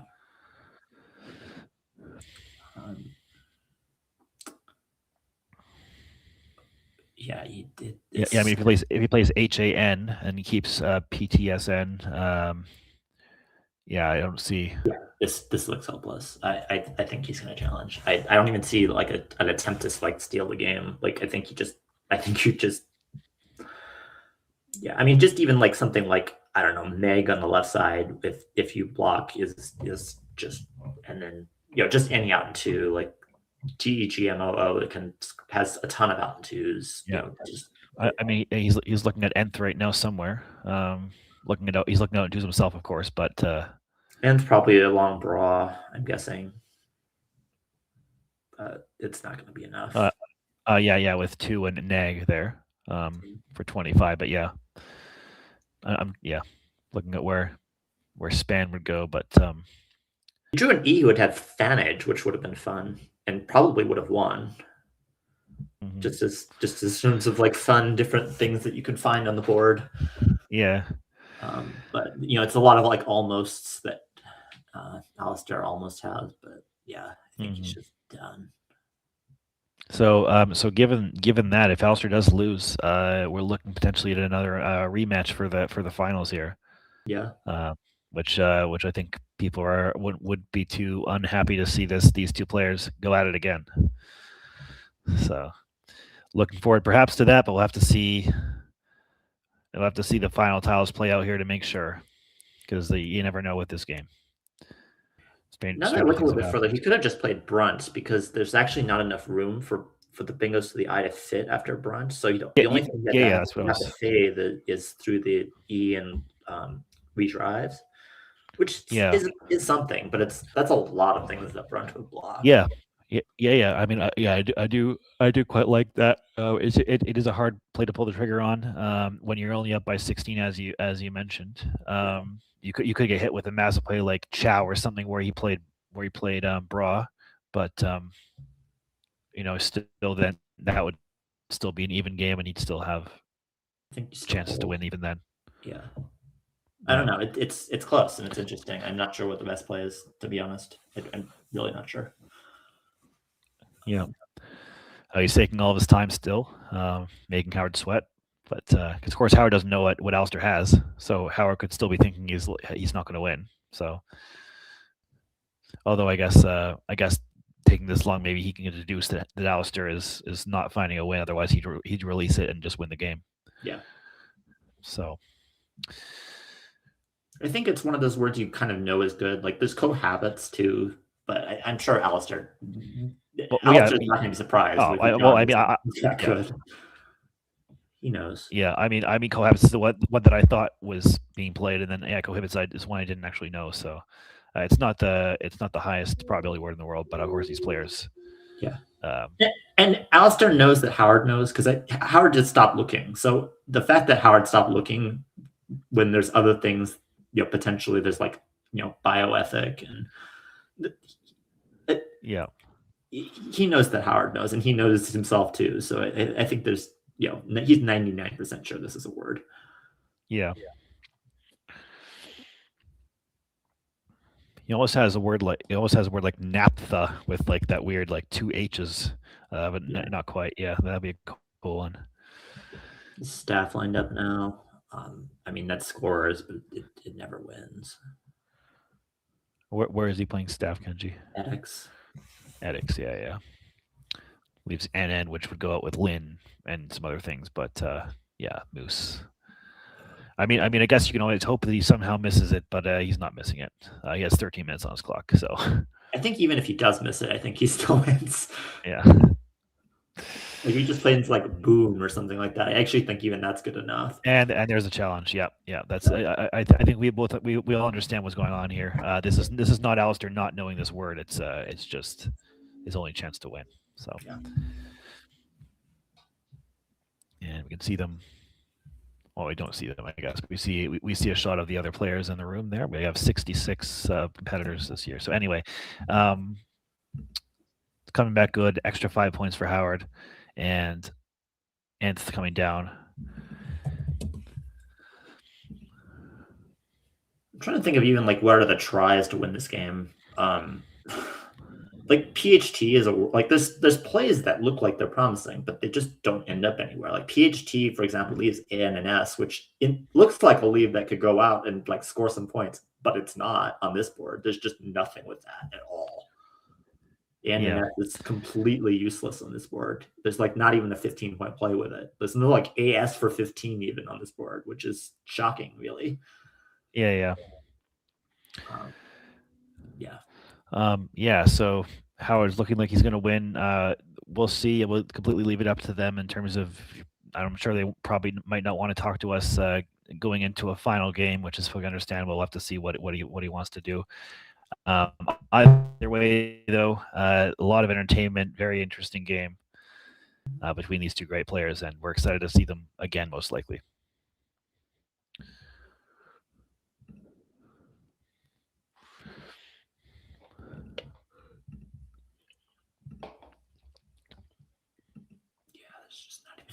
Tries. Yeah. So do you see him lining up Moose, or I mean, I don't think it really matters. He's got the extra 5 points also. Yeah. He's doing his due diligence as well. He has 12 minutes. Why not make sure Alastair doesn't have something crazy?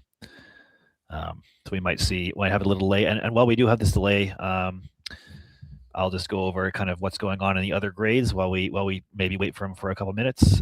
So grade B, we have Cicely Bruce ahead with 16.5 wins and a big spread. Second place, Liz Fagerland at 15 wins. So they're probably playing King of the Hill right now. If Liz wins both those games, she wins the grade. Otherwise, Cicely, winner of the women's championship, will win grade B.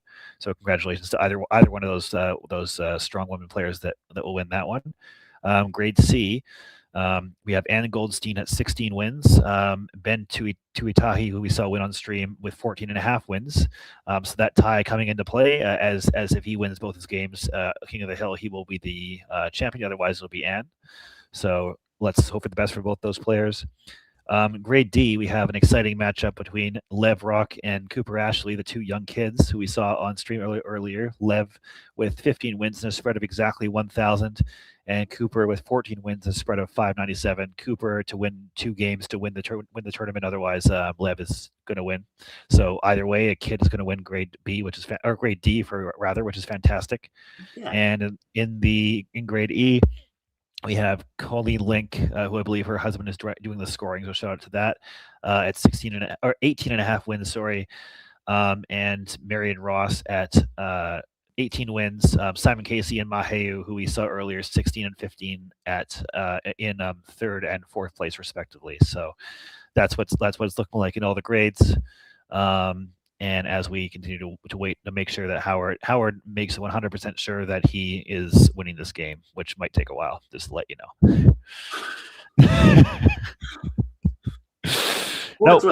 No, there we go. I think he heard me. No, I'm kidding. But Alastair has nothing. Like he naps and snap, and it looks like a good rack, and on a better board it would be, but the highest scoring play is actually like 12. So yeah. Yeah. And he has no time as well, so he's going to go. He's going to use that stand hook, please span out. 480 for Howard and something like 460 odd for Alastair.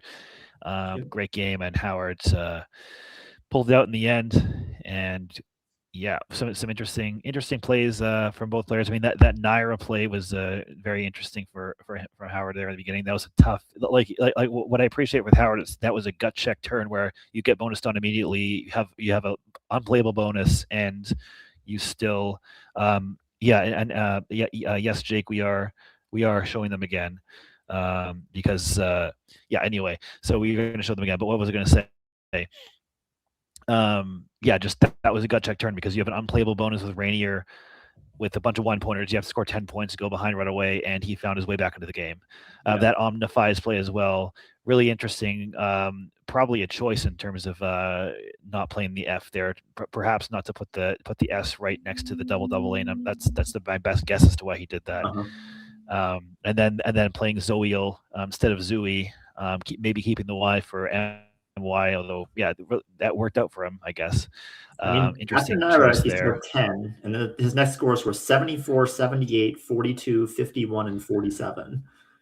Yeah, that's a good way to win. Yeah, exactly. So, it looked like Alastair was in the lead, but something Howard told me after he took a tournament from me, like I won my first 8 games on the first day, and then I got paired against Howard in the King of the Hill rounds in Wanganui, and he told me that he's known as the burglar because he steals tournaments from people, and he might be doing that again right now.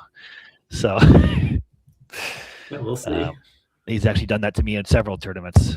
So I mean, we can. Looks like we're going to take a quick break for these guys to refresh, and we'll be back very soon for the finale, the last round between these two great players to see who is the champion of the 46th New Zealand Nationals. All right, we'll see you guys in just a sec. See you soon.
sound in the YouTube, but if yeah, I'll just keep sort of talking here. Yeah, it talks. There's someone else that says sound off. So I think Jake, do you mind switching us on here, or maybe you could just let us know when you could hear us, please, Jake. Okay, I think we're back. Oh yeah, yes, we're back. Sorry about that, guys. Our producer has our sound on again, so I'll just quickly recap here. We were talking about the standings. Yeah, we're talking about the standings here, and we're looking at the C grade standings. We have Ann Goldstein against Ben Tuitahi for the championship. Ben a half game behind. We saw him earlier on stream, one of our up and coming players. So that should be an interesting one. We'll just go down to D grade and we'll circle back up to A. In D grade, we have a really exciting matchup. We have Lev Rock versus Cooper Ashley, two of our youth players. Lev is 13 and Cooper is 16. Both World Youth Championship competitors in 2025, and they're facing off to see who can win this win their grade here. Both on 15 wins, and then in the E grade, it looks like it's going to be between. Oh, actually, it looks like Colleen Link has actually locked it up with 19.5 wins, a game and a half ahead of her nearest competitor. So congratulations to her. Her husband is doing the scoring, so maybe that's good karma for her. Let's go back up to A grade, though. That's what we care about on right now, because that's what we're about to watch. We have Howard Warner and Alastair Richards. Howard Warner with 17 wins and a spread of 858. Alastair Richards on 16 wins, a spread of 14-22, which means that if Alastair Richards is victorious in this game, he will be the 46th New Zealand Scrabble national champion. But if not, then Howard will win his 13th title. And this is a really, really exciting one, coming down to the wire. And yeah, I mean, even if Alastair loses, he will still end up with his spread advantage over Joanne.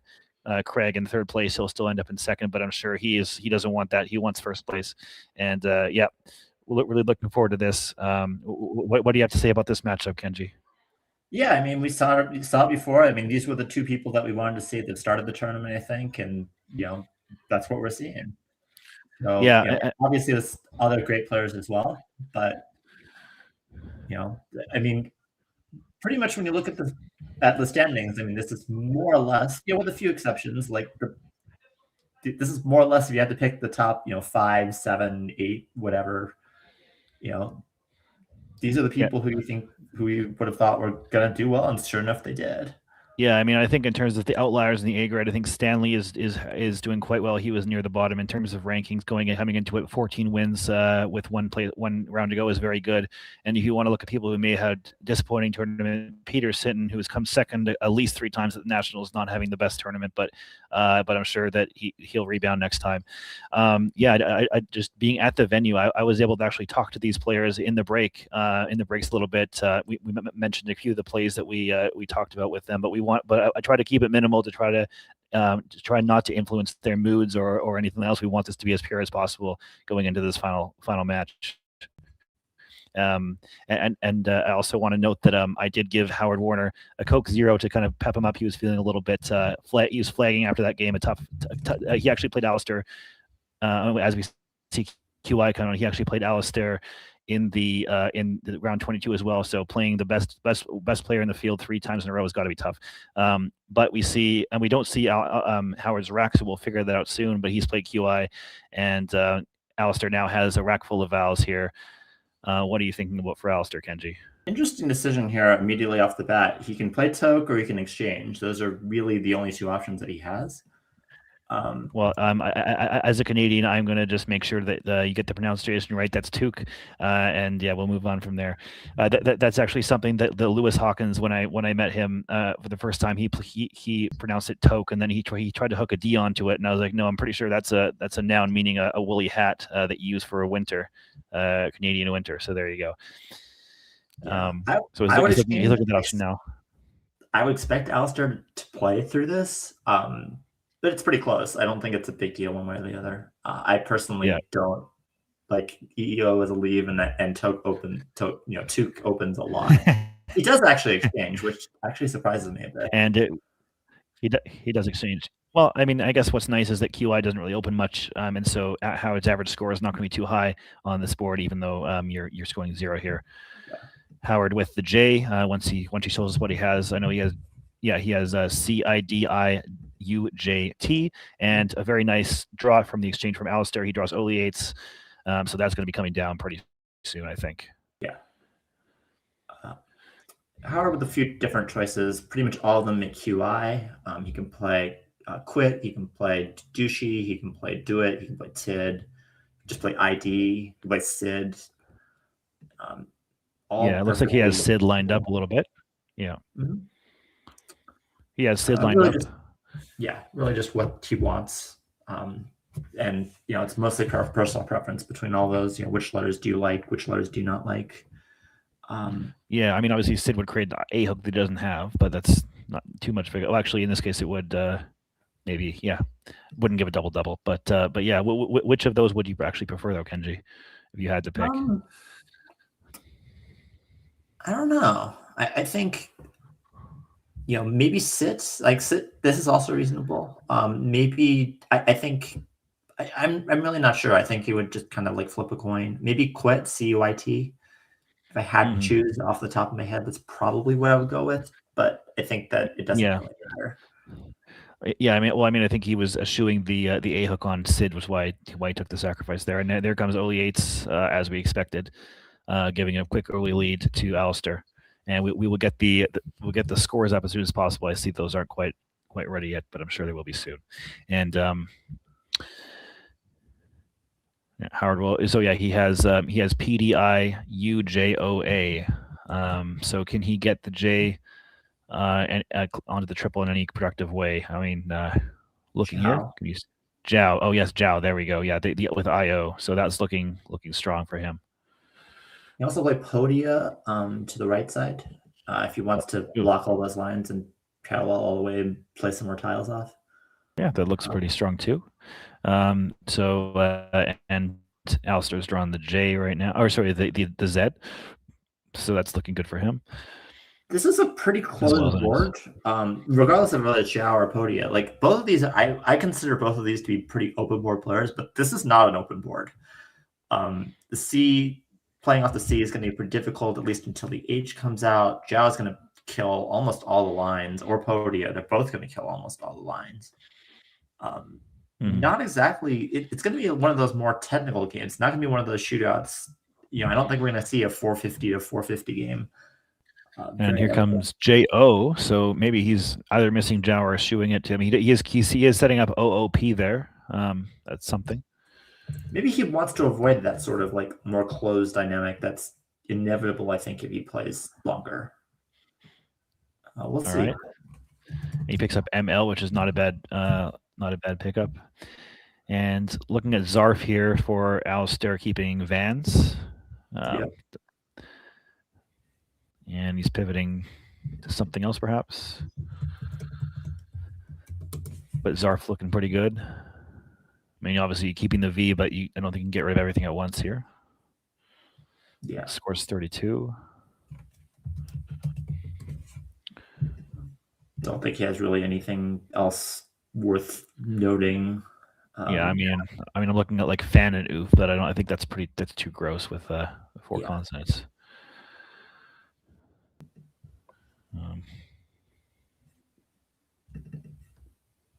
Yeah, I mean he was. But that lead is just terrible. Yeah. And looking over at Howard, his rack bonuses through just an S, which I don't think is going to come on the board, and it doesn't. So he'll have to think of something else than that. Yeah, he has Padre again, the same parallel as he had last turn. Very nice. PADRI going down beside Oleates, making oop and scoring 35 odd points. That looks like a pretty good option. Yeah. And of course, keeping the S for Zarf will allow Alastair perhaps to spend it and score a good amount of points if he wants to. Yeah, I mean, although he doesn't have to, I think he's going to have an interesting option next turn. We are seeing some like very interesting, like these plays are seemingly a little bit less, they're less explosive in that they're not going to score nearly as many points, but they are very technical.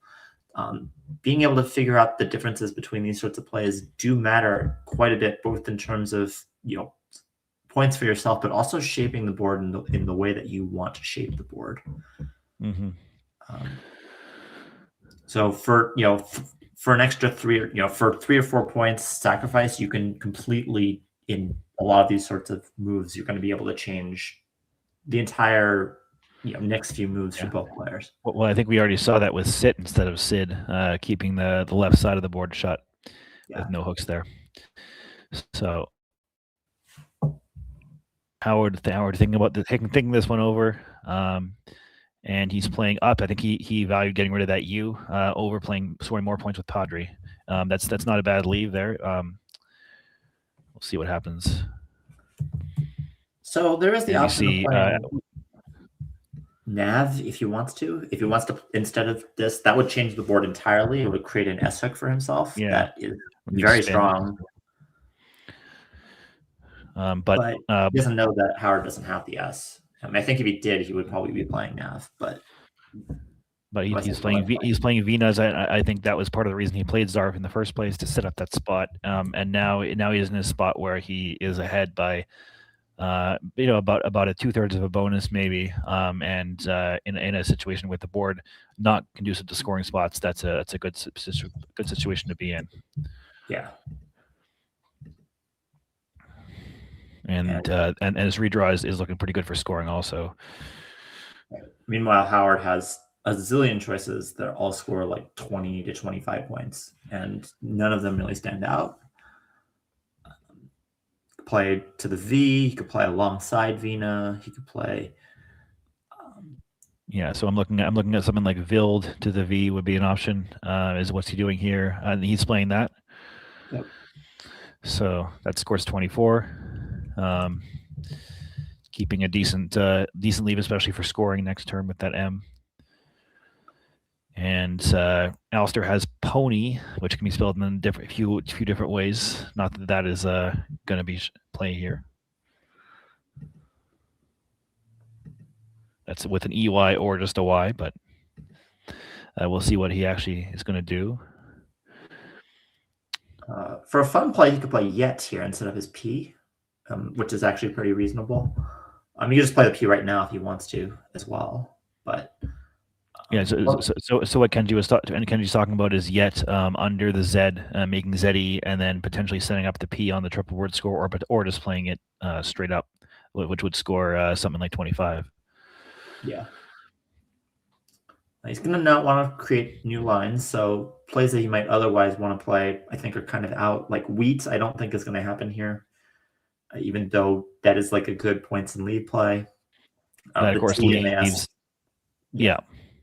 Are not so this is sort of a contrast to the last game where there was lots of stuff open. This game, if there's nothing open, leave it opening that one nice spot with your opponent getting first crack at it, and having had them groom their rack for a few turns is a bad idea usually. So usually on a closed board, you don't want to be the first person to open. You want your opponent to do it. Yeah. You don't mind if it happens, but you don't want it. There's a first player advantage. Whenever you create something, your opponent always gets first crack at it. And as such, this kind of this game of chicken of like, you open it. No, you open it. And as a result, you're going to get a lot of boards that are probably going to stick like this. And I can imagine that this board sticking in this sort of shape, at least for a little while. Yeah. I will note that if this was a lower grade game, I'd be worried about someone trying Whoop because of the sticky ass whoops. But of course, these players are not going to do that. Yeah. So he's looking at Piet right now. Yep. Which looks good to me. Really not giving much back at all.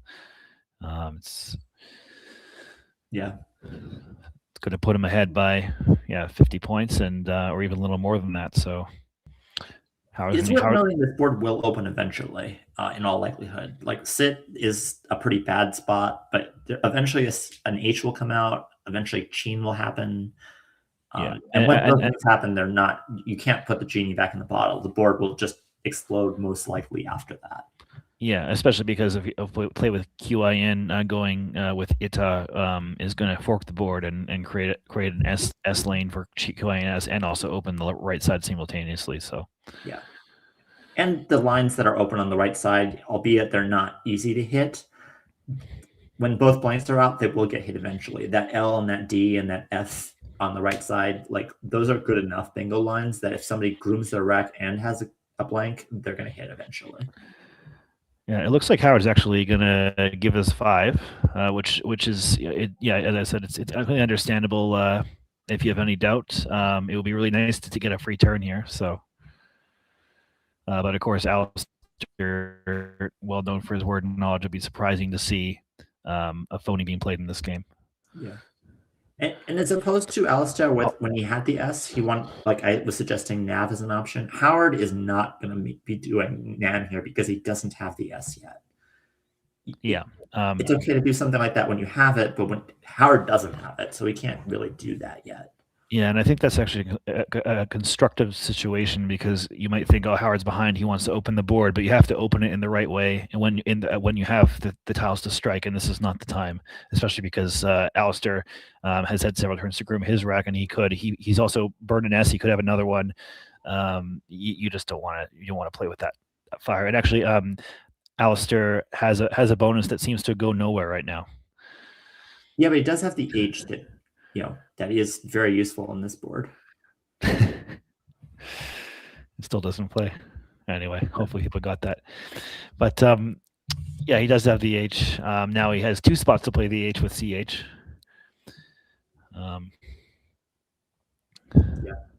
So he could play WHEE under Canto, for example, and score some points. Could also play through the H. If he's going to play through the H, he's actually going to burn the R and play wrench rather than playing wench because of the overlaps. You do want to keep the R, but the overlaps for wench are actually pretty painful, whereas it's much more difficult to overlap wrench or get any sort of points in that spot. Mm-hmm. Howard almost has the fun word meat axe, but not quite. But yeah, we'll see what. I think he's looking at wench right now, though. It is possible that he values the extra better leave with the R over what you're talking about, but we'll see. Yeah, I mean, Alastair's not exactly known to be the most defensive player. That his reputation, at least historically, has been to bingo, and the R is an immense help on this board, and just in general, EOR is just far better than EO. I mean, with that D at the top there and with the N and Canto, both of those work quite well with that OER leave there. So, yeah. So he's thinking it over. There's also wear on as well. That doesn't play either though. So you see wench and wench coming down. Yeah. So what can Howard do with this X? I mean, he can play Axemen. Yep. Down from the H. Is that what you're looking at, Kenji? Yeah, I think that does it's some form of that, whether it's with an E or without the E, or with the A or Axeman. Yeah.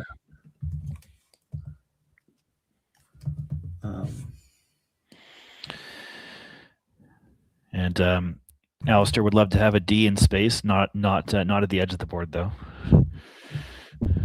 Yeah. I mean, he could play exam, I guess, but I don't think that's worth it. I think he should just. There's not really a reason to keep a leave. There's just no floaters. Exam would keep an N, but the main floater, the only real floater on this board is actually already an N, so there's not really any reason to keep it. Yeah. So I think he's maybe pivoting away. I mean, as I said with Howard, he finds space quickly. He thinks about them and usually goes back to his top choice. So we'll see if he goes back to Axeman. But that's actually a good thing to do. Is you don't want a tunnel vision. Like you want to find your choice quickly, but then you want to, as soon as you find that choice, you want to like disregard it and focus on all the other options that you have. Mm-hmm. So I do like, if you're a new player, like that is a good thing to do, is to try to, as soon as you see something, don't line it up in your rack. Immediately just start looking for other things. Yeah. I think we've seen several times on stream people playing too quickly, and making good plays but missing better ones. And in this case, that's not what's happening. Howard's making a very, very good play here with Axeman. So, and yeah, Alastair maybe looking to play FOE at the top or something. Yeah, but he has refi lined up. That definitely makes a lot of sense. Just paralleling Lynch. Oh, refi. Yeah, that scores a few more points. Now he's thinking of 4. Yeah, looking like he does want it. Maybe because that double letter score at the bottom scores a few too many points to be just keeping the slightly better lead and playing shorter there. Big draw for Howard. He draws water, dewater, and tarweed, and I think it's very unlikely that it gets blocked. Yeah, and so that's gonna give us another exciting close game here, because Howard's gonna be in a slight lead after that with Alastair being on turn. So anyone's game for the championship after these next two moves here. And also, I'll also note no blank seen yet, and if Howard the favorite to get a blank, given he's going to draw 7 here. And here we see 4 coming down. It's going to score 35 points, and yeah, get about a 60-point lead for Alastair before Howard responds with a bonus. I'm interested to see which bingo he chooses. I would imagine he plays tarweed, but I don't know that for sure. UNND. I think there's some 8s in there. Nailed, as I see that right away. Yeah. He has tarweed lined up now. Is that gonna? Yeah, I don't think that's gonna give any 8s at all. So. Yeah, Alastair up by 70 though, so he's not going to be.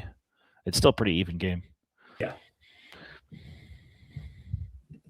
I think the reason why he's playing tarweed over the higher scoring bingos is just because the parallels after both dewater and watered are just potentially enormous. Yeah, Alastair doesn't have one. There's no way for Howard to know that. There's no reason to put the E next to the double letter score at the left side of the board at all if you can avoid it. So why do that?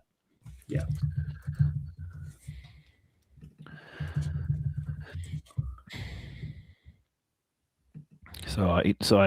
I'm interesting that he maybe just mentally maybe he's retracking, because I feel like there's no reason not just to put this down. And here we go. So that's going to score 80 odd points and get him about 10-point lead here. Yep. And Alastair to respond. I would immediately be looking at four tile overlaps to the left side there to try to score. There really after you determine there's no bonuses, of course. Like the best option over there that I see anyway is ANI, which feels very bad. Like DENU is not a good leave on this board, and you really want a better leave. You really want. It just doesn't feel very good.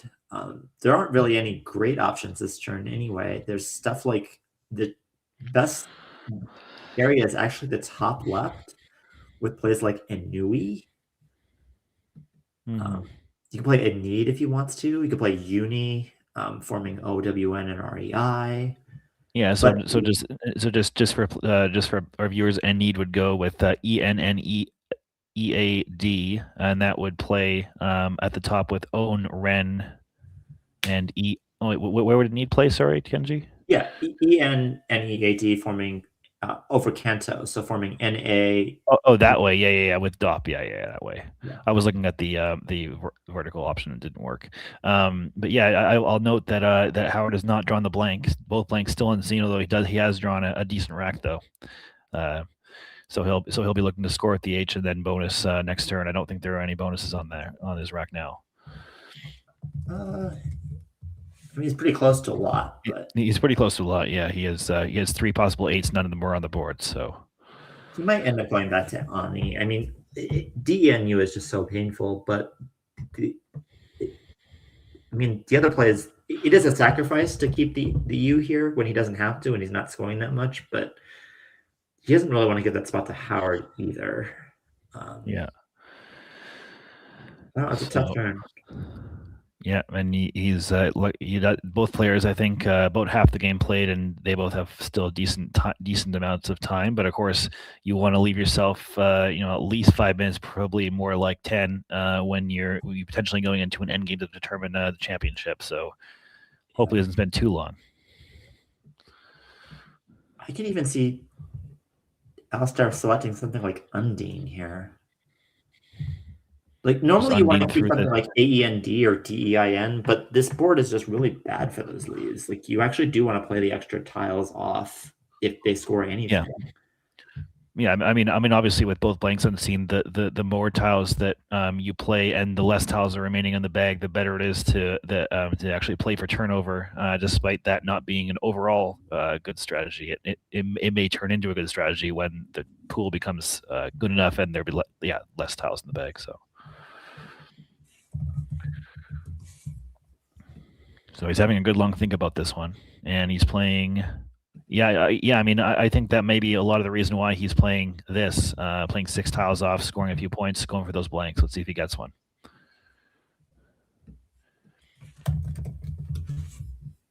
And he still hasn't floated anything that. That Howard needs for a bonus. The 3 bonuses that he would have are Eucharist, Holliers, and Thesauri. None of those play, and no blanks for Alastair. So they're still lurking in there. Yeah. This looks like the championship's gonna sort of come down to who gets them, which is maybe a little unfortunate, but we'll see what happens. I mean, Howard's in a weird spot here where his rack is kind of too good to start like playing a bunch of tiles because he can keep like AEIRS and score 28 with, score like almost 30 with the H in a variety of different ways. And he's playing the S off, interestingly. He's really valuing that. I mean, it does score quite a few more points than just play AH, but the S really does improve his lead quite a bit. So that's an interesting choice there by Howard. Yeah. Doesn't get him into the lead though.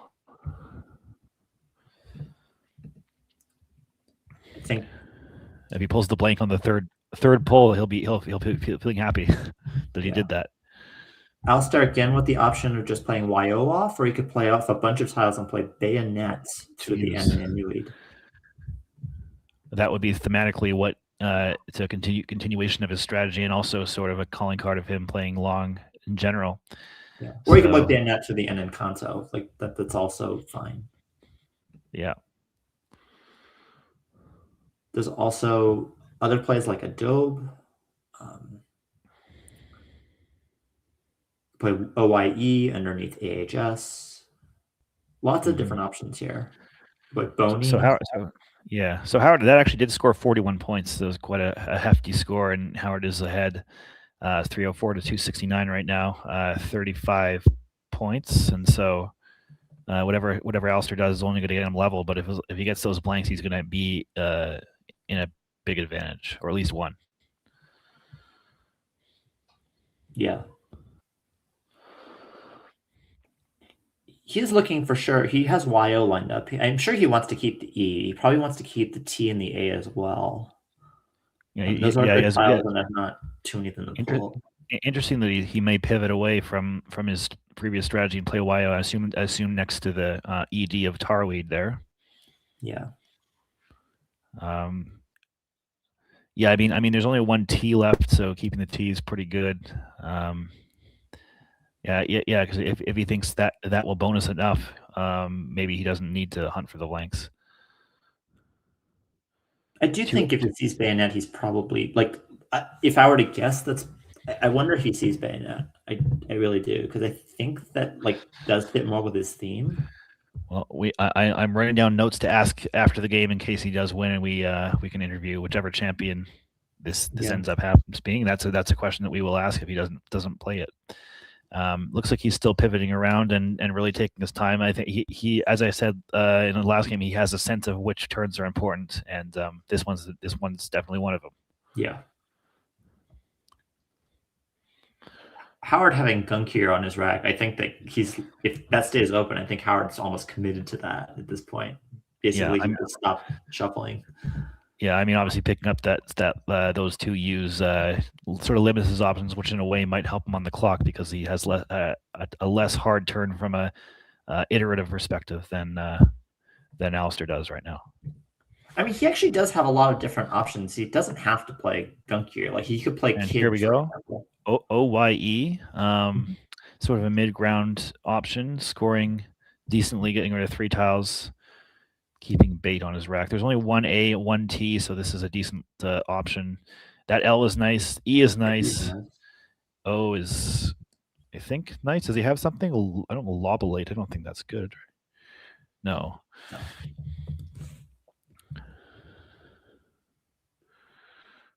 So, yeah, I don't think he has anything looking down here. Buy low bait is cool, but anyway, let's go back to Howard. So, what are the other options other than Gunkier? Kidge would score significantly more. Would score 36. Keeping 2 U's, but it might be a style though. I mean, it does also float an E, which is very dangerous considering the 2 blanks in the pool, though. Yeah. But EUK alongside Kanto, that's also an option. Yeah, with COP. So that's EN, UT, and KOP. Is that what he's doing? No, he's playing Gunkier, which again is very thematic. Playing 6 tiles there. Yes, you keep the U, but if you can get a blank, you're in good shape. You have the tempo lead as well. So if it does go bonus for each player, it's Howard's advantage.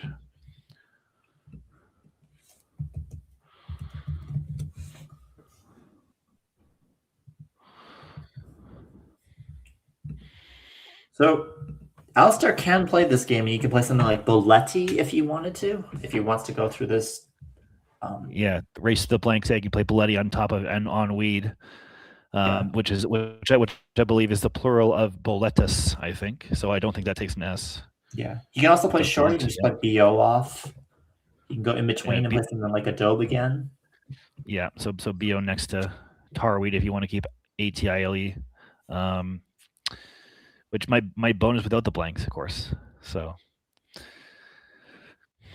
yeah, it's tricky. It's very tricky though. Definitely nerve-wracking to be in a situation like this, playing for a championship. Not easy turns for either player, especially Alastair, I think.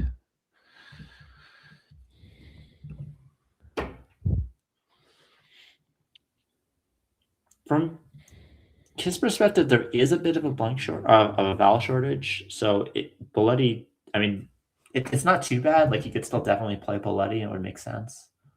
Yeah, keeping the A there, which only one left. But this is tough. To decide what to do. I mean, like you can, I mean, if he does play BO bonuses, he's a good chance of drawing the other blank, even if Howard has one. But that requires him to draw the right things. Pool's still pretty good, even regard. I mean, there is a VGG, but there's some good other stuff in there. Yeah, I mean, even the G isn't so bad, especially if he plays like BO and draws like a G, then like he still bingos probably half the time. Yeah, so. But that's a big, BO is a big commitment, because if you miss, you're probably in trouble.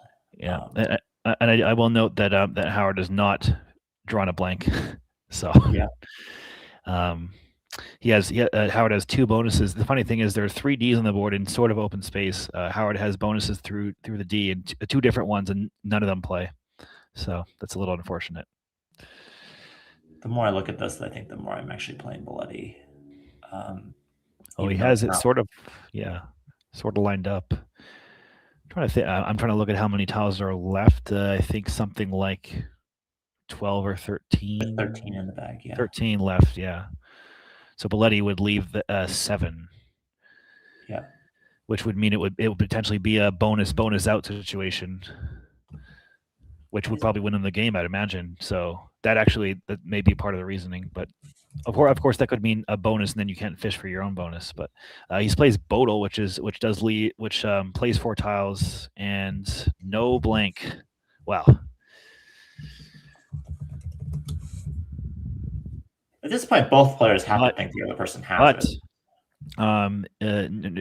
Despite the no blank, he is now threatening a bonus at the bottom. So this could be huge. But I mean, Howard does have Idolum, which is likely his best play. Yeah, I think Idolum is. I think that's really his best play. He can also play Odium in that spot. Where do those play, Kenji? Just for through the D and Tarweed. Tarweed, yeah. Gujarati. Oh yeah. He could play Lolium, but I really, really don't think that it's in his best interest to do that. I think Idolum is just a much better version of that. Any bingo that he leaves open, that plays from the B, O, L, or E right now is going to string open the board enormously. And from Howard's perspective, he has to think that Alastair has a blank at this point. Yeah. So he should be very happy to. Whoa. And he plays MI. That is interesting. Yeah, I'm not sure. But so we're going to see a bonus come down here from Alastair. And what did we see a blank? Well, he has lined up. This does empty the bag. Oh, it does empty the bag, yes. This is terrifying. Yeah. 16. So yeah, wait, there were 16 tiles. I'm trying to think. He would lose if he does this, by the way. Howard has louvers. Like this is a loss if he bingos. And I don't think he has to bingo at all. I think that it's pretty intuitive that there's a zillion things in the bag that lose, and that playing a lot of tiles off that doesn't empty the bag would help him. Does louvers play after Digerati? Digerati takes an S, doesn't it? It does not. Oh. Does not. Yeah. So Digerati is people who earn large amounts of money through internet-related businesses, otherwise known as not Scrabble New Zealand. He's Oversoul. Oversoul, yeah, he does. Yeah, okay. So, yeah, 14 tiles left in the bag. This is sort of what we were talking about earlier with Boletti play. This is a lot. It comes down to end game timing here. Boletti would have left 7 in the bag, potentially a bonus, and then bonus situation. Now Howard has created that situation by playing MI, and maybe that's what he was thinking by playing 2 tiles. Of course, he had to draw a bonus from a rack that was not super likely to with that U, but he has managed to do it. So interesting situation here. One interesting option that Alastair has is actually just exchanging his entire rack, and then he knows the entire pool. Mm-hmm. It's not something we see very often, but it actually does make some sense here. Yeah, I mean, he's down 29 points. He can, if he exchanges the entire rack, he has perfect information. Yeah, I mean, but you have to think that Howard has a lot of the good tiles he's been keeping on his rack, so I'm not sure how often that wins, but maybe he's in a bad spot anyway. He needs to try something. I think that like. Does Alastair? The question is, does Alastair win if they trade bingos here? And I think the answer is yes a lot of the time. So I just want to note that Alastair is now pivoting away. He has GID. Where does GID with Goop or something like that? Maybe just to try to bonus out with the best possible leave after. And we see Oversoul now on Howard's rack. Goop, yeah, Goop is probably the best DIG spot. Yeah, I mean, I do like Alastair's chance if he plays GID, Oversoul, and then bonuses out. I think that might squeak it out. I think that if he does do GID, I think Howard should also not play Oversoul. Yeah. Yeah. So yeah. This is a crazy situation to finish off a tournament where both these players known for playing many bonuses, knowing many words, and in this situation, it's possible that they shouldn't play the bonuses that they have. Yeah. Crazy.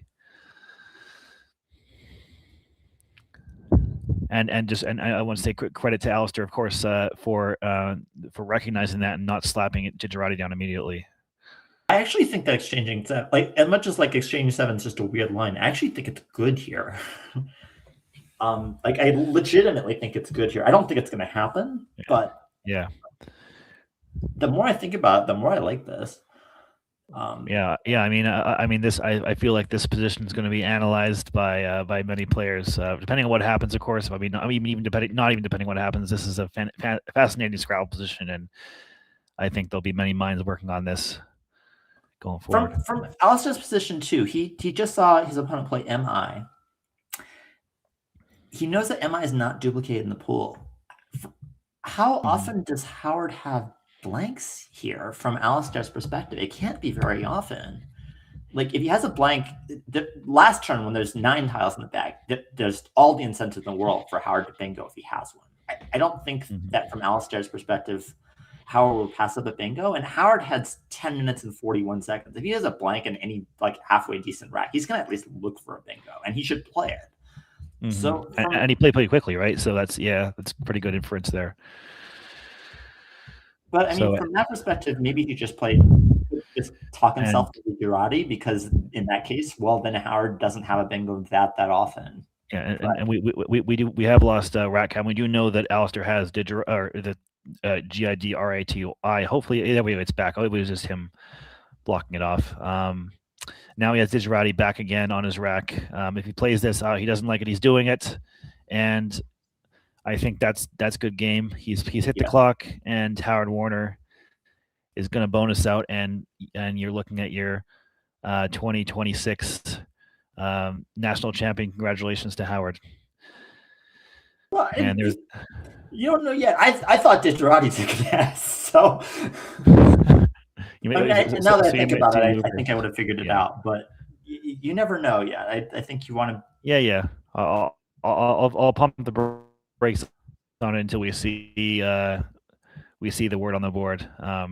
It's just a matter of if he's more confident with Oversoul or with Digirati's. I would be more confident on the 8th, that I'm sure he's definitely studied these. Yeah, I mean, he had Oversoul lined up earlier. He definitely sees it. Wow, this is so. Howard had to win 2 games against the 2021 world champion and top 10 West-rated player Alastair Richards. Looks like he's done it, and we'll see. But here it comes. Yeah, that's quite a way for the game to end. Wow. Yeah. And Alastair doesn't look too pleased. He's challenging, of course. Yeah, of course he is. And yeah, we hope you're entertained, and I'm sure that Digirati position is going to be analyzed, and I'm curious to see what some of the better players worldwide have to say about what they would do in that situation. Yeah, kind of amusingly, he has globated as a parallel to Digirati, left on his rack for like 95. Yeah, just like a fancy like overlap with egg and all sorts. Oh wow, yeah, that's cool, but no. Yeah. Just looking at their expressions, I think Howard looks pretty pleased. Well, he looked pleased a second ago, and yeah, just we hope you're entertained by not only this but the entire tournament. We're really happy to have brought this action to you guys. And yeah, I mean, if you're coming over from the Causeway stream after the fact, welcome, and hope you enjoyed all the games. Let's listen to what they have to say.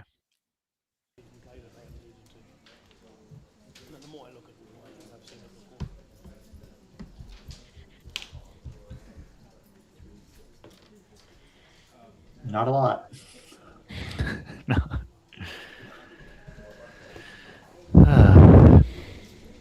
All right. Well, I think we may get a short interview with our champion, and then I think we'll sign off after that. And we'll try to find out who won the other grades if possible. Let you guys know that, and then we'll watch the prize giving. So looking forward to that.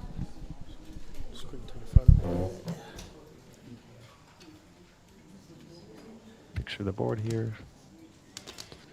Oh my god. Oh, thanks. Who was it? Chris and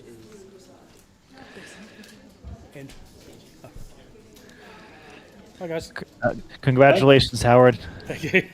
That was quite the pre-end game, and the just Digirati and then Oversoul, both the blanks still in the bag. Yeah, I mean, what a tense situation at the end there.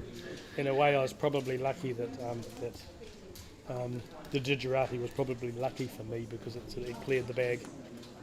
Yeah, we were talking about that. Kenji was saying that potentially Alastair shouldn't have bonused and tried to go out with after you bonused. Yeah. Yes.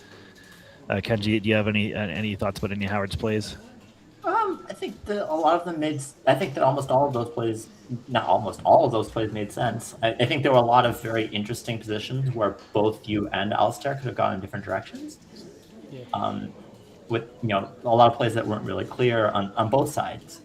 By the way, the water. If I'd played watered, obviously I would have been playing Thesauri next time.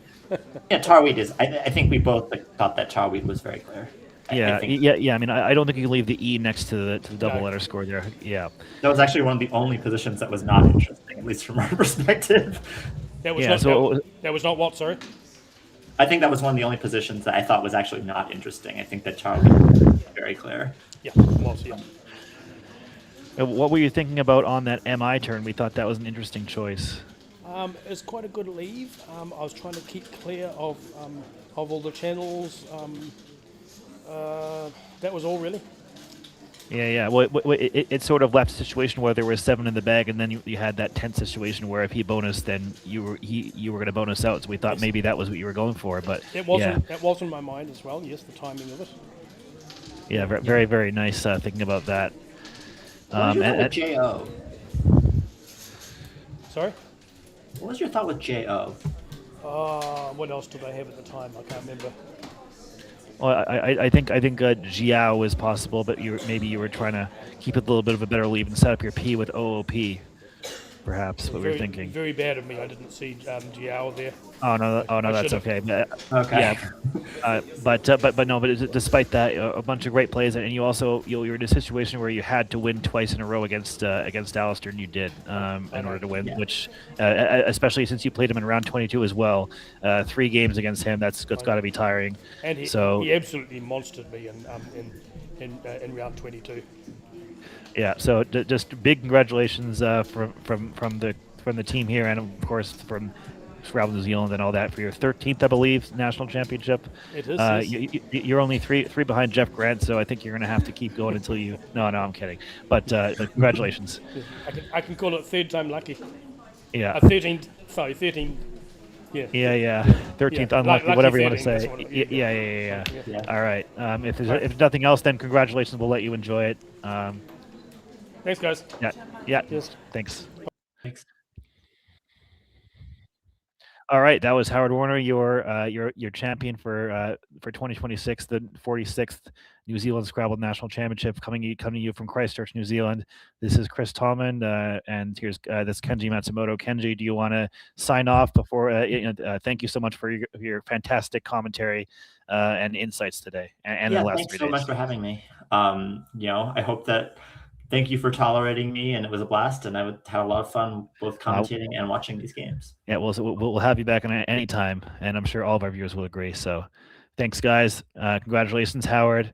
We're going to go to we're going to have maybe a quick break, and then we're going to go to prize giving. So you're going to find out, if you want to stick around for that, you'll find out who's won the other grades and the other trophies as well.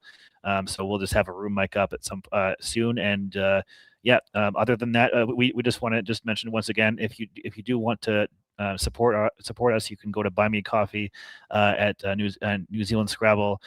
It'll be in the description of all 3 videos, and you can win a $50 voucher to Lab Play Books, as well as a free entry to a New Zealand tournament, and that draws to be open for all week until Friday, because we realize that a lot of people are going to be coming in here after watching the Causeway event.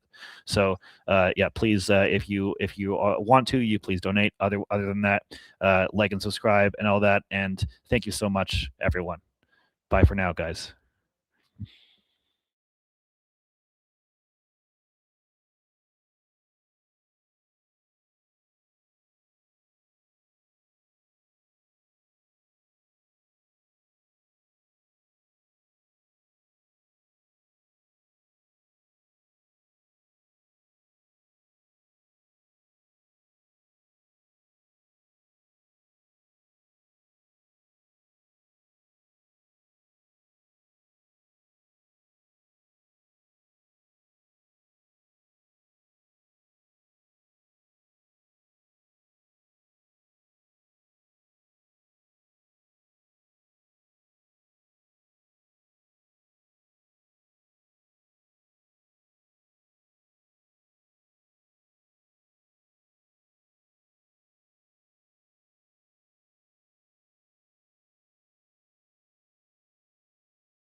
16 wins, spread of 1255, 41 bonus words, and an average of 411.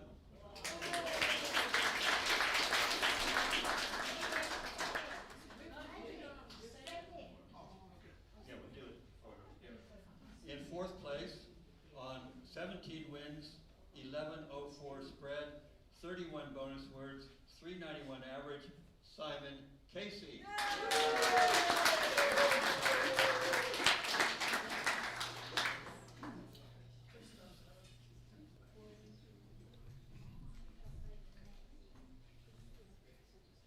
In third place, on also 17 wins, oh, that was a close spread, 1121, the difference is 17, 1121 spread, 33 bonus words, 399 average, Meg Hewlett.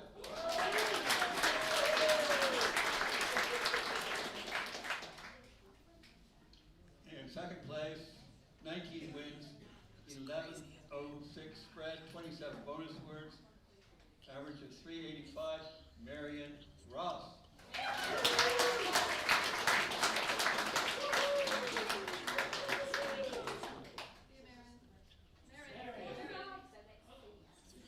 And in first place in the E grade on 19 and a half wins, 1441 spread, 19 bonus words, 386 average, Colleen Link.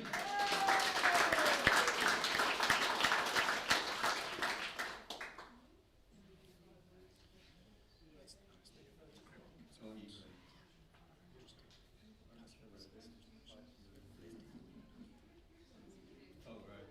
Is that right? Okay. Wait a minute. Oh, that's okay.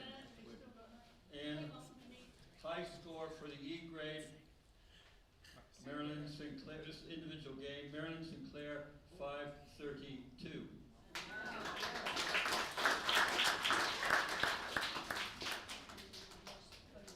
Oh, I have to figure that out. Most bonus words for E grade is Maheu, 41.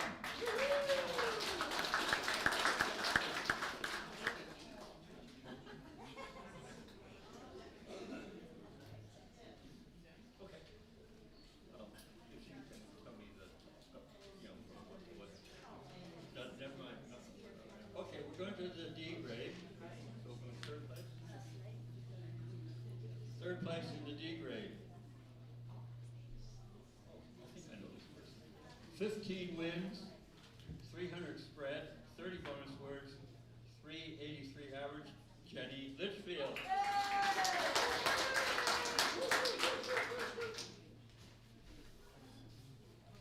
Second place in the D grade on 15 wins, 616 spread, 30 bonus words, 399 average, Cooper Ashley.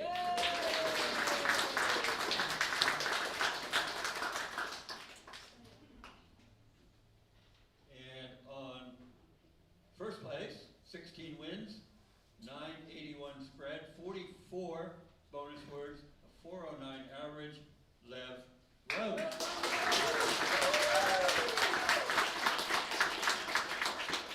And yay for youth.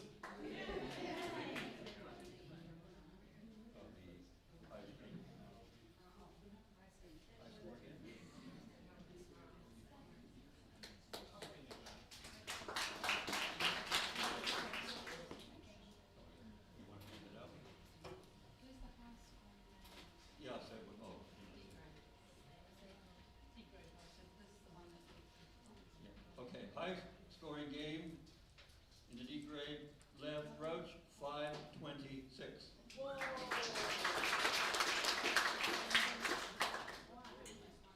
And most bonus words in the D grade, guess again, 44, Lev Roach.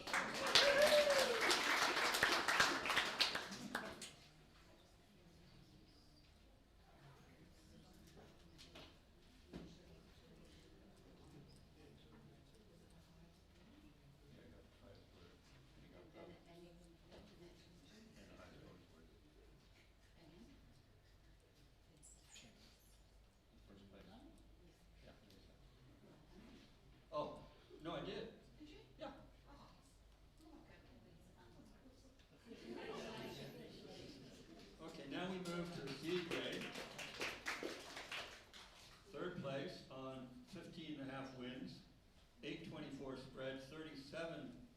bonus words, a 408 average, George Todd. George Dodd, sorry. So, just stay up. Second place in the C grade on 16 wins, 408 average, 27 bonus words, 391 average, and Goldstein.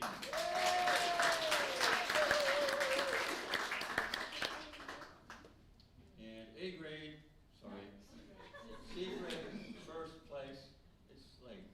On 16.5 wins, 680 spread, 860 spread, 38 bonus words, 407 average, Ben Tui Taha.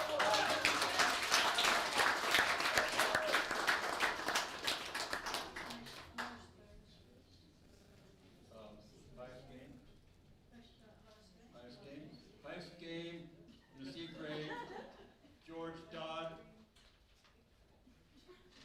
570. Bonus words,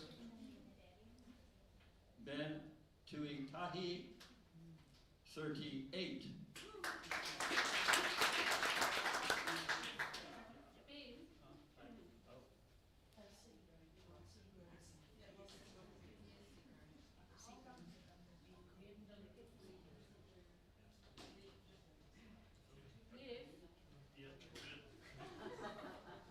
Okay, now we move to the B grade. Oh, this is getting harder.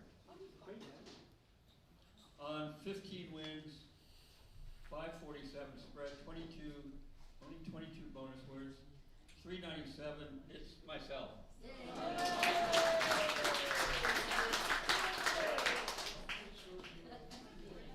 Second place on 16 wins, 630 spread, 29 bonus words, 403 average, Liz Fagerland.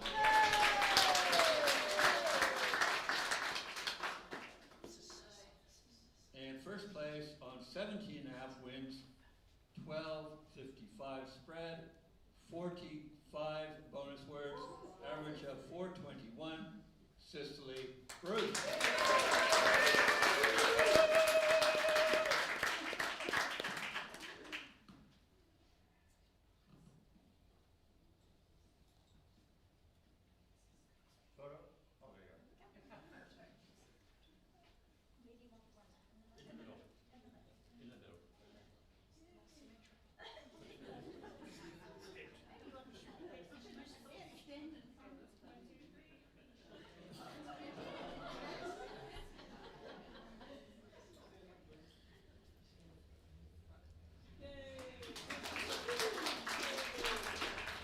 Game in the B grade. Oh, we got a tie. Oh. We'll deal with it later. But Norma Fisher and Lois Binney both got 547, but not in the same game.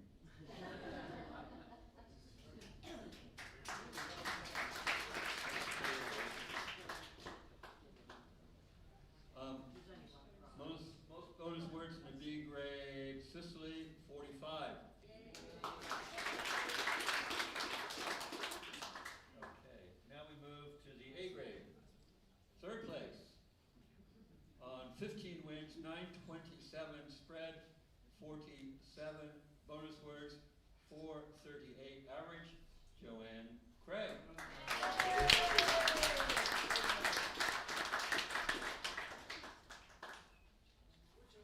Second place, Alastair, we've done 5.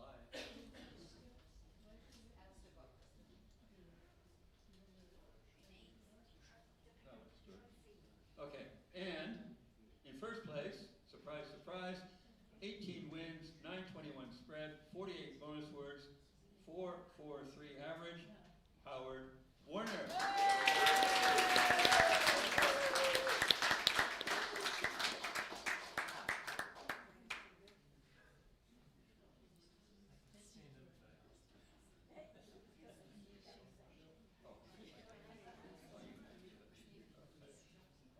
High game in the A grade. Oh, Blue Thorogood on 596.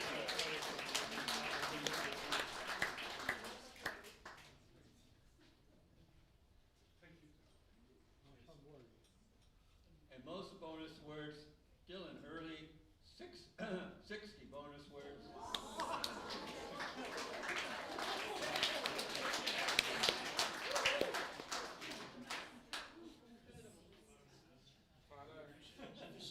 Fishing.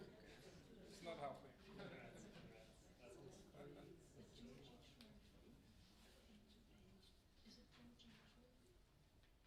Yep. So the Georgie Trophy is for the person who had the greatest positive rating change from one nationals to the other, and that is. No, in this nationals, in this competition, it's the person that's got the most, that gained the most rating. Sorry, the person who gained the most rating points during the nationals tournament, and that is Ann Scatchard, 174.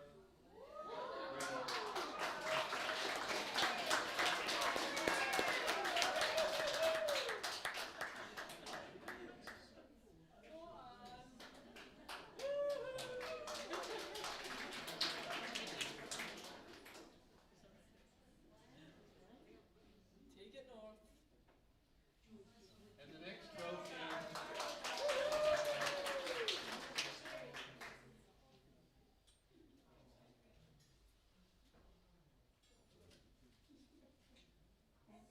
Well, we'll do this one first.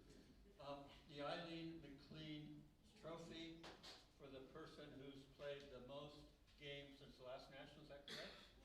And that is Lynn Wood, I believe it's 260.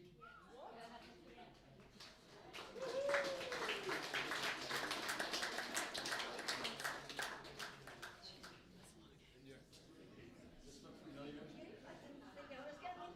Oh yeah, it usually does. False modesty.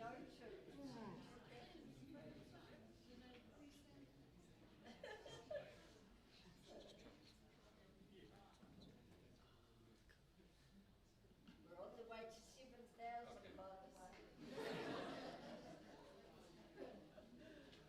Okay.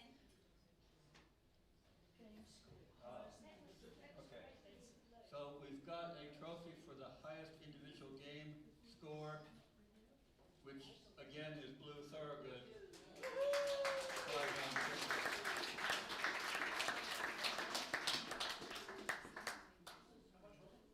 Could have been 600. It's for you.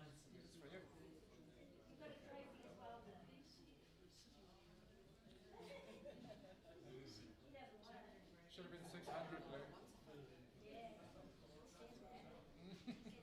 But it was.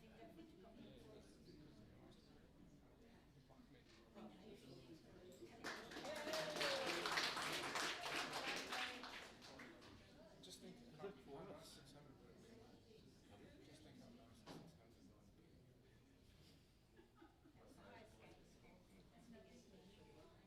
be. Yeah. Oh, I see.